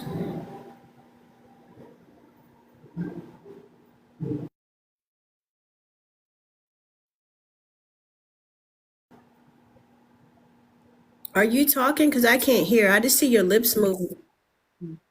Oh no, I muted real quick. But yeah, with that one, I do believe we could say humbleness, confidence. I believe even to be humble, it still takes some form of confidence, even with that too. In my book, because you realize who you are, and that's back to going towards the last question too. But I think people like going off sound bites. A lot of people just preach on certain things or speak on things that they heard, but they really don't truly understand it. So that's why I'm saying, like, if you are confident, like, because the whole key thing on it is that you could admit that you're wrong. Some people be knowing that they're wrong, or don't want to admit that they might be confused, right? Or don't want to admit that they might not truly understand. They rather just fight it and say, no, this is that, whatever. Somebody free my twin. Why they doing her like that? It's crazy. She the only one that's going through that too. It might be hopefully it probably might gotta reset your box or something. I don't know if you're on Wi-Fi. It might be a phone. That's weird. All right, for you. Yeah. Free her. With the God thing, I think that there's a lot of gods, and I think that even people that's atheists, they still are designed to worship something, whether it's worshiping themselves or worshiping their job or worshiping money or if you idolize something, that's still a god. You know what I mean? So whatever you idolize, whatever you spend your time on, like, people are designed to worship something. They are. You know what I mean? Even if it's the politics, you just designed worship something, to make something your leader, to make you, like, we want to be able to have somebody lead us and follow us. Everybody does that regardless if they know that or not. And I just think that some people don't put a name on it, and some people will say, well, have a higher expectation for a Christian, but it's like, shouldn't you live to that standard too, regardless of what you are? Christian, you're supposed to be a Christian and you're doing this and doing that. So because that person is a Christian, they can't do it, but you're not a Christian, so you're allowed to do it, means that you're allowed to be a scumbag, right? But if you looking down on a Christian so bad, why do you look up to them at the same time? Why do you put them on a high pedestal, meaning they can't do no wrong? So you obviously don't look. Yeah, That's a so good you one. That was a obviously good can't one. look down and look up at a Christian at the same time. You got to pick one. You know what I mean? All right, pick your struggle. So, and I think I agree with you when you said about confidence. And you know what I think? I think that it takes confidence, but I think that some people don't want to change. And I think when you admit that you're wrong, you also have to acknowledge that you have to change. And some people don't want to change because they're benefit. That's true. That's some real stuff They're right there. Yup, benefiting from fact. things being the same way. So even though they know they wrong, it's like, well, I'm not ready to change right now. So let me deny everything and tell everybody they're the ones that's wrong and make sure everybody else change because they don't want to change. So I think a lot of that is coming from people. What's the Right. They deal, don't want middle to road? change. And I think that's where a lot of, because how you don't know you wrong? You know you wrong. You just don't want to do nothing about it. You know what I mean? So just like somebody can admit something, like you gotta admit that a change is needed, and some people just don't, they too lazy to change, you know? So that's what I think about those two qualities, you know. You have to have confidence, but you also have to have the ability to change and be humble and, you know, mature, you know. Yeah. I think that was perfect for real. I ain't gonna lie. Yeah, I got a lot to do with it because they're not ready. They're not ready to change something with it. Because if they do admit they wrong, they like, dang. Because that's even before, like people that just don't want to. Like I remember, okay, I guess I throw the Bible in there, right? People don't want to really read it because they scared to say that they know, right? And they're gonna have to feel guilty. Because I ain't gonna lie, I think I was like that when I was younger too. You know, like, I'm not about to get that deep into it because if I read it, I'm gonna start feeling guilty. So I'm better off not knowing, so I can keep living the way I'm living and stuff. Because I don't want to feel guilty while I'm doing what I'm doing. You know what I'm saying? So I think that's what people doing not to this day. So they rather just keep on saying, no, it's not true. That's not true. Nah, that ain't true. They rather just keep saying that though. But like, hey, hold on. Right. The two tie Nah, into each other. Like the one about which God and the one about yeah, admitting you wrong. I feel like those two is a tie-in because, like you said, people bash, you know, Christians or whatever because they know that they can't. They don't want to change their lifestyle. They're living a lifestyle that they feel like goes against what's in the Bible or goes against Christians. So instead of them changing, they bash Christians or they bash the Bible because it's easier to bash something and say, I don't believe in something than it is to change your whole lifestyle. You know what I mean? So that's just what I think, you know. But deep down, like I said, everybody yeah, worships something, but they gonna worship whatever allows them to be who they are. yeah. Whatever lifestyle they pick, which go back to the topic. People want to change the right and wrong because they want to fit their lifestyle. Well, that wrong is right with me. You know, just like when they be hearing, you know, oh, they could push out music with twerking booties and all that stuff. But I want my child doing it. I'm gonna do it because I gotta survive. So now it's right. But when I do it, but when they do it, it's no, can't do that. So Yeah, no. it's like they'll bash a Christian for believing in the Bible, but if that Christian that believe in the Bible bashed them for their lifestyle, it's oh my God, I'm offended. No, What? You're not supposed to do that, right? Manipulation. That is true, right? You're not supposed to do that. Ain't you supposed to you're be like, that? okay, Like, so I ain't allowed man. to bash you because I'm a Christian, but you're allowed to bash me. Is that how it works? To me, Like, what I are you consider that in? What the spiritual heck? abuse when somebody use your belief to abuse you and tell you that you have to be perfect and they don't have to be. That's to me spiritual abuse. Right. That takes place where they're guilt tripping you, like, oh, you know. And it's like, how can you put a Christian on a high pedestal and put yourself so low, but you think low of Christians? You can't do both. It's just the fact that you don't want to do the right thing Right. and the fact that you don't want to change. Just say that. Instead of bashing everybody, just say that. Just say that. I respect if you just say that. Mm-hmm. It's that simple. But that's too much to take humbleness. They don't want to hear that. That's why, man, you should see how people be squirming when they hear that word. Do you know what humble mean? I mean, you're gonna look at yourself being less. I'm Yeah, like, or all they'll right. say, you know what, you've been brainwashed. And I'm like, okay, so I've been brainwashed. Oh, that's their favorite. Right. I've been Who brainwashed about haven't? what happened in the Bible, but haven't you been brainwashed about what happened in history? Because what they taught you in school was Right. more brainwashing and more Exactly. damaging than what the Bible ever did. And you believe that, right? Preach. You Preach. believe everything that you hear on TikTok and all the history you hear on social media and Google. You believe that, right? That's why I love when people do that.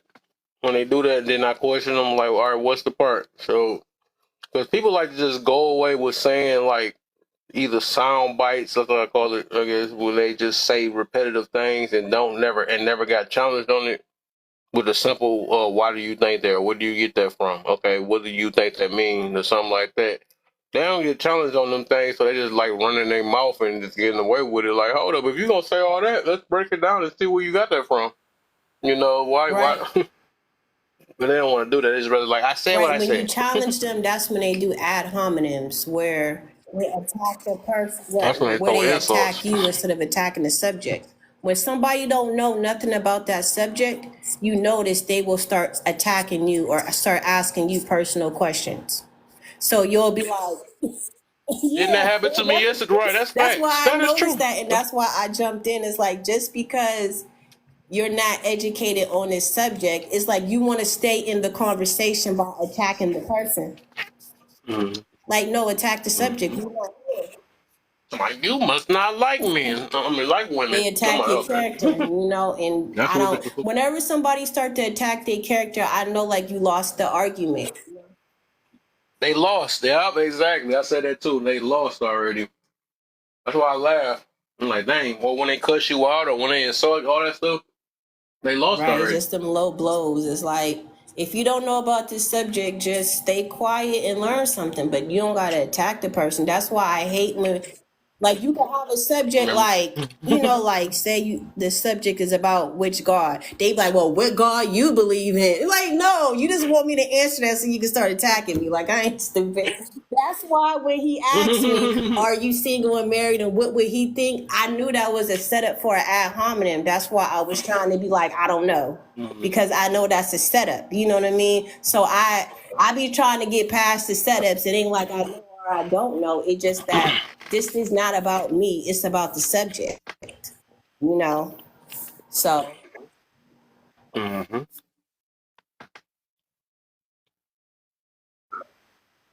Exactly. That's what they do, man. When they don't have the answer, they're going to go for your personal life.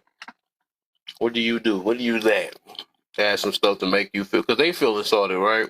When they feel insulted, they're going to find some way to insult you, or if they think they're going to insult you. they gotta Well, know shoot. something about you before Well, they you come. attack.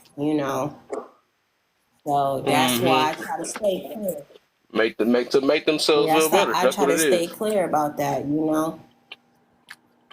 It's like we talking about this subject. We're not talking about me or you. We just talking about this subject. Now, if you want to share something personal about you and get attacked, because there's a lot of times people will sit up there and be like, "Well, I and my man and my wife and now everybody attacking you and you don't know why, because why you needed to give that information. You think that's gonna make you credible? It's not. Right. Them be the less confident ones when they always have to boost because they live their whole life for that, you know. You gotta have your own life though. I think so. Oh, that's another thing. That's so funny. I wanted her live too. Shit. Talking about you gotta find your other half. You gotta be no, I don't know. These are sayings that's hurting a lot of people, man. Ain't no other half. You gotta be your whole self coming in with another person that's their whole self. They gotta be like I always say, and I done stuck with that, and hopefully I patent that because I don't want nobody stealing that one from me. I say that your significant other supposed to be an addition to your life, not an addiction, and that's be the problem. Everybody make them like, oh, this is me, this is mine. Oh, what's they got that new thing that my man, all that stuff. Whatever. Like they never had a man in their life before.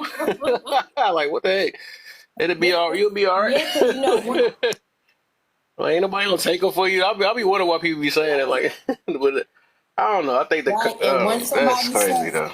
My man. And you could tell them off conversation that they ran by. They were like, once they get their relationship, them be the ones that be saying, and I don't. That's why I never say that marriage is the goal. I just don't say that it's a goal. I just would not say that because I notice people, and I ain't gonna say people, but I think people that only limit themselves just to marriage, and there's so many other things you're supposed to do in life besides that. It's too many other goals that you have to accomplish after that. I think that's all they do is live their life based off that. That's why they really, and it goes with that last question, right?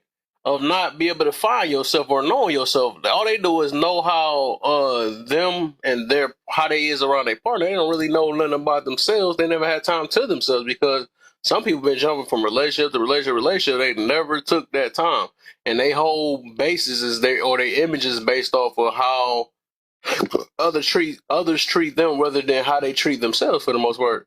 But yeah, it's gonna be sad. That's why I be listening back. Like, yeah, you might got somebody, or with the same people. You gotta listen to talking points like this too. Where they be like, that might be one of my vetting things I'm gonna use too. When they be like, oh, you must be miserable. You must be miserable because you're single. So when they talk like that, most of them is miserable with somebody. And I learned that a while ago. So I'm like, why do people be saying stuff like that? But they thinking about they project. It's a projection, right? Because they will be miserable if they didn't have a person. So they think everybody that's either single or something like that, they miserable. No, you got to listen to misery through talking points, the way that they, the way they express themselves, the way that they, all that stuff. That's how you could tell misery. It's not based off of you being alone. If you can't stand being alone, that's a problem already. That's why I'll be like, if you can't stand being alone, why you gonna think somebody gonna stand being with you? That's crazy though. But it's so many things people just, people gotta be. They got to be aware of, man. People just like a lot of awareness. And that's what I'm here for. Got to bring awareness, man. Vicky, what's the deal, man? What's up? Welcome to the line. I'm sorry. Somebody came in here with a cough, man. You got it, man. You should. No, it ain't that type of cough. It ain't that type of cough. It's different type of cough. Yes, a good. Oh, that good cough. Yeah. Okay, that one that y'all like. Look, each cough. I don't do that type of cough though. But hey, I feel it. These. It says, okay, so how do you determine what's right and wrong? I would say that's my subconscious determines that outside of what I was taught. So like I was taught certain things, and there's certain things that even the people that taught me what I know about moral values, I have created my own. What I deem is right, and what I deem is wrong is wrong. And I try my best to use logic. What the? How you Like, do that? okay, What you do okay, that? so You let's just say create your own one? that I hit somebody's car, right? And I know that I don't have no license or no insurance. So driving off would be, to me, immoral. Like, that's messed up. You don't know who driving that car.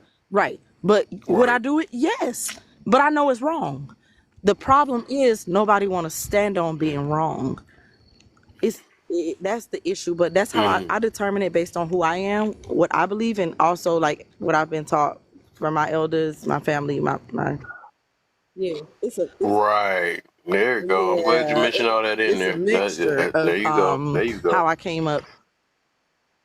Because it had to be a base, right? We wasn't no little kids knowing Like this if stuff. because my thing is like when I certain Yeah. things I make like by the same people that taught me the things that I was taught will say certain things not wrong, and I'd be like, nah, yes it is. That's not what I believe in. You know what I'm Get you. saying? So people don't.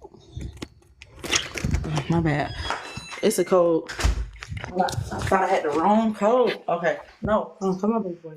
Okay, so my thing is, okay, so yeah, we decide based on what we know, what we was taught, and I do feel that it's a spiritual thing. I do feel that like it's who you are. It's deeper than just what you was taught and what you think. You said they say which God. Well, if both of them have the same morals, why does that matter? There's multiple gods. There's more than two. I believe in the Most High. I grew up Baptist, but I'm not Christian now because I've been hearing and reading and seeing some things for years that I can't rock with the whole religion thing. If we want to You talk want to about it, talk let's about talk it? about it. We can Okay, talk about so it. I Because didn't. Okay, we can talk so about it. all my life, I'm 29. I've been raised Baptist. I don't know what it is about my generation, 90s babies, like, and like, what will stop before 1997. But we trying to do our homework. a lot of us don't have patience to waste our time. So we want to know, are we praying to the right God? We worry more. We eat the wrong food. We work more. Like it's all connected. Everything that's going on is connected, right? So the reason we're thinking what we're thinking is because they're giving us nerve food. So when we have nerve food, it make us think and worry and stress. You know, our root chakra is out of whack. So we worried and stuff. So I feel that I feel like it's a select few. And when I say select few, I don't mean the actual select few, because it's like I'm talking about thousands of people, but it's just a small amount, you know, in certain generations and genders. I feel like we basically don't we doing the research because we want to do what's actually right. As far as the witch god thing, when I was Christian, I read things that my pastors didn't read about it being different gods and celestial bodies. You know, when you talk about extraterrestrial, like stuff like that, like they don't want to talk about that. That's impossible. What? Give me the scripture.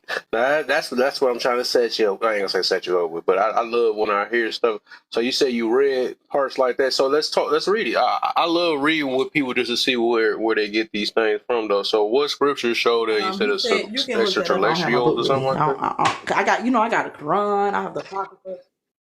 Things like that is important, man. Damn. If they at home. I got a whole bunch of books. I got a Quran. I got the Apocrypha. No, I'm talking about. I only read the Bible. That's all I read. In the I don't read Bible, no other there's books. a I just read the part Bible. in the Bible. There's a scripture, and Jesus is telling somebody, I don't remember, and I haven't read in a while, but Jesus is telling somebody that there's different bodies. Like there's levels to this. Basically, he's saying, and I know it's a sin to like misquote the Bible. I'm not trying to do that. That's why I'm gonna say like. Not verbatim, but based on what I remember, there's a scripture where he's saying that there's celestial bodies. There's a God for different moons, different. I highlighted it. I got to get my Bible. But there's a part in that Bible that no preacher talk about. There's multiple parts in the Bible that the preacher don't talk about. They get paid not to do that. They sign something. I can believe it's aliens if you're saying that. Well, You it said didn't. aliens, The maybe Bible, something like that. I can believe that. I mean, look how they big the didn't galaxy use the is. word alien, but and for one, it's I have the King James version. I have the Jehovah Witness. I have that version. I have it's another one I have, and to me, I cannot stand I have the New English version. I don't like the King James version or him, but there's a part in the Bible that nobody talk about, like about the celestial bodies and the different gods.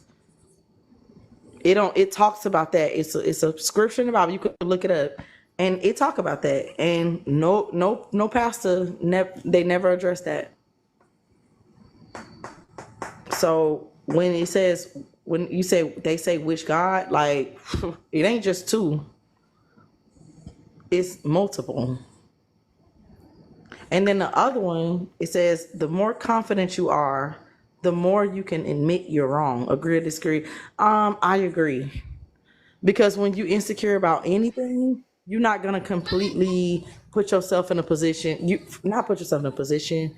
Well, a lot of them would, but you're not gonna sit up here and be like, if you secure, you're not gonna be like, I didn't do it. Like you're gonna stand on your shit, wrong or right or wrong. Like you're gonna stand on your shit. The last one, what is knowing yourself and how did you find yourself? I feel like knowing yourself would be like shadow work. I hate that it's called shadow work, but I feel like that's the closest thing you're gonna get to knowing yourself. Because you have to go back. You have to go back to that little boy or that little girl when you were first either traumatized or when something changed for the, regarding something negative, like if you're promiscuous, when did your first time, when did you first feel like promiscuous? Like, when did you feel that you needed the attention from a man? When did you first feel unpretty, or whatever made you want the attention? How do you feel? Like, that's shadow work. So to me, that's how you're going to have to find yourself. You're going to have to give yourself that, Ayana, like, you're going to have to do that shadow work. But yeah, that's it for me. And you know what? I want to touch on what you said, like when you said that there's many gods, and that's pretty much what I said too. Like, it's many gods, and everybody, like, people is designed to worship a god, and we all worshiping a god, regardless if we know we are, or regardless if we calling it by a name.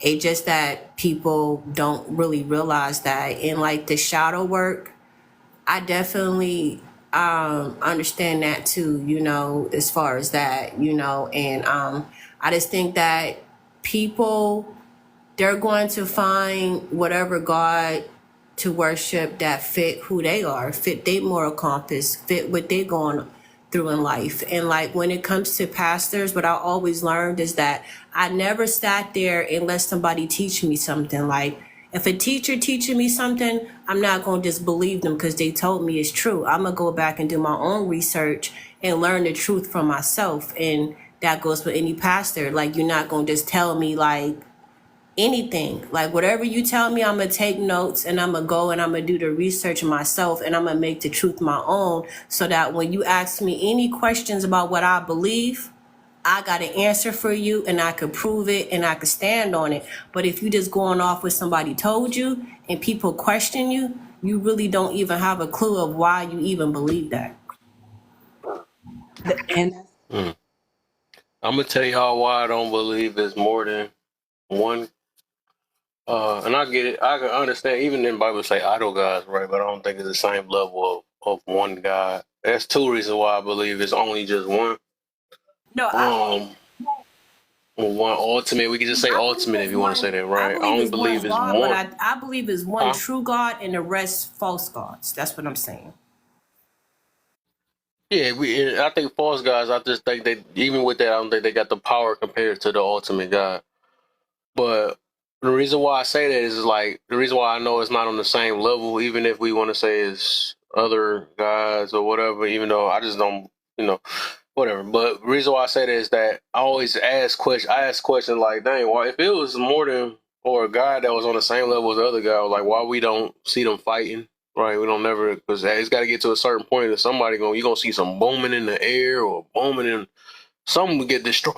Some stuff will get destroyed. I ain't gonna lie. If you see some two ultimate guys fighting against each other, you know what I'm saying? Stuff like that. we ain't seen one. I think about. We ain't seen one though. You ain't seen.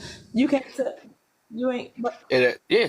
So that's true. Right. Exactly. That's what I'm saying. I know that it had to be. faith. But the thing is, even with that though, it's something. It's something that created all this. That's what make it work. Make that. So that's how. What if I told you to study what you made up of?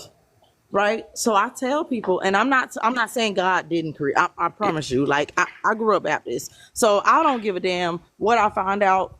I believe Most High, and I believe that I believe that the highest God is everything. I believe that God is air. God is this, that.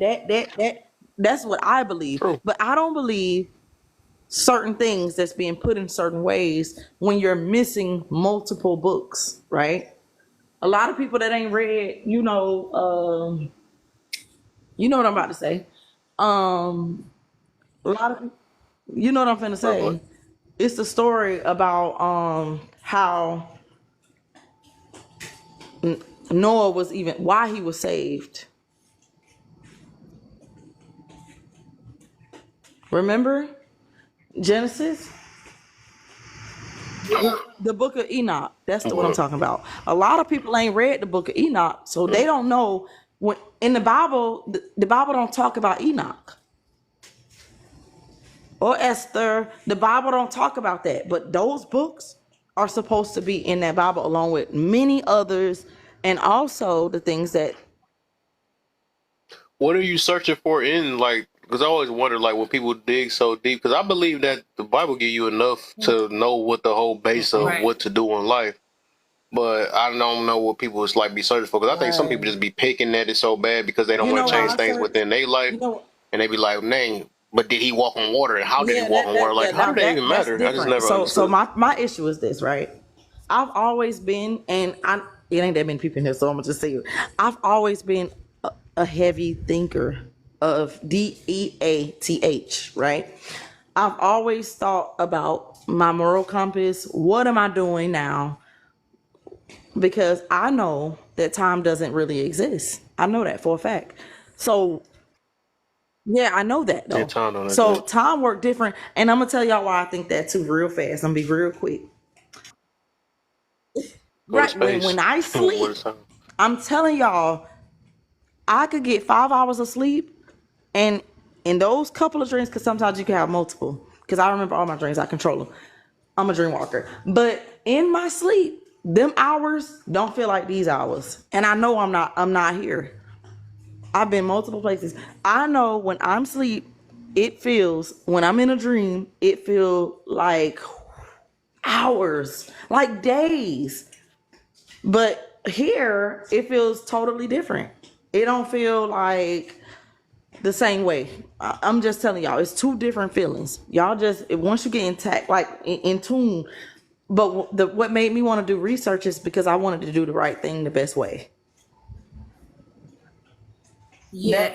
That's what made me do research. It wasn't because, oh, I want to debunk God or nothing like that. I promise you. Like, I'm not a black. Yeah, some people Yeah. purposely do that though. But even though I just don't, like I said, overall, when I read the Bible, it's I ain't gonna say it's simple, but it's basically just telling people to love one It's another and more, and do things to not no, hurt that's not yourself. That's true. all it's basically That's not saying. true. Okay, Bible, then the tell me. Bible Okay, is we more, can talk is about it. way, So it's about way more than that. It's about everything what's you're it? What is it supposed, then? it's Tell about me what it's everything you're about, because I supposed to read it all the be time. to a God, to a perfect God, and to your people, the people around you. This is where, okay, when you see those movies, okay, the Bible.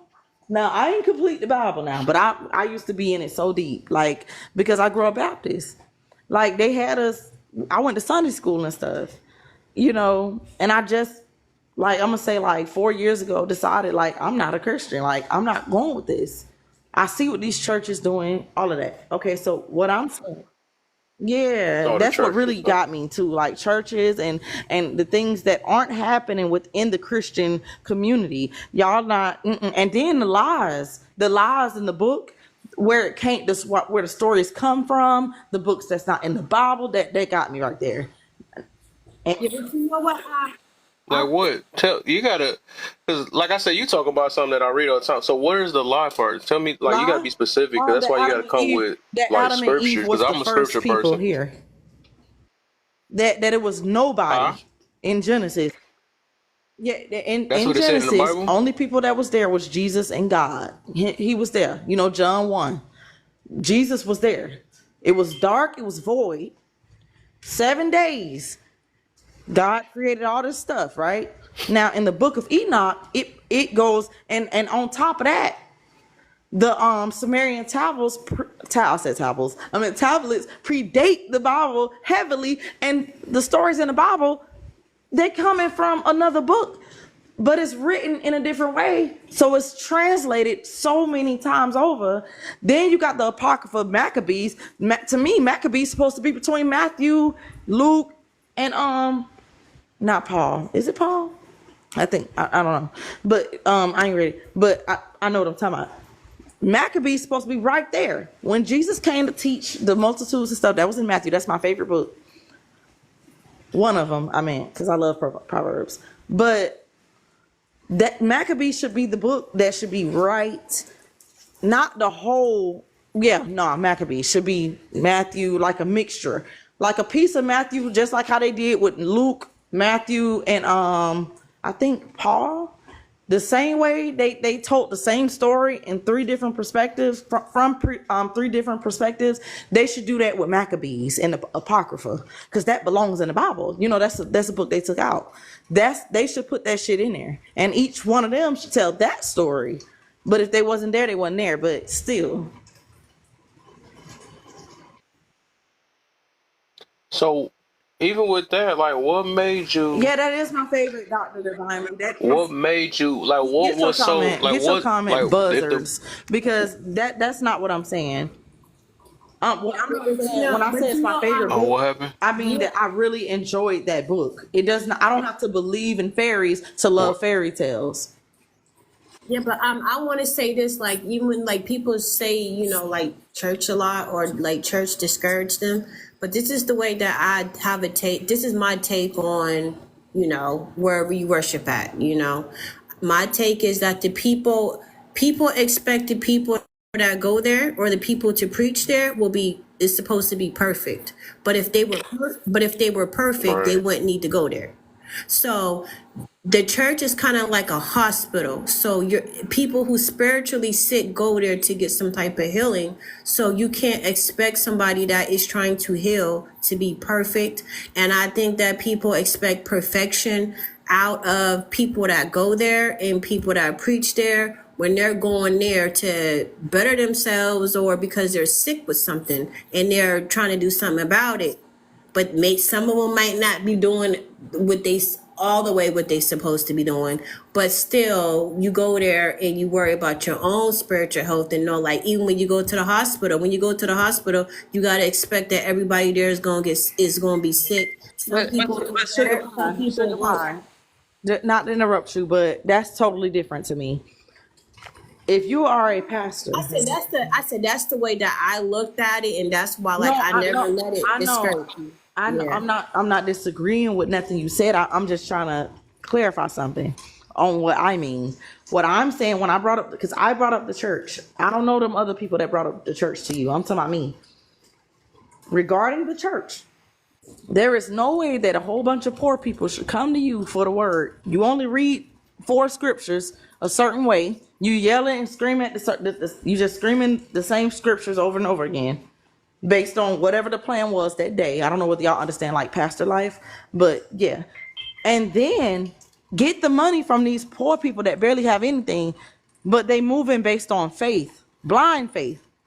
I'm not saying Jesus not real. I'm not saying that, none of that.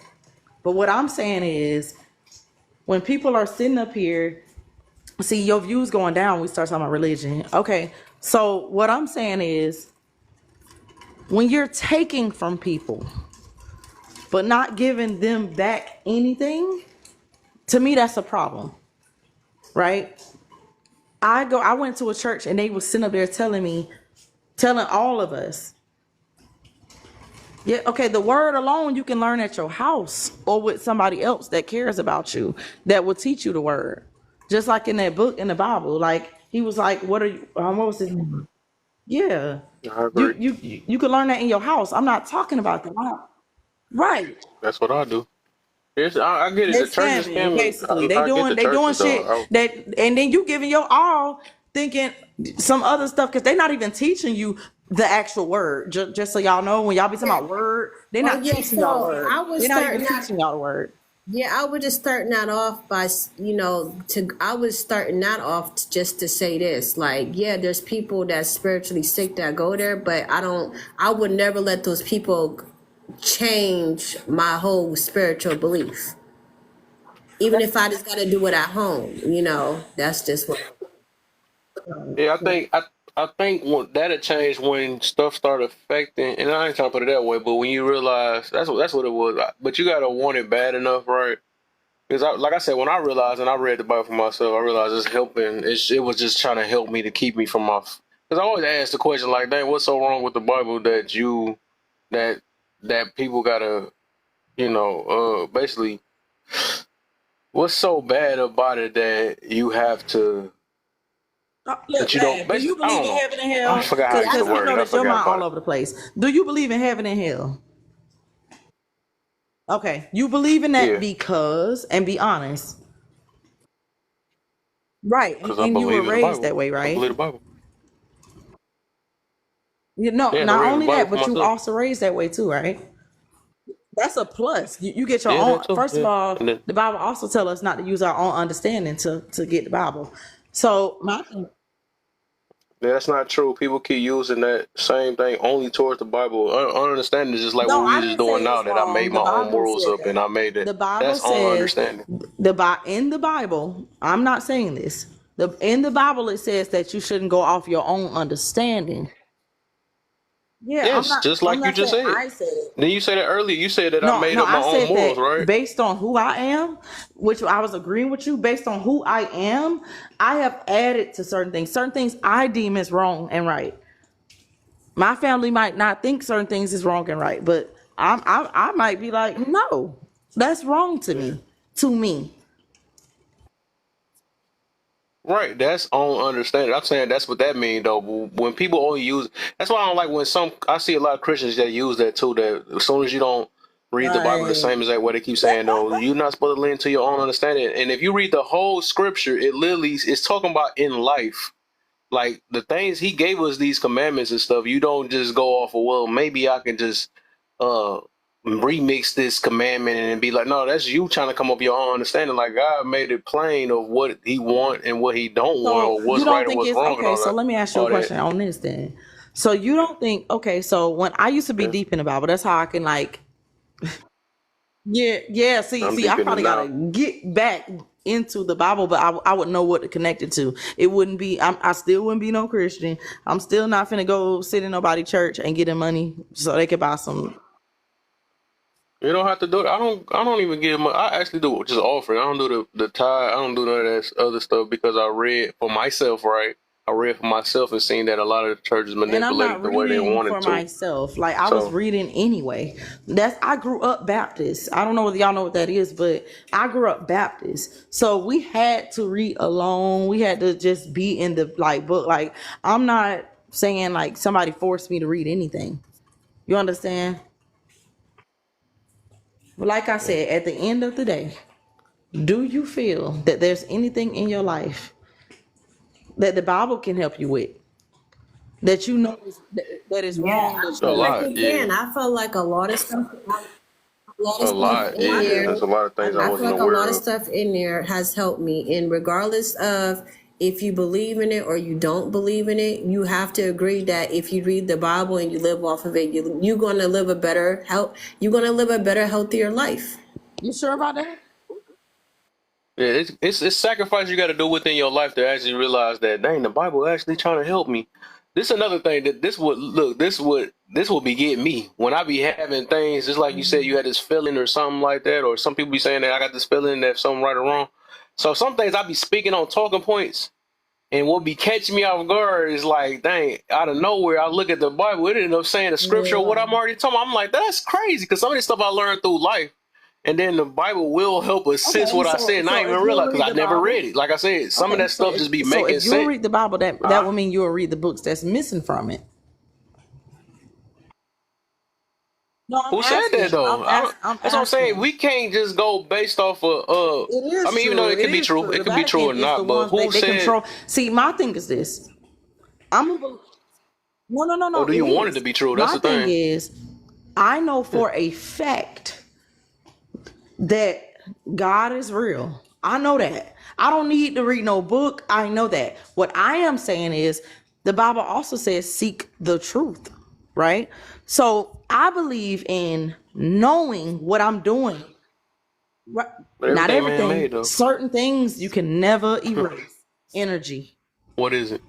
Energy. That's not man-made. Energy is not But how can you? man-made. It's just here. Right. No, So it no, had to been a no, guy that no. made it. Right. I feel you on that though. I was just talking about the stuff that you do your No, research because you do research, I right? You be not doing a lot of only research do because usually. my thing is the But same this, book that you but this is reading. the Hold on, the same book you reading, you had to get from somewhere, right? That you believe in. But Right. what I'm Everything we telling you, done read and did updates I on the know stuff that books you know that came from somewhere. predate that it's the same stories. but you Before, don't. have you ever read a Hebraic Bible? Which was still man But made, when I right? But you tell No, I don't you, haven't know read for a that. No. fact if that was a part of the Bible. Like you no, don't know that. we know because of wait a How do you know second, that? we know because of time. You, I love when people say no. So you Oh was my there when gosh, because laugh. I'm You very open know, minded. I can even shut admit that. I up. don't even. You know I can that's not admit. what I I can admit mean. that. You don't Huh? know that. Oh, I was about to say, because I was about to get you on that too. Okay, Like, I'm talking boy, about was her. you I'm next saying to that I person? know for a fact that No. these books are missing. That's Okay, what but I'm this is saying. what I was saying. Is that something you believe or is that something you know? Because I that's two know different. that books are missing. I know they are.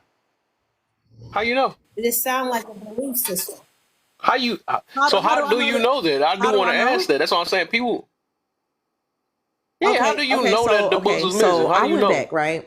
So I understand time very well the way it work here. When I tell you these books that are taken out of the Bible fit perfectly into what you believe, they fit perfectly into it. And on top, it's really time that makes me very sure, because the Hebraic Bible predates John, what you call it, what's his name, which I don't like. Okay, but this is what I'm saying. I'm I trying could to write a answer his book. question. What I you could doing? write a book. I could write a book right now Okay, about well, what's y'all going need to on. be talking. Y'all need to keep this energy with the Bible. Don't keep I it know with that, but the I'm books just that trying to tell predated. you. Wait a second. Don't keep it with the books that predated. Have this mindset with the Bible itself, because it's the newest of what I'm talking about. I'm actually Yeah, talking about something books that it came from. You know what I'm yeah. saying? This is what I'm talking. You This never is answered my Yeah, question this is though. what I'm Which trying You to never one? tell you. did. That That's I could write a book about what's going on right now. You could write a book about what's going on right now. Laugh or Learn could write a book what's going on right now. And 7,000 years later, it could fit, but that don't mean it's a part of the same book. Yeah, but I'm not saying it. I'm saying it because they said it. The Vatican. I'm talking about a No, whole different. they I'm said talking. it is a belief Okay, system. so do y'all? Okay, so my thing is, That's hearsay. they gave you. No, it's not. They gave you. First of all, do you think you black? Cause I say I'm black simply because of where it come from. no. But I know the difference. I can say I believe, No, but no, we no, probably no, mixed no, by no, now. no. That's why I See, said my. no, Why you didn't do you your don't do your research on research black? on genetics and You did your research etymology, on the right? Bible.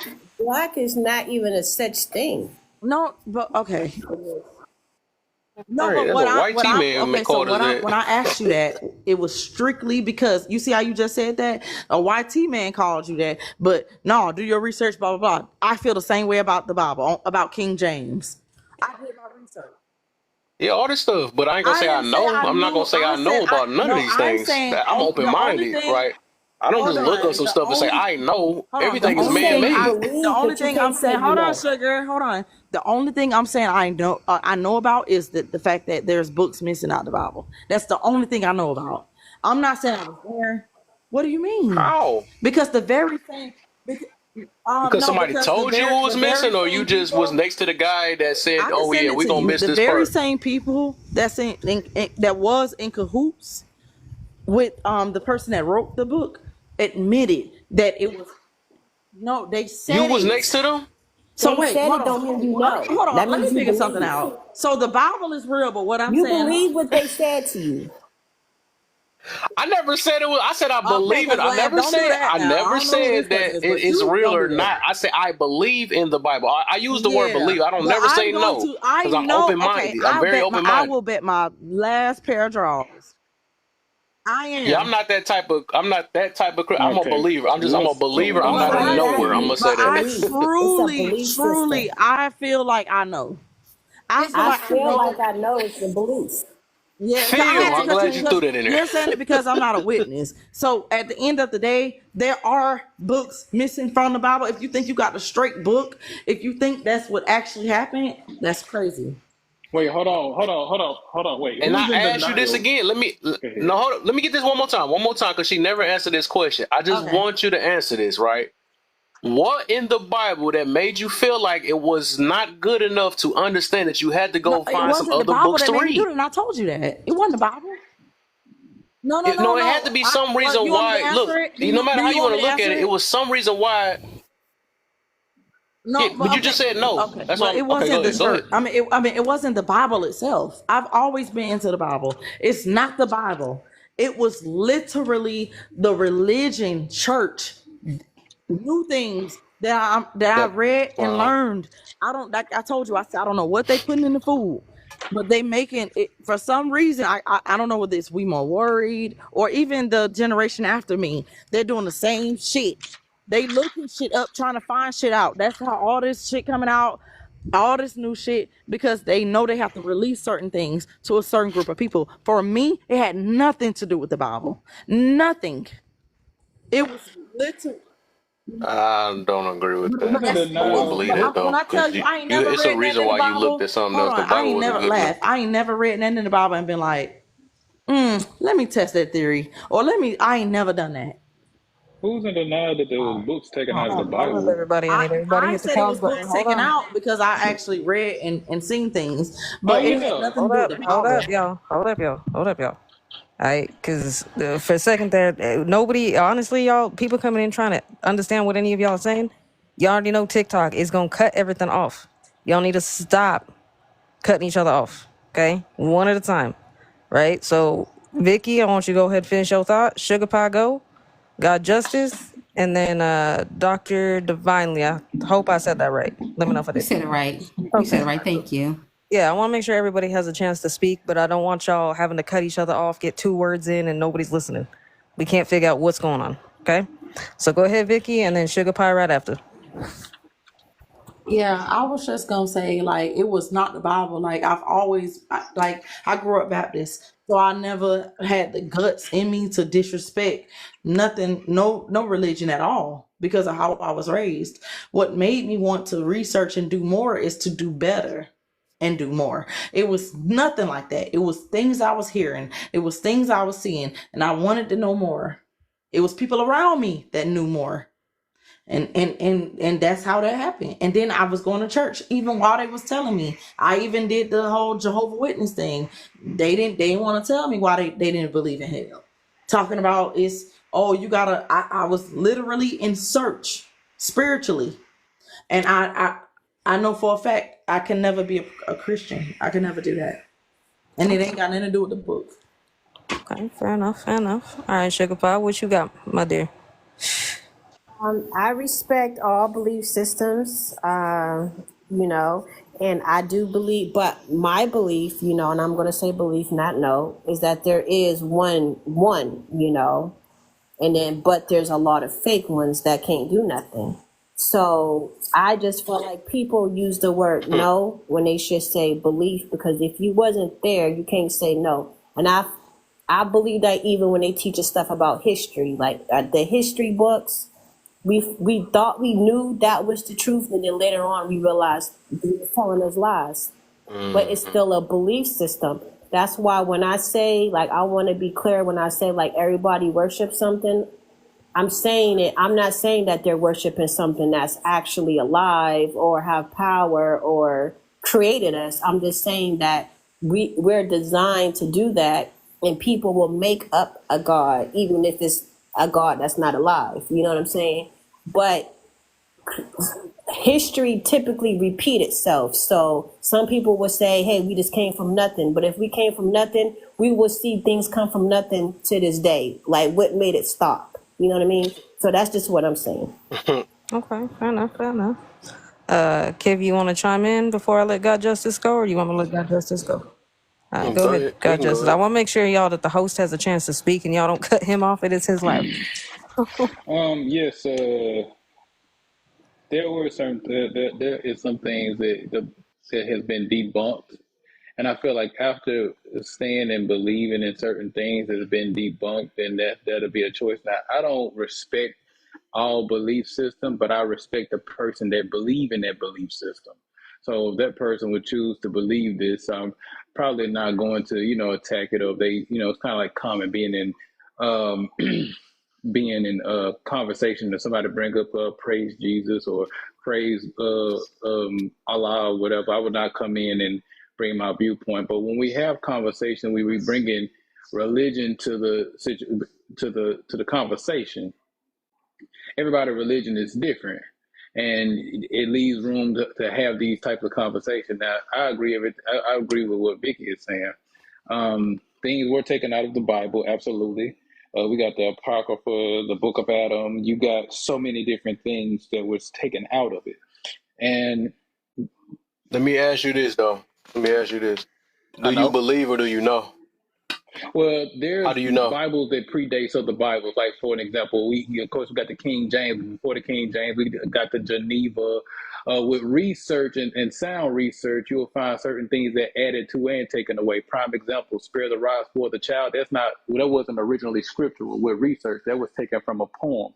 Now, fast forward today, we use that to justify whooping our children.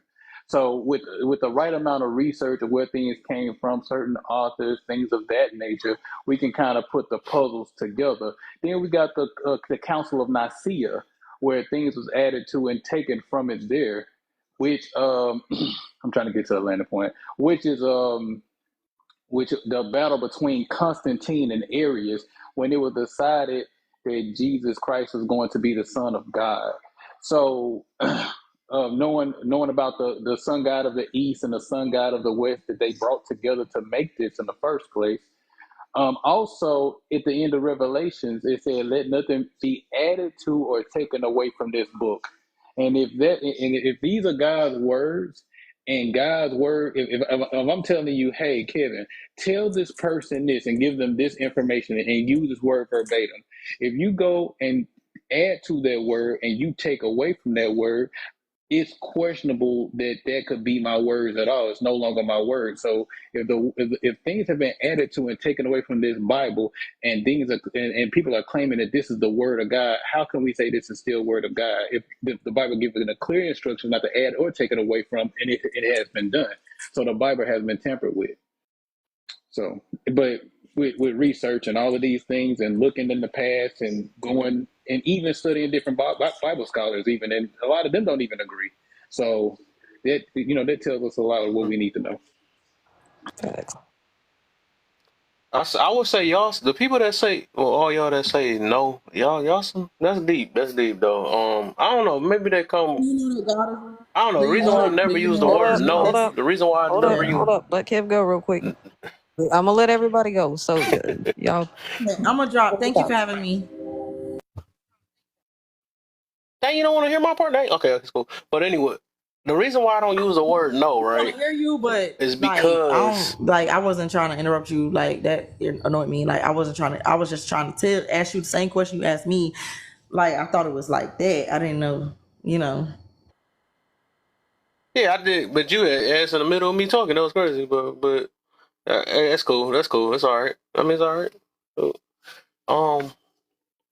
no, I think I did just throw off a little bit. But I was about to say, I don't use the word no because I know it's such thing. Because that's what I say. It's like I don't know. I just know that people lie, right? Even I don't care if it's a researcher said this and all that stuff. If I wasn't there when a person was doing the research, I gotta say believe. I just got to. I choose to believe it, just like history. If I wasn't here with Rosa Parks and all, I'm not gonna say I know. I don't. That's just me, right? That's just me because I just believe it is such thing that it would dealing with humans. Anything can be tampered with. Anything can be, even though I can even say my own Bible that I read, right? That's why I use the word believe, right? I believe in it. I believe in, but I can't. The reason I just never had the balls to say that. I changed it up. I would say is because like I have not when I'm not next to something and seeing with my own eyeballs. I can't say I know. I just can't do it. You know what I'm saying? I don't care how much somebody has did science to this and whatever. Anybody can say that, right? Somebody can go online and say that. Some people say that, I put it just because it's on the internet, I don't believe it, right? I don't because it's on Google, it don't have to be a belief. I mean, it don't have to be a no. So I can say I know it's on there, but I'm gonna say I chose to believe what I seen on there. But the fact when I seen facts turn into facts, right? Just like they knew the moon was. They knew that Pluto was a moon, right? I mean, it was a dang. I'm messing up. They knew Pluto was a planet, right? It was a fact that it was a planet, but now they know just switched over. Now it's a moon. Now you see what I'm saying? So it showed that even facts can turn into not facts anymore. You know what I'm saying? So dealing with humans and dealing with these research and dealing with, it's deception that can be in things. It's what's a deception, lies, You know, and then you just choose to believe it. Just like that's like that when they be saying believe all women and all that. No, I'm not doing that, right? Because people, I can say I know that, but I'm not about to. You know, it's humans. It's another human. Humans done did everything that we done looked up, except that. And I feel that I asked somebody earlier, but I wasn't getting to that deep. You know, I'm pretty sure something made all this, the atoms and all that stuff. But what I'm saying is when some get wrote down or put on the internet or whatever we look up, it's been made by another human So being. I would That's say just what that something to is. that. The thing I would say to it is you are right to an extent of there's not an absolute that we wasn't there. But with evidence, like I know Vicky brought up Jehovah's Witness, which I was brought up as Jehovah's Witness, and I used to believe wholeheartedly that this was the truth. And I had some people that come and challenge my belief at the time, and of course, my conviction bias to it because that's how I was raised. With what our beliefs, our families, whatever that we hold core to our hearts, we have a conviction bias to it. And sometimes we'll even cherry pick some information, not talking, anybody in particular, but sometimes we'll even cherry pick. And I've been guilty of this too, where we'll cherry pick certain information to make us right. And we'll turn a blind eye to the things that would debunk that. But when they start showing the inconsistencies, the time that we've predicted, of course, we don't just take these things off face value, but there are certain things where you can go do certain research or certain go do and see how they even the people that even believed in this came up with this. I say the best way, if you want to really dissect your religion, go find the founder of that religion and see how this person put together this particular religion, why they believe what they believe. Charles Taze Russell, I know Vicky talk about it. Charles Taze Russell refused to believe in the hellfire. So what he did, he went and branched off what Jehovah's Witness used to be called the Russellites, and then they transferred, and so now that I broke this down, I said, oh, okay. And then you start opening doors to other things that they were questioning. Now, how they did it, okay, we wasn't there. But evidence, we can go off the evidence and the basis of evidence. Like, okay, this is evidence that this was put in, this was taken off, this was the person that came up with this. We can go back even, and I'm gonna land here, even if we can go back as far as God, monotheism is not even that old. And even in Hebrew, if we looking at the word Hebrew, if we translate, and everybody's talking about the Hebrew, Elohim is plural. That's why in the beginning of the Bible, you will hear, let us make it man in our image. They become like us, knowing good and evil. Even don't worship any other gods before me. So even in the Hebrew text, God is mentioned as a plural, as in the plural. It wasn't until, I don't want to get the date wrong, it wasn't until, but it's not that old of monotheism, only the belief in one God, So when we go down and break down the history, we can take these and look at the evidence and say, okay, this contradicts that. So a person could say, okay, I know that this was put in, I know that this was made up, and now you can come with the fact of knowledge based off the evidence that you've gathered. Can I add to what God Justice just said, Kev? Yeah, Hold up, I wanted to. y'all. Hold up. I want to go back Get to Dr. I Divinely got you in a minute. in next, and then because she's been sitting there patient. Yeah, I want to hear from everybody. yeah, I got, yeah, I was yeah, I listening to got, I y'all just got. get into it. Can y'all hear me? Oh, Yes, Can y'all hear me ma'am. well? Oh, good, good. This is a good conversation. I'd like to hear everybody's different perspectives. Some of you already said the same thing that I was going to say. I came up to kind of talk about the books in the Bible that were taken out. I think the gentleman talked about the Council of Nicaea, where they sat and decided which books they wanted to take out and keep in. And it was for a very specific reason, right? They wanted to keep that information for themselves and keep the masses from knowing the fullness of the truth, right? Because there's power in truth. But anyway, I would say this. I think that most people, when they believe something, they believe that it's true until they believe something different.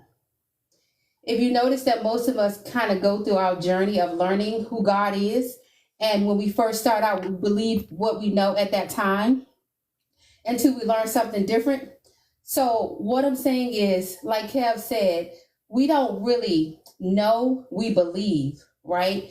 And we can't tell somebody else how to believe. We only can explore God in our own way. And I would say this, don't let anybody tell you what you should believe based on what they feel and their experiences. Because guess what? in about a year, they could be telling you something completely different. Right? And so God is very specific to each person. I believe in God. I'm not a Christian, but I believe in the Bible. And I do read the additional books that were taken out. And they do give you a fullness of information. But when you actually get into the word, it does give you historical information that matches up and lines up. So to say that these things don't exist or they're stories, I disagree with that, because there are people who actually do research, right? And it does line up.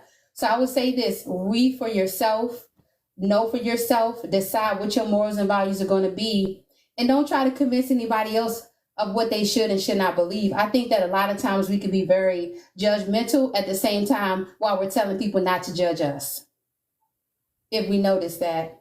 And so I think that God is going to be whoever God is at the time to people. I'm just being honest. Everybody on the panel, next year we could be saying something completely different because we found some new research or somebody convinced us otherwise. I would just say be at peace with who you are and where you're at. And if it lines up and make your life better, good for you. I'll land my plane. And if you can just comment to that, if the Hold up, y'all. Hold your thoughts. I'm gonna let Lovely go, and then I want to make sure I say your name correctly. Is it Dami? Yeah, correct. Okay, perfect. I'll have you go right after Lovely, okay? And then we'll go open panel. I don't know if Kev, you want to respond. If not, we'll open panel with Vicky on top. Like I said, y'all, I'm just up here just trying to make sure everybody gets a chance to speak and nobody's speaking over each other. We can all understand and get to a level of understanding, okay? That's the only reason why I'm up here. I ain't got an opinion on any of this. So go ahead, Lovely. Thank you. And I want to actually touch on what Divinely was saying, because she kind of broke down that word belief. You know, is that's to be convinced of something. You're convinced that that the knowledge that we bring into ourselves is just information. That information is what we know. The belief is what we follow. It kind of reminds me of if you look at it biblically, like idolatry is like, are you gonna be convinced that this person is gonna carry you through this, or love you through this, or the belief and the knowledge is different. Knowledge is what you take in. Belief is what you're convinced of. Sometimes we need, and I've always said this on many different lives, you know, all knowledge is good knowledge, because now you got options. Because now you need to know where to take your belief. Now you need to know what you actually believe in. We haven't even talked about that tonight. You know, if you look at belief, are you believing in the other person? Or a lot of people don't even believe in the Most High. But yet they'll use the Most High to judge you, if that makes sense.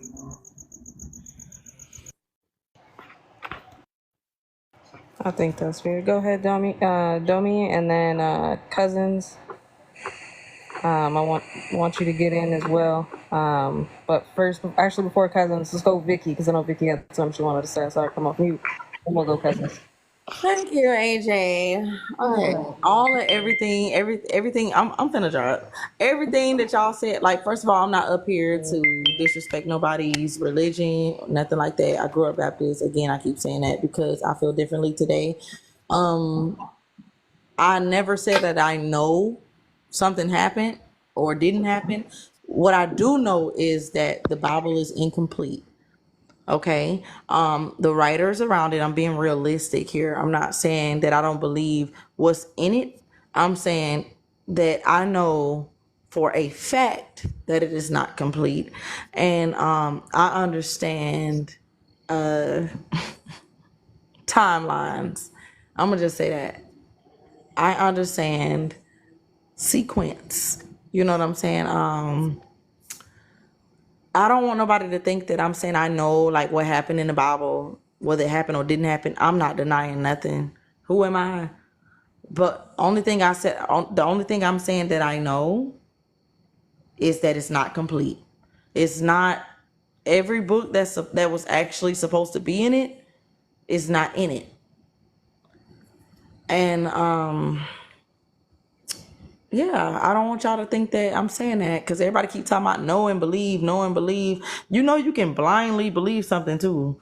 Like you can blindly have faith. You can blindly, and I'm not talking about the Bible. I'm just saying in general. Like y'all keep saying that, like, and it's not the case. Like I'm not saying that what's not true and what's true in the Bible. I'm strictly saying that I know for a fact that there are books missing. That's it.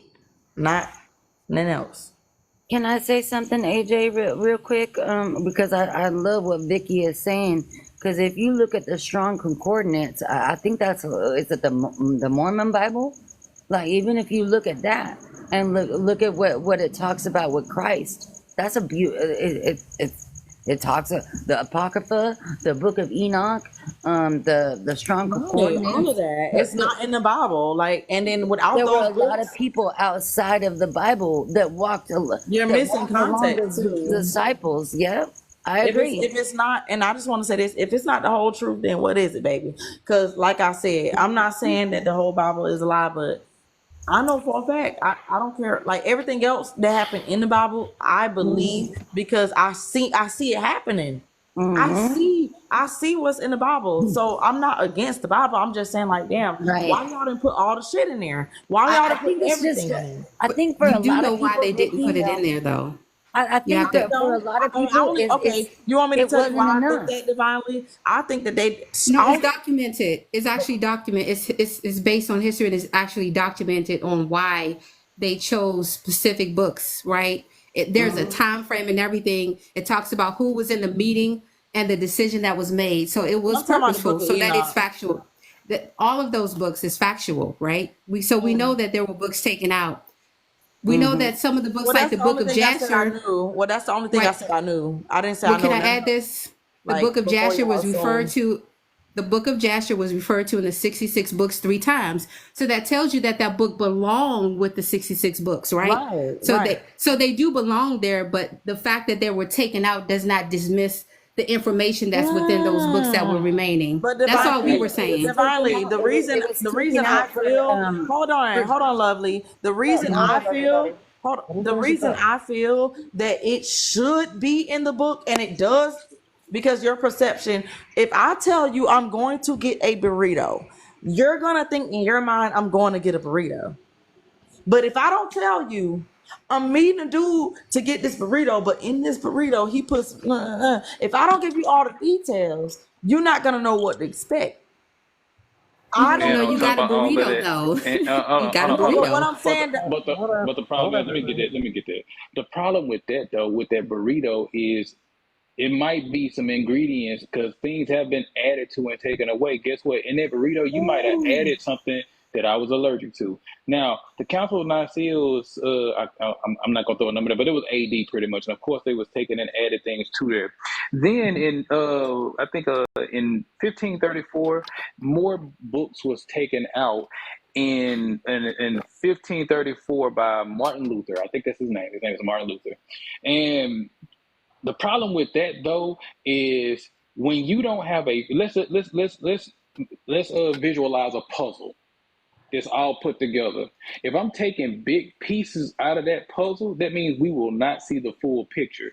So just because, and so if we don't see the picture, that means we could be blind. Okay, it's this. It's a rat. It's a car. It could be anything. But guess what? If we don't have all our puzzles, we don't see the full picture. So it is a problem that we don't have a completed book because let's just say, for instance, there's certain information in there that we need to. Let's just say, for instance, if this is the truth, there's certain information in those passages that we need to apply to our everyday life if this is the truth, and we don't have that information because things have been taken out.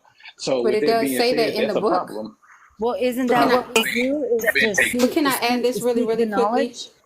God Seek the justice, it knowledge? says that in the book, it talks about the fact that our people will be scattered. They won't know their history. They won't know who their God is. Like it talks about what's going to happen and why.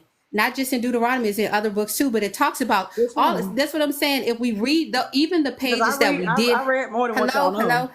Hello, Vicky. Yeah, Can hello. I finish? Hello. Can Go I ahead. finish? Yeah. Yeah. So what I'm saying is if you seek knowledge, right? seek knowledge. The information is there for us to read it. So even if those books were not in the 66 books, they are available for you. If you decide you want to seek knowledge, you can go get it. But we can't just dismiss it because you don't throw the whole puzzle out because you don't have all the pieces. That doesn't make sense. But the Not you, problem Vicky. is, Not you, Vicky. I'm not talking about you.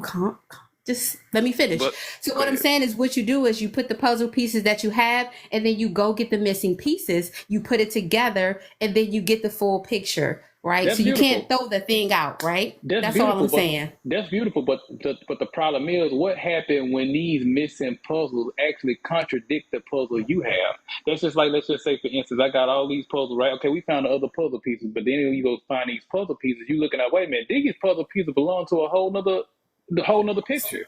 You know what I'm saying? So when you go out, That's an easy and answer. you If it doesn't and go to the yeah, puzzle and it doesn't fit, you don't put it with that puzzle. You see exactly. what But I what I'm saying, mean? but yeah, That's a exactly. simple But fix. yeah, that's a simple. But what I'm saying is this: it's not so simple to most because guess what?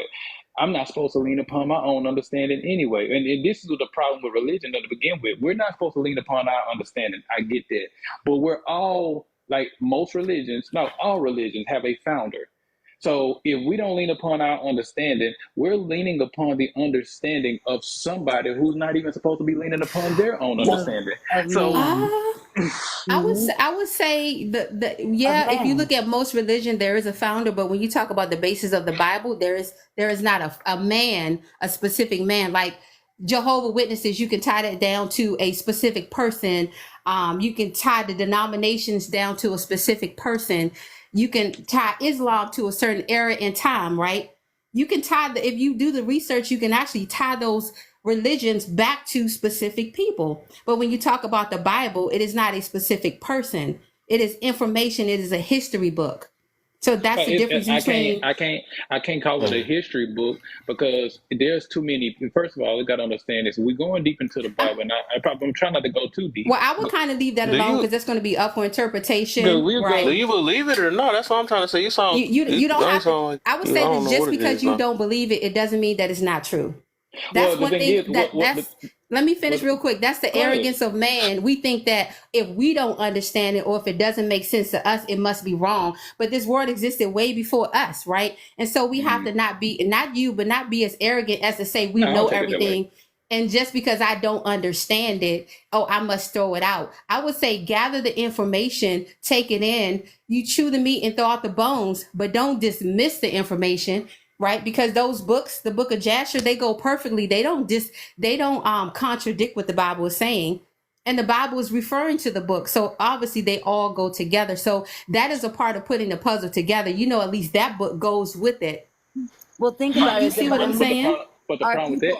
Hold information, on, and I promise hold on I'll one land here. second. Hold on one second. I promise I'll land here. But the problem with that is it's the arrogance of man that made this religion in the first place. And I see, the was thing just is, if we actually dig and do the research and understand the parables and all of these things, we'll come to find out that this is not a history book at all. You know what I'm saying? You can, You some of mean these Christianity? stories. so. Christianity was created, But So not the are listen, we? book. I'm Hold talking on one about. sec. God I'm talking. justice. Go ahead. Are we believing more in the religion, or are we believing more in the Most High? Well, see, Right. That's what I was trying to say to him. well, see, the There's a thing difference is, between religion and the book itself, okay, right? There's a difference. the Most High comes with the Right. knowledge. Because thing about it is, we're all connected to one source. You know what I'm saying? So with that being said, we're all different expressions of that source. Now, if you ask me if there's a higher power, I could say it's something that simply is the sun. You know why? Because the sun don't need us, but we need the sun. You know what I'm saying? And we're all connected to the sun. The trees, the water, We the could sun, say all God human is a beings tree on earth. also too So then. anything with life in it got God in it. Believe You know that. what I'm saying? So No. yes. Can anything exist without? Can anything with life exist without God? God created the sun. You can't make the creation the God though. Hold on, no. Good. I say anything with life in it have God in it. So can anything with life exist without God? Well, No. just like with the tree, is like we were talking about the seeds and the root. The bottom of the root of a tree looks the same way as the top of the tree. So it's like Do you believe in God the same way that you believe in a tree? Well, see, the thing is, that's why I use the word knowledge, because my belief is subjective, and everybody's beliefs is subjective. So I try not to. No, listen, I try not to go Yes. based. I try not to go based off beliefs, because my beliefs could be wrong. But I try to talk of what I know, and that's why I say the concept of Mm-hmm. God, because God is a relatively new word. To be honest with you, that has not always been used. Do you know what I'm saying? Mm-hmm. So when we're talking about the Most High, I'm looking at it as the one source that we're all connected to. We're all different expressions of that source. You know what I'm saying? Now, when we come down to the stories and the books and the parables, like we're talking about, I'm not talking about Christianity. I'm just talking about the stories itself. Within the story, we can go and find stories that it resembles, that it follows, that even the stars, even some of these things that are based off of astrologies and all of these type of things. We can even go back to That's in the book of Heru. Enoch. Yeah, we can even go back to the Yep. story of Heru, Yep. Set, Osiris, and all of them. Giving credentials That to the Bible mythology. again, though. You're giving credential to the book. If it all Actually, no, because can this fall predates back the to book. it, This predates the book. who told That's you it fine. predates the book? You got to think about the information. You That's what I'm right. trying to get. I was You just about keep to say. trusting That's what these I'm trying to people. get to, though. They 'Cause I told us do that we hear came from what you are Adam, and that we monkeys and all that. evolved, right? Right. And then they say there's Or empirical proof, Egypt or Africa. right? But that's why So they call it you a can't theory. It's a believe theory. everybody that keeps No. saying That's it's Look, predated. Who why I told you call it it was theory. predated? A lot Hold of on. people You have have You more have faith in a man. You have more let faith in a me man say than you this do real the quick, word. y'all, man, because I've been letting y'all rock for a good minute, though. I'm just trying to say this, though, because that's why I was asking you, godly, because it's either, because I believe anybody that always trying to look for extra stuff. That's why I asked what was in the Bible that made somebody wanted to go beyond and expand, like, okay, this ain't a good enough information, let me go read something else. 'Cause it'd always be either somebody didn't read the Bible fully, or they couldn't understand it, so they wanted to look at something else, because usually they look at something else to see if they could debunk something, because it might be something in the Bible that says something against their lifestyle, and they looking at it like, nah, I gotta get something else that help me fit with the lifestyle I have, or something like that, so they can feel better about themselves. Because I still to this day, right? To this day, I don't see, like, I think the Bible is it's simple of what it's saying. I mean, in a way, right? Depending on where your mindset is at. It's simple. It's just basically, and I know people hate when I break it down, but it's basically like follow these rules and you can live a decent life. That's all it's basically saying. So it's like, all right, you do these things against yourself, that's considered a sin, because I love you so much. This is what a sin is, because he want us to eat right. He want us to love each other, all that stuff. I don't see what's so wrong with it. I'm like, what other extra information that you have to look at? You got to look at 100 books just to see the same concept behind it. Even with the stories, right? If you look at all the stories, he used all sinners. Everybody was dang near sinners, right? There were sinners that he still used to accomplish what his plan in life. I mean, what is God's God's will, right? Still accomplish his will. It's part of his will. Like if it ain't part And guess what they do, Kev? They want to blame God at the end of the day. of his plan, no matter how we want to At look the at it, there's end no of the way day, around that. a lot of these Yeah. people. Hold on a So, second. well, Let yeah, him let me finish. finish. Just let me. Dang, what the heck is going on, bro? I swear I let y'all all rock. It's crazy. All I'm saying is that it's a reason why y'all do that. It's a reason why I got to read this book and this is missing. And then y'all get to pick and choose. Or it was the studies. Like the thing is, that's what I'm saying. That's what I said. You. That's a lot to say that right. I don't know. Maybe because I'm very humble and I really realize that I don't know everything. Even if it was written in reason. I'm not a researcher. I'm not that type of person, right? Because I know that's another man-made thing. No matter how we want to look at it, science, all that stuff is still man-made. No matter how we want to look at it. So if we still want to, like, whatever energy we got towards the Bible, we could do the same thing with the same thing with the same thing we choose to research on Google. The same thing we wanted to say that, okay, this book look a little old, so this got to be facts. Just because it's a dirty book, that don't mean it's facts either. Anybody can do anything. I don't know. Like, I guess I'm now have the mindset to get easily manipulated or something. Not even manipulated, but I don't have that mindset to say just because another human told me this is facts and said there's a couple holes in this book that this is ancient, or this bone that was dug up that. No, I mean, I believe people can do anything. Like they can do some things to manipulate you and say that it's true. Like I'm still iffy on the dinosaur thing. You know what I'm saying? So I'm not a science head. I just choose to believe in what I see is fitting in what's going on in life right now. You know what I'm saying? And I believe a lot of different religions got truths behind it too, you know, but it's just like, just to put all your faith in men like that and then say the word no, I just can't do that. I really can't do the no thing because it's another man-made situation. No matter how we want to look at it, these things are man-made. No matter how, I don't know. Maybe I'm just trying to basically get y'all to understand, like, dog, do we really know? I don't know. You know, no, I don't know. Can I get in? Can I get in one time? Go ahead, cousin, you supposed to win in. Yeah, you supposed cousin, then cousins Broderick, and then Red Nine just came up. What's happening? What's happening, Kev? Broderick, everybody on the panel, how y'all doing? What's up, man? Hey, love. Man, I ain't seen no lunch in the refrigerator for a while. I'm good. So it's good to see you. Let me just say this from what I've been listening. I mean, religion, politics, a couple of other issues. There will never be, I think, total like conversations without bias in those conversations. I don't care what you do, no matter what evidence, no matter what said evidence, fake evidence, real evidence, it don't matter. What people believe is what they're gonna believe, and they're gonna fight to it till they are alive. Period. It is proven over ever that is what's gonna happen. Even if people say, okay, I want to believe this and I'll listen, but they're not really listening because they're listening to find a chink in the armor to the other person. Because these are subjects where we grow up. It's a whole, we've been learning it, we've been absorbing it, maybe things that we see in our life that kind of give us that prove the evidence, so to speak, in our mind. All of these things make our identity. And once somebody tries to come in and tell you that your identity is wrong, you're gonna automatically fight that. That's a human condition, right? So what we have to understand is that everyone's mind doesn't work the same. Some people have analytical minds. And their analytical minds tell them that they need to have evidence, hard evidence. They need to have facts. They look at things, they look at numbers, they look at all these type of things.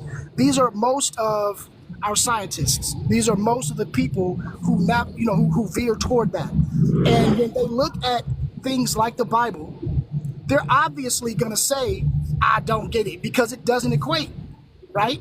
Because it's man-made, because men wrote it. We all know that. There is no, God didn't write it, because if he wrote it, it would be perfect. If that's the real, and it's not perfect. But I do believe that it is a perfect guide, if you want to actually, break it down, right? It's a good, and in some cases, it is historical. In some cases, you know what I'm saying? It's allegorical. It's a lot to do with it. But for someone who is an analytical thinker, they're never going to get it. And they are always going to try to find the holes. And they're always going to try to find, all of these loopholes in it, right? You can't stop that. That's always going to happen. Now, on the other side, there are some of us who don't believe, we don't think analytically, right? We think in different fashions. So it's easier for us to grasp the fact that, okay, there's a hole in the book. We understand how to look around that because it goes into the full picture. We're not looking at every little detail, right, to try to scrutinize it. And we're looking at the whole good. That's another thing. There are some people who are, like I think somebody said it before, who have blind believers. They're just going to believe it because they told it. Because the people that's in power or the people that's popular around them say it, they going to roll with it because they want to be a part of it. There's people like that, right? So we have a whole collection of how different people think, and they're all trying to argue if something is real or if something is not. And the reality is, like Kev said, we don't know. You can say that you know based on how you live, and it may be true to you, and nobody else can defy that. And so my whole position is, listen, if it works for you, if it enriches your life, if it makes you a better person, I'm all with it for you, won't say nothing bad about it, period, even if I don't believe in it, right? If it's something that works for me, don't tell me it's wrong. I would just expect that same respect, right? I think if everyone did that, And then we shared information and we just shared the knowledge that we have. And we said, hey, look, this is what I think and this is what worked for me. This is what I've seen in my life. Oh, really? Okay, you know what? I ain't seen that. But what I saw was this. Oh, damn, for real? Okay, well, damn, all right, that's good. And now we can go our own separate ways. Ain't nobody trying to make you believe my way is right or I'm trying to be wrong and this and that. And that's when we get into these problems from what I hear. You know what I mean? And so, I don't know. I think it's all of these things are subjective in a way. If we really go back and go back and go back in history, it gets to a point where nobody knows, right? Because you had to get told by somebody. You had to get some type of history. You had to have some basis in something that you learned. And if that anywhere in that chain there's a kink, there's a potential for it to be wrong. And so we know that over all of those years of men creating these books, taking out books, putting in books, I think the brother was saying that earlier, there's a potential for some things to be not correct. And that's okay. That doesn't take away from the validity of what is correct, right? But yet you will have people who die hard believe, and you can't tell me nothing wrong about what I believe, and they will go ham about you saying anything that's critical or anything that goes against anything that they say. And it's like, wow, we got to understand that it's billions of people on this planet, and not one of us, not two people think the same. There's no two people that think the same. Even the identical twins think differently. Okay, there's something going to be, you can have some similarities, but everybody's different. So with all of those differences, maybe if we just said to yourself, you know what, I don't know everything, but I believe strongly in this and it's working for me, so that's cool. And I ain't trying to change you. I think if we had that platform in our mind, we'll be a lot better. And I'll end with that. All right. Go Broderick. Broderick, then Red. Then Real, then Gemini. Then All right, we yo, do peace to everybody up here. How y'all doing? Everybody good? What's up, man? Good. So for me personally, and these are just my thoughts, and y'all can feel how y'all want to feel about it, since it's very opinionated. The Bible is the syllabus of life. It gives you the laws and the principles of what to do, what not to do. And just like in high school, when they gave you a syllabus and they told you this is what you can do and can't do, we understand now that it doesn't work like that. A lot of people have different concepts, different thoughts upon perception, and that's just what it is. You look at, like you said, no two people are the same.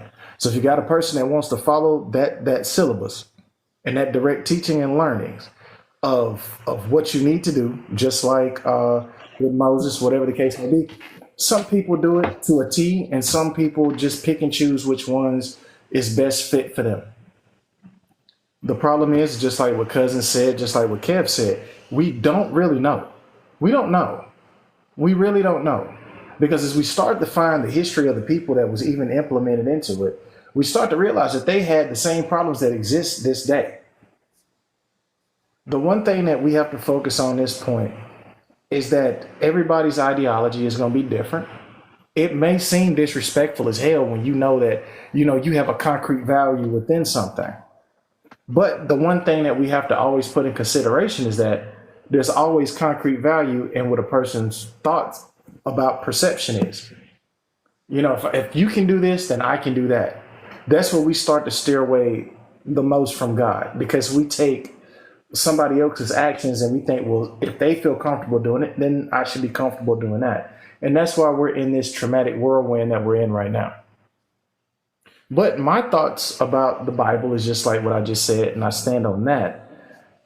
It's a syllabus. It gives you rules. It gives you, you're going to this class, right? And you need this and you need that. When you walk through life, you need to not do this, but you need to do this. And people are not doing either or the other at this point. We see it. There's a lot of manipulation. There's a lot of deception going on. Even when people present the information that they do, it's not factual about anything, because you're actually opening up the idea that what a person grew up with, that has actually went and endured everything possible. You're now putting another page in their book that they're not familiar with. And that is thought upon perception. It's literally manipulating something. And a lot of people, like we see now, a lot of people feel uncomfortable with it. But then the resolve of it is that none of us know, correct? So my thing is this: live your life in your truth. Doesn't matter what anybody else thinks, because I say it all the time. What you eat don't make me go to the bathroom. How you feel ain't gonna make me sleep uncomfortable at night.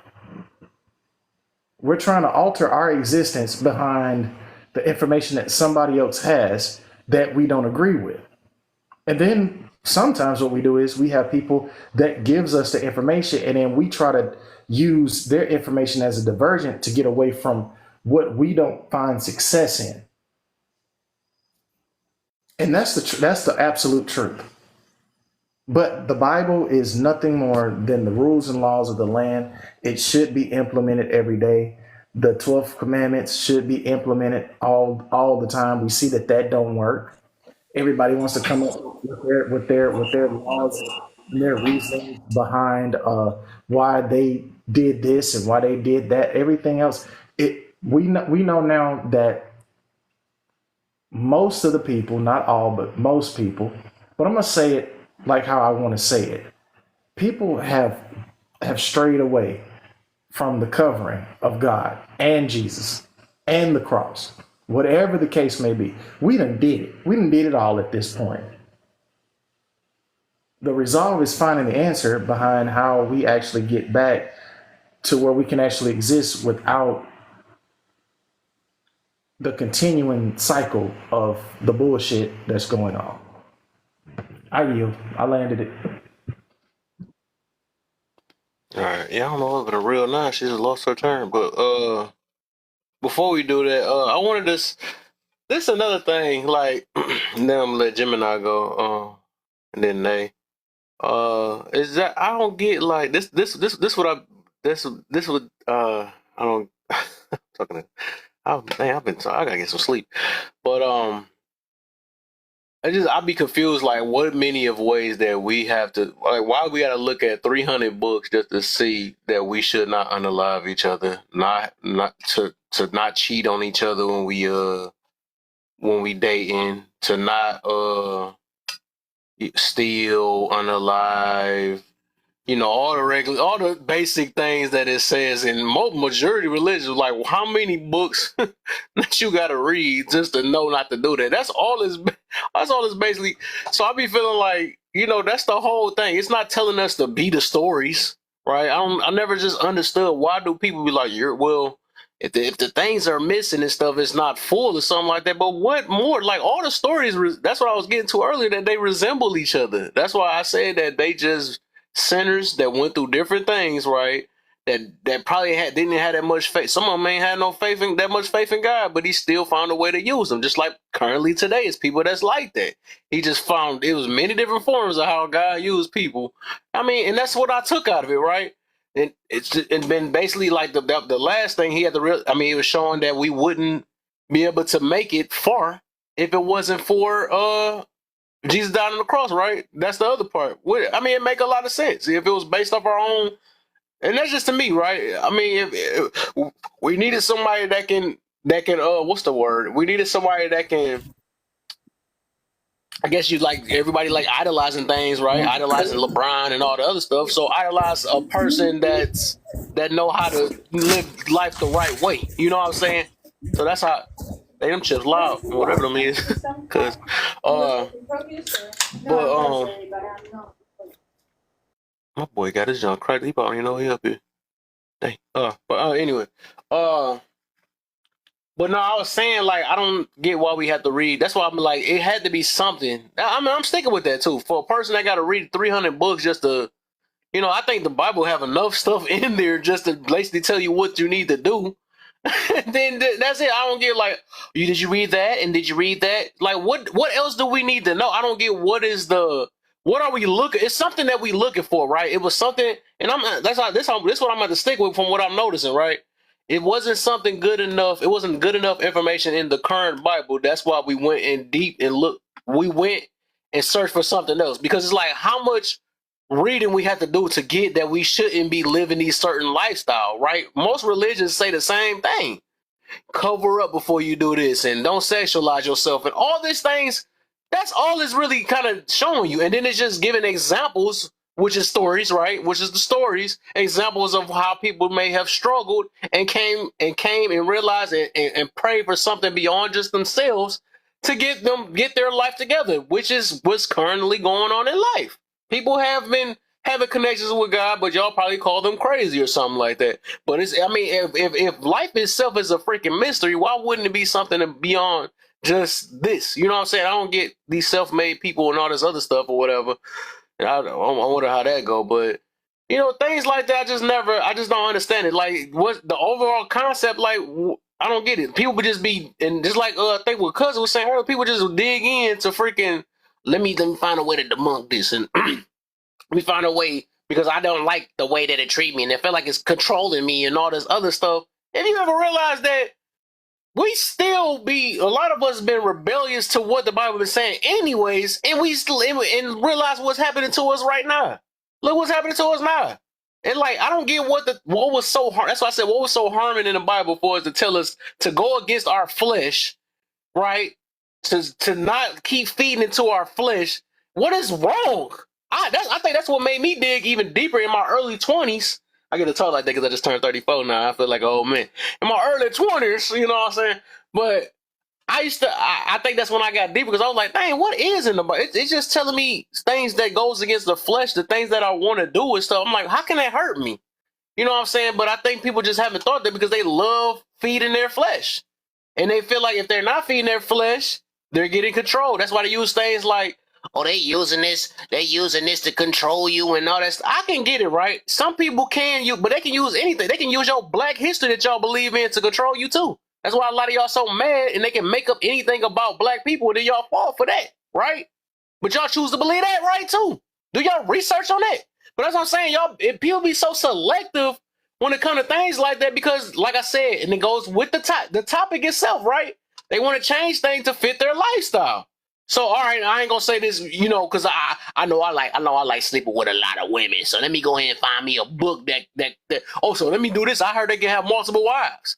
People just want to do things that fit their flesh, but it's not. I have to realize, and that's what I love about the Bible. It goes against my flesh because it's not all about that. It's just really not. It made me uncomfortable at one point. You know what I'm saying?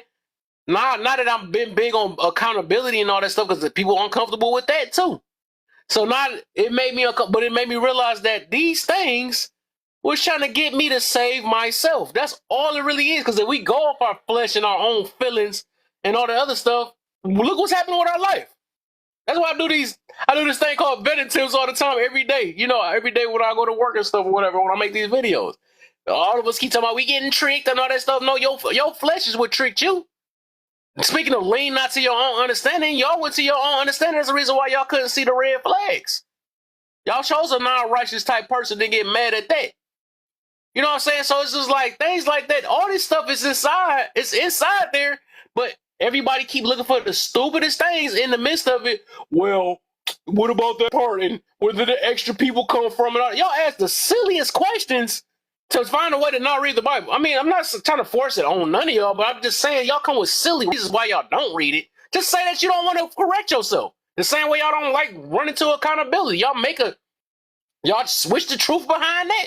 Nah, I gotta blame some stuff so I can keep on living it. But then you complaining about the lifestyle that you live in. That don't make sense. If you live in such a good life, why you on this app mad now? You know what I'm saying? Y'all, that just don't make sense. Like if you I'm just like the happily married people and all this other. I'm happily married, but you can't keep telling women what to do. You can't keep telling men and all this other stuff. You can't. What? You happy? Why is you worried about what they saying? It's people that's out here single that's trying to get to your happy status. Or maybe they shouldn't. I don't know because I wouldn't be that happy person sitting here. I'd be trying to actually push what I got. You know what I'm saying? But people push things out like, oh, live free, do this, all this stuff. Who had to push that message? Nobody had to push that. People been doing it anyways. What the heck? I gotta push the message. Let me show you that we gotta live free. let me show you do what you want to do and all that stuff. Let me show you just smoke that good stuff and all that. Nobody has to preach them things. Them things already on the radio anyways. Them things already in entertainment anyways. We preaching against it and now it's burning y'all because y'all love it, but then again y'all hate it at the same time because the stuff that come, the consequences that come behind it. And then when you get excluded from the thing, oh no, you hate me and all that other stuff. No, you hate yourself. Don't put it on everybody else. But Kev, My bad, I think y'all. But because you brought up a couple of good points, and I think that maybe people can get on the panel can dig into this, because the problem isn't that people. I mean, when you advertise or when something comes as it is the divine word, it is the end all be all. This is the fact. This is what you need to do. If you don't do this, you're wrong. Anything that I just said in that before, right? All of those things are going to automatically make most people say, wait a minute, hold on, there's other ways.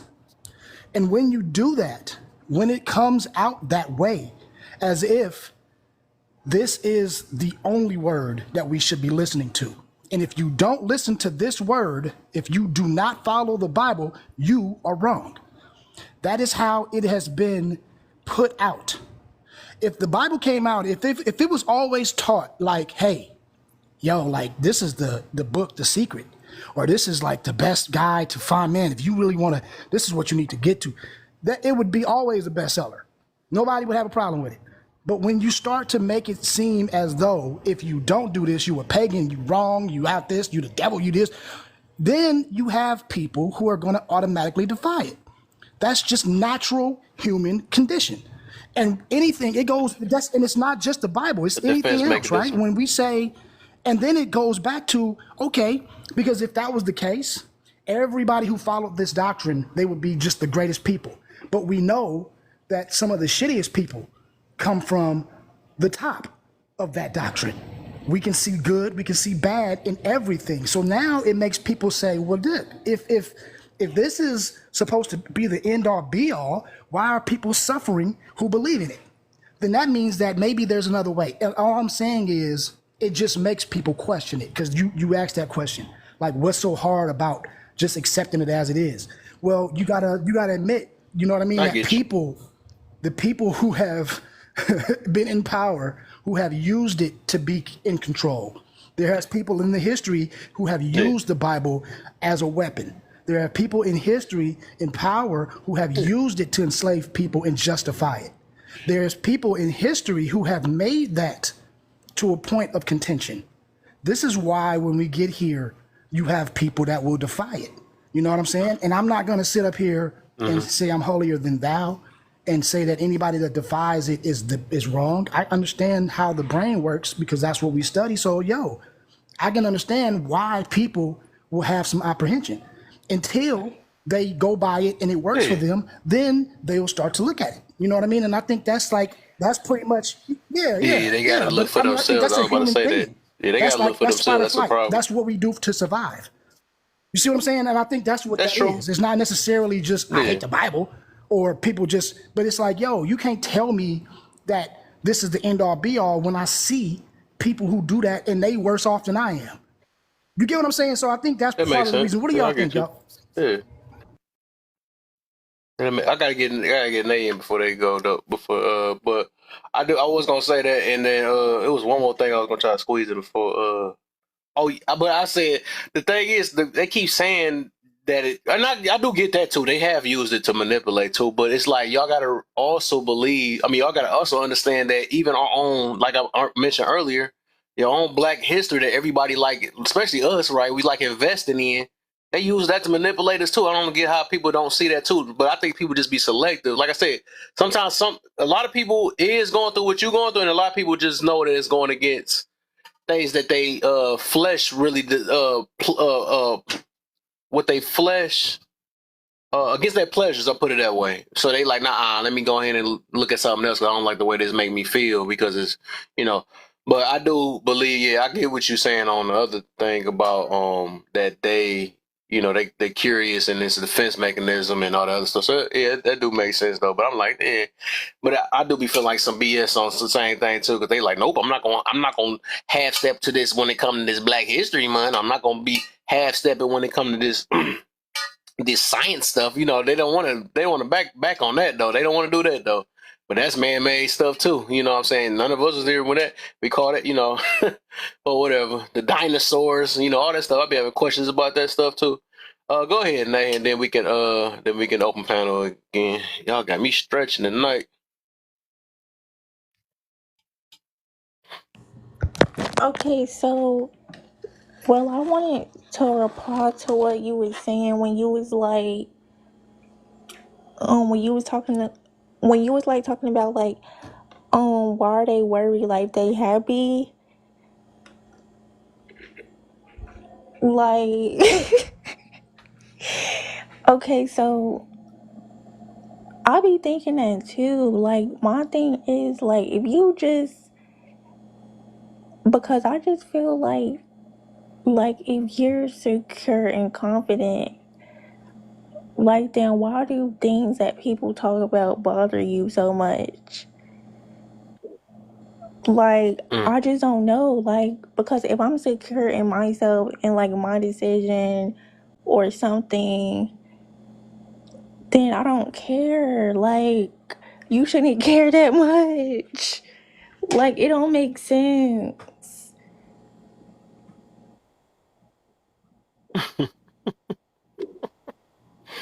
Yeah. That's because they don't believe in what they really. Exactly. They put on a facade. People live that life. That's the lifestyle we live in. Is the image. We try to look good on Like the you outside, acting but like you terrible on the happy with inside. that, but you That's all really it is. not. Cause it should not affect you that much. You just don't want to be told what to do, man. That's what I realized. Yeah, you know what I mean. I That's think what it that's really is. what I it mean, goes that's down true. to. Like, especially when it's from someone who they don't deem has that authority too. You know what I mean? Like, who are you to tell me when you living worse than I am, or when you just like me? You know what I mean? And I think that'd be the biggest problem from what I've seen. Scripture say my people perish for lack of knowledge. Why Or wouldn't we cause get knowledge? So it depends on the type of knowledge that you get. Though, if the knowledge is countering what the scripture you just talking about, then why would you look at that type of knowledge then? So it's like you got to believe. You can't be half. I believe this, and then have something that counters what you believe. That just wouldn't make sense though. So it depends on the type of knowledge that you're looking Can for. I say it? I think that finding some type of, I would say this when people say, what I eat don't make somebody else shit. I hear it all the time. But honestly speaking, how people think and feel does affect other people because we are all connected. If your morals and values are that you don't care about robbing or unaliving people, that's affecting someone else, right? And so it is important. I think some of us do want some type of moral guide that we all can live by so that others could be safe. But when people don't have a moral code, that's very dangerous, right? Because people are capable of doing anything, right? Because we all have free will. And so I think that those codes and that word they're very basic, right? And they keep us from harming other people. But when you do what you want to do, that's going to eventually cause harm because guess what? You're going to raise children who think the same way, and then it's going to keep happening, right? That's why you see our communities being the way that it is because they think that I can do what I want to do as long as it doesn't hurt anybody, and they don't even have the self-awareness that obviously is hurting other people. It's hurting your kids. It's hurting your family, right? So yeah, it is important that I can't tell people what to believe, but at least the very basic thing, like not unaliving people or harming other people, not manipulating people, not deceiving people, right? So we have to have some standard and we have to have some type of consequences behind it, behind not, you know what I mean? The crazy thing about it is I respect what everybody just said up here. I actually do respect what everybody just said up here because that's the fact. It goes back to the truth. The thing about it is this. We've already been told what to do. And you have the infiltration of people that want to come in that are born, just like you just said, born in a society of people that was raised by people that didn't abide by the laws. They didn't care about it. They want to live their lives. They create. So think about it like this, right? If you come from a good structural foundation, right? And we've seen the stories about it. Good college kid about, I think it was back in 2008. Good kid was recruited, had a full scholarship, right? He wanted to go out with his cousin. His cousin was a knucklehead, right? He goes to this party and his cousin starts some beef. And the one thing about it is this: we need to show respect towards each other, right? But the community structure or whatever his structural home was, he didn't get that. He didn't get that lesson. He didn't follow that syllabus. He didn't follow that lesson plan of life, right? So what winds up happening, he's still here, or maybe not at this time. I think something happened to him later on, but that good kid that was just there for support, just for guidance. He's like, hey man, yeah, this is cool. Yeah, whatever the conversation may have been until that situation happened. The problem is this: when we get into accountability, it's not about, it shouldn't be so focused on what women do and what men do. It needs to be structured behind what the fuck are we doing unitedly, because everything is broken. We are living in broken times. I don't give a damn what color you are. I don't give a damn if you're a man or you're a woman. We're living in broken times. And just like what we see on the news behind all of these schools, the same way that we see in Chicago, the same way that we see in everything that's not really reported behind these communities, behind our police force, behind our government. None of this shit is never reported until it hits the fan, and then they just want to spread propaganda. But if we were just like when we went to high school, because all of us went, when they pass around that syllabus, this is what you can do and this is what you shouldn't do. We're not following the lesson plan of life, and people are manipulating that. Just like Kev said earlier, if you can't enjoy your flesh, or you're not enjoying your flesh as far as you look at it, that's self-control. That's discipline. That's something that you have to deal with. But what do we see on TikTok? We're having an adult debate on a children's app behind corrupt people that created it to actually try to manipulate the kids behind what was going on here. People that started this app, these people overseas have to go in hiding behind it. And the people that we see that look like them, that may sound like them when they speak, isn't even a part of that country. Because guess what? They not talking about what they government. They not talking about their family structure. They're on here trying to get money. The one thing that we see right now on this app, as we sit here and we talk about it, is the art of manipulation. Because none of us, and I hold myself to the fire. I don't need nobody else to hold me to shit. I'll hold myself and say, you know what? I have messed up. This is me being accountable in front of a room of my peers and saying, you know what? Yeah, I've messed up before. But do I continue the behavior or do I make excuses? No. I say that I've made mistakes and I'm being better. What's happening and what most of the conversations is that people try to come up with excuses to actually block the fact that you're just being a master manipulator. And you start your own platform and you get out here and you tell people and you give this false information or this false sense of security to where people feel as though, okay, yeah, I went through that or I'm going through that. Okay, I'm gonna do this to see if it works. And then the next thing you know, a person is getting exposed. We've seen top content creators do it. We've seen other people get caught up in their lives. We've seen how, and sometimes we don't even see it. So I'm just going to say that we don't even see how people can get on here and then the family structure starts to shift where the dad ain't shit, the mom ain't shit. You know what I'm saying? Or even even as far as community value starts to shift to where, okay, now they getting it. They understand. Like, we getting it. We understand it. And then the next thing you know, you see a post about us doing something. And guess what? We didn't follow the syllabus. Well, I think that's the thing, Broderick, though, too, is it like what we were talking about biblically earlier and what Kev brought up, what you brought up, what Dami brought up, what Cousin brought up, is that we can talk about all the bad that goes on, but why do we not talk about more of, and I think I brought this up on your live last night, why do we not talk more about the love or the compassion or the kindness or the peace that actually comes with We do. We did last night, but anybody that was listening last night would be like, oh, well, he's clout chasing because he's actually telling what he does, or he's simping. It's everything that we do,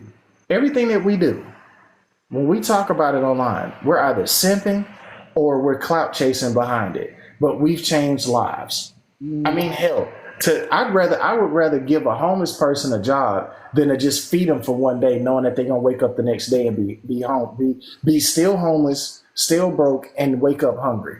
Well, I think it's a matter too, though, of a lot of people don't know how to find that balance between not only understanding how to be yourself, but also understanding how to handle other selves, other people.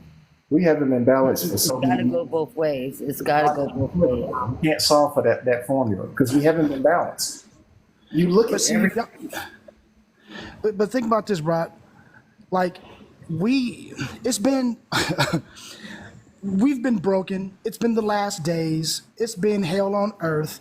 This is the last incarnate. This is where we're going down. It's been that for over 5,000 years. Okay? Yeah. I'm just going to keep it a pimp. I'm just going to keep it real. No, We've go been ahead, at the go last ahead. days. For all of known history, everybody has said it's the last days coming because it's a fucking terrible. Everything is going to shit. This has been every 20 years for history. Period. Like, that's a fact. So in the 2000s, it was the last days. Everything is going to hell in the headbasket. The same thing that you just said now, right? Nothing against what you just said, but I'm just using it as an example. I know. We have been sitting here because that is political propaganda to use. It is something to use as fear-based control. This is the playbook that has always been used because it works. Because if you feel like now you have to make a rash decision in your life, now if I have a solution to you, I can put that in a nice little package behind something that I want to give to you, and you'll take it because you're desperate. This is the reason why every political cycle, you have somebody telling you how bad the world is, how terrible the United States are. And as soon as they get elected, all of a sudden, we're the greatest country again. Well, how the fuck we just get great in a year? Because now you hear bullshit. The bottom line is people have been using this and they've been doing it with religion, right? From the dawn of day. That But what cardinal, does the Bible that say pope, about those people, though? It talks about people wickedness in high places, so it tells you that those people are wicked. If you read, you will know not to listen to them, not to believe them. That's what I'm saying. We have to do our research and know the truth, so we won't be easily fooled. But what I'm saying, though, is that those people say the same thing as the good people do. And my Exactly. point is, There's no difference. and they're in the same positions through history. So now you're basically rolling the dice until you figure out, or until they get exposed, and then you say, oh, damn it, he had me fooled. And then, you know what I mean? And then you learn from it, right? So I guess what I'm trying to say is we have to experience certain bad things so that we can learn what not to do. We have to experience it. We have to see it. This is another part of the human psyche. We can sit up here and say, hey, don't go down that way and don't do it. Some of us, we don't need to experience bad. I can look at somebody else fall off that cliff and know not to go off that cliff, right? But there's some people who would be like, but bro, if you actually ran a little bit faster, you could probably clear it. You know what I'm saying? Like, there's certain people, no matter what, they have to knock their head to get that lesson. And I believe that's the part of balance of life. There has to be some evil.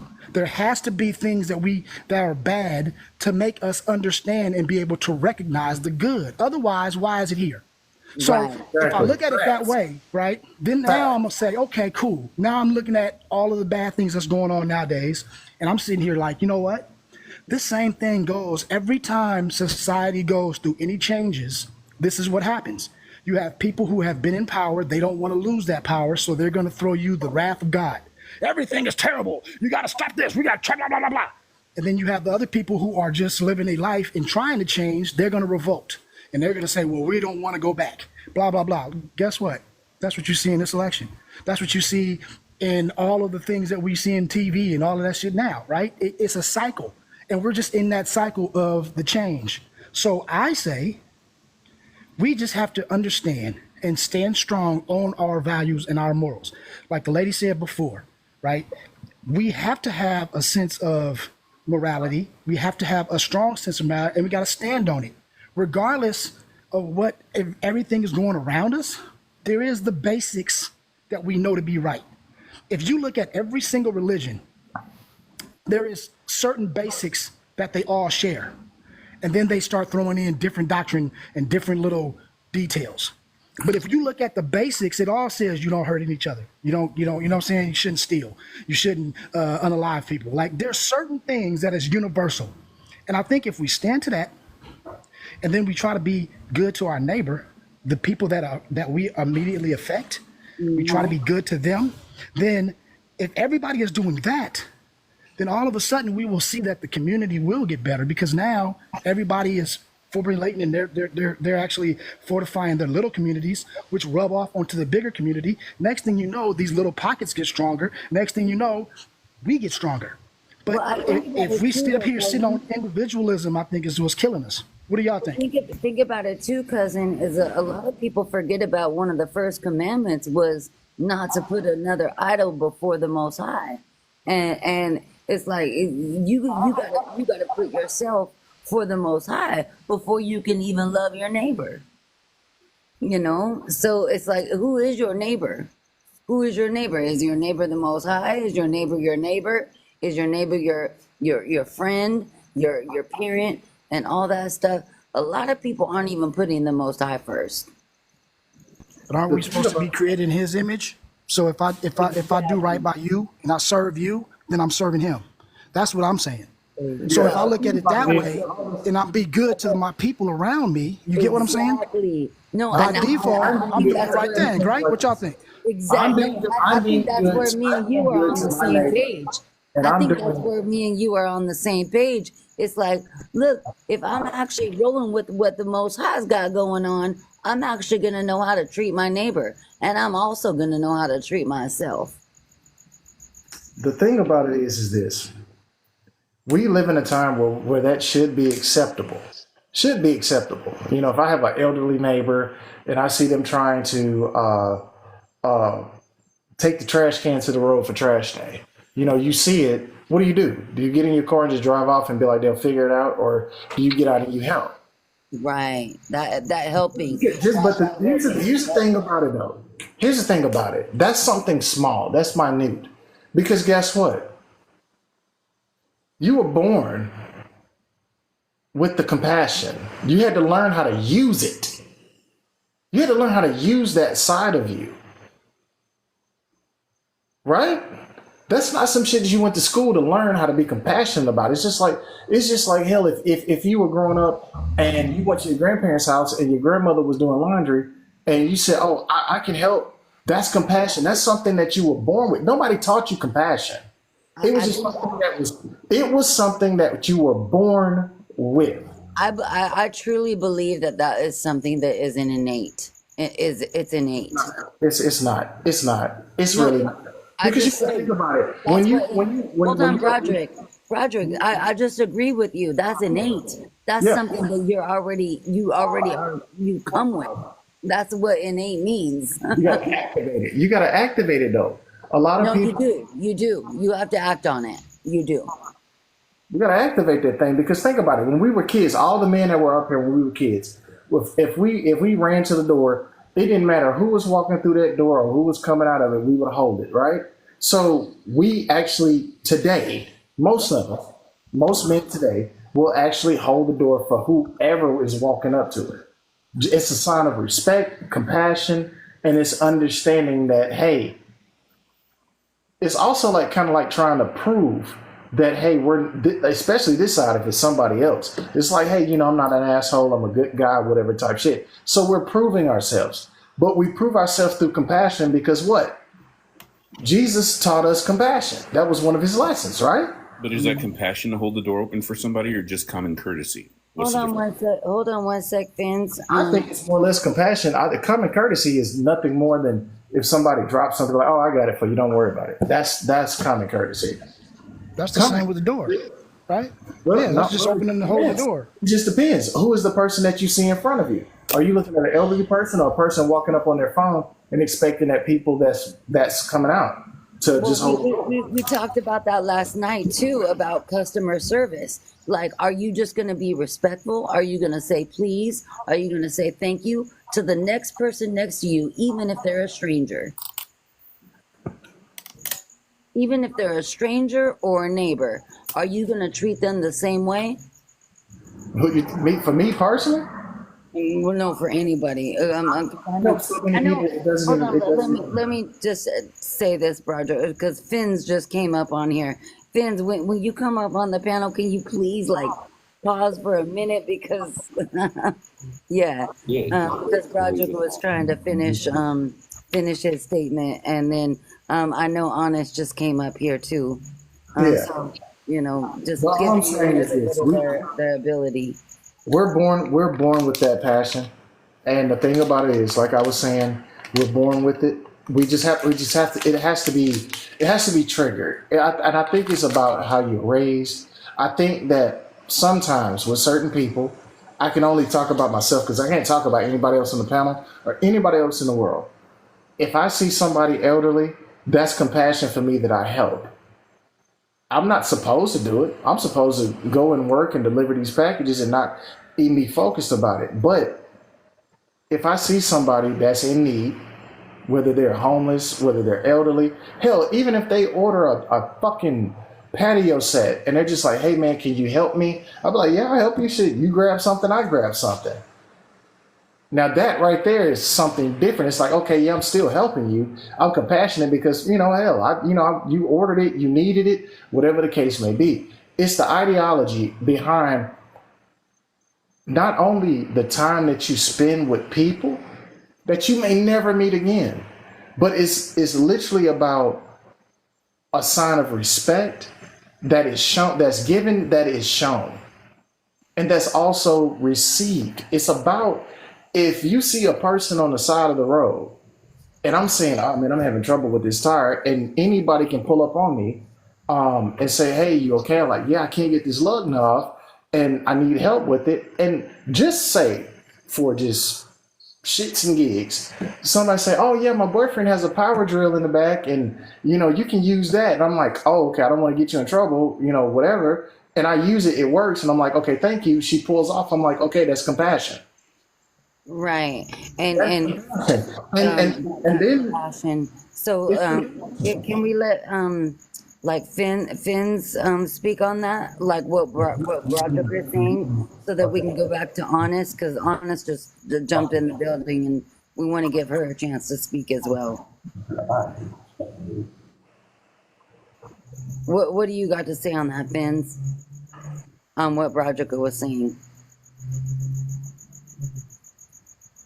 Okay, Honest, go ahead, Mama.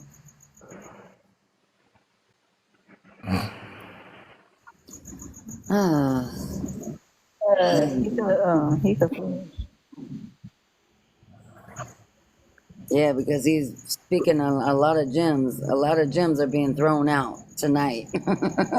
I can only imagine what it was like earlier, Honest. I can only imagine. Yeah, I'm finna go live on mine here in a minute. So what I want to do, not to cut anybody off, this is what I wanted to do tonight. I want to get everybody to equal. So I'm gonna start, and after this, like I said, I'm about to get off. So I'm gonna give the host, I'm gonna give Kev his gifts and everything, and I'm just gonna go down, and it just is what it is. But I want to say this before I go. This is literal common sense. We know the art of manipulation is the key form of deception. The key form and what deception is nothing more than to take you off of your swivel and have you think about all of the toxicity or even the negative stuff that can affect your way of being. If you want to be honest, because we're not asking for perfection, there's no such thing as perfection. But if you want to be honest, stick to the damn syllabus and just let people know that you messed up and it just is what it is. Because all of this trying to read all of these 300 books, I'm not reading 300 nothing. I won't even read 300 words if it don't make no sense to me. So 300 books is crazy to me. And it's a bunch of shit that may tie into what's going on right now, but I'm not going to do it because guess what? I know what I have to do as a man, a father, a son, a brother, and I know what I need to do as far as being a community person that protects the children, whether it be male or female, whatever the case may be. I know what I have to do, and it's all positive. And I've been that way for the last forever, since I was a kid. So it is what it is. But yeah, y'all take these gifts, and I'm gonna send them. Let's get Finn up, and we'll give him some flowers, and we'll go back in, and we'll go to Cousins. We'll come back up, and hold on, it's acting kind of slow. Go back to Just. See, this is where we had this conversation. We had this conversation earlier about everybody's talking about Bible and religion and all these books. That some people need to seek that knowledge. Some people don't seek the knowledge. Some people believe. Some people don't believe. In the knowledge that they receive. So at the end of the day, what do we do as people? How do we maneuver? What is the solution? How do we function forward? And y'all have a blessed night. Everybody's up. Yeah, y'all enjoy the gifts. Kev, thumbs up to you. Thumbs up to everybody that's up here. I love y'all. I respect y'all. I'm finna go get active on my shit. Have a good night. Don't forget my gifts, Broderick. Yes. Dude, I may have sent them to somebody else. Matter of fact, I can't even. I gotta go back in, but I tell you what. Hold on a minute. Hold on 1 second. Because I gotta send me a request. I got you right here. I got you. You see it coming in. Come follow me, and it's probably a bunch of user accounts that's online right now at this point. I'll go back. I gotta go back in and refilter it solo. But yeah, there you go. Everybody good? Hey, look, y'all keep it respectful when Kev's live. Like I said, love y'all to death. I might have to follow you over into your live too, because I don't know. I probably went to bed. I'm gonna tell you like this. I respect everybody, and the reason why I come up on Kev's live is because I've been following Kev for over 3 years. I follow Cousins. Me and Lovely started out together with this. I respect everybody that's up here. So yeah, y'all just keep it respectful as possible, and just know that the Bible is the syllabus of law and power around here, and that's the direct thing that we need to do. You get off your track, just go back to your maker and be like, hey, I'm sorry, I fucked up. And be honest with the people. Don't look for perfection. Look for a person to be honest. And if you're being honest with people, don't look for people to be honest with you. All right, good night, y'all. Holla at you. I love that Broderick just said that, because you just said, because everybody wants to talk about perfection. I always say practice makes progress. So you got to practice something. This is what we do. This is how we maneuver. This is how we function. This is how we change the community. This is how we bring unity and build a village. This is what we do.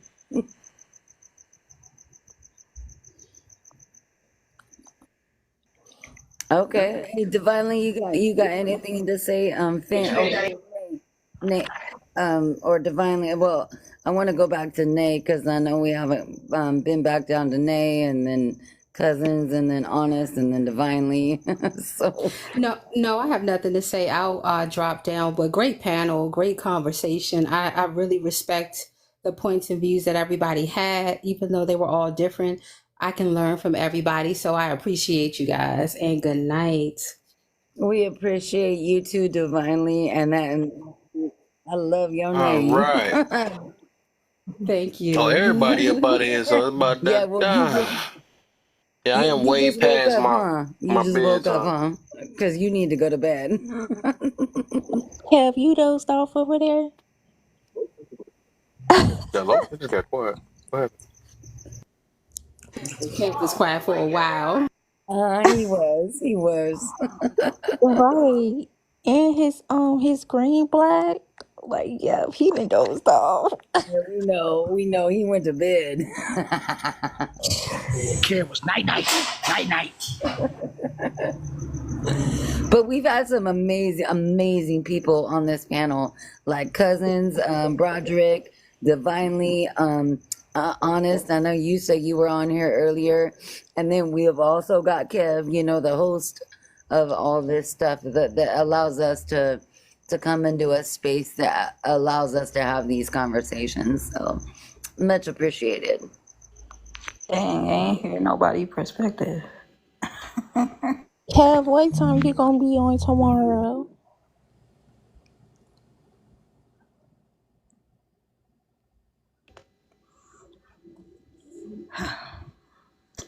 Yeah, Kev is out of there. That's what that is. I guess that's what it means. It's time to ride. Well, everybody, man, y'all have a good one. And we gonna see you in the next time. Yep, I'm dropping down too. I'll see y'all later. All right, y'all.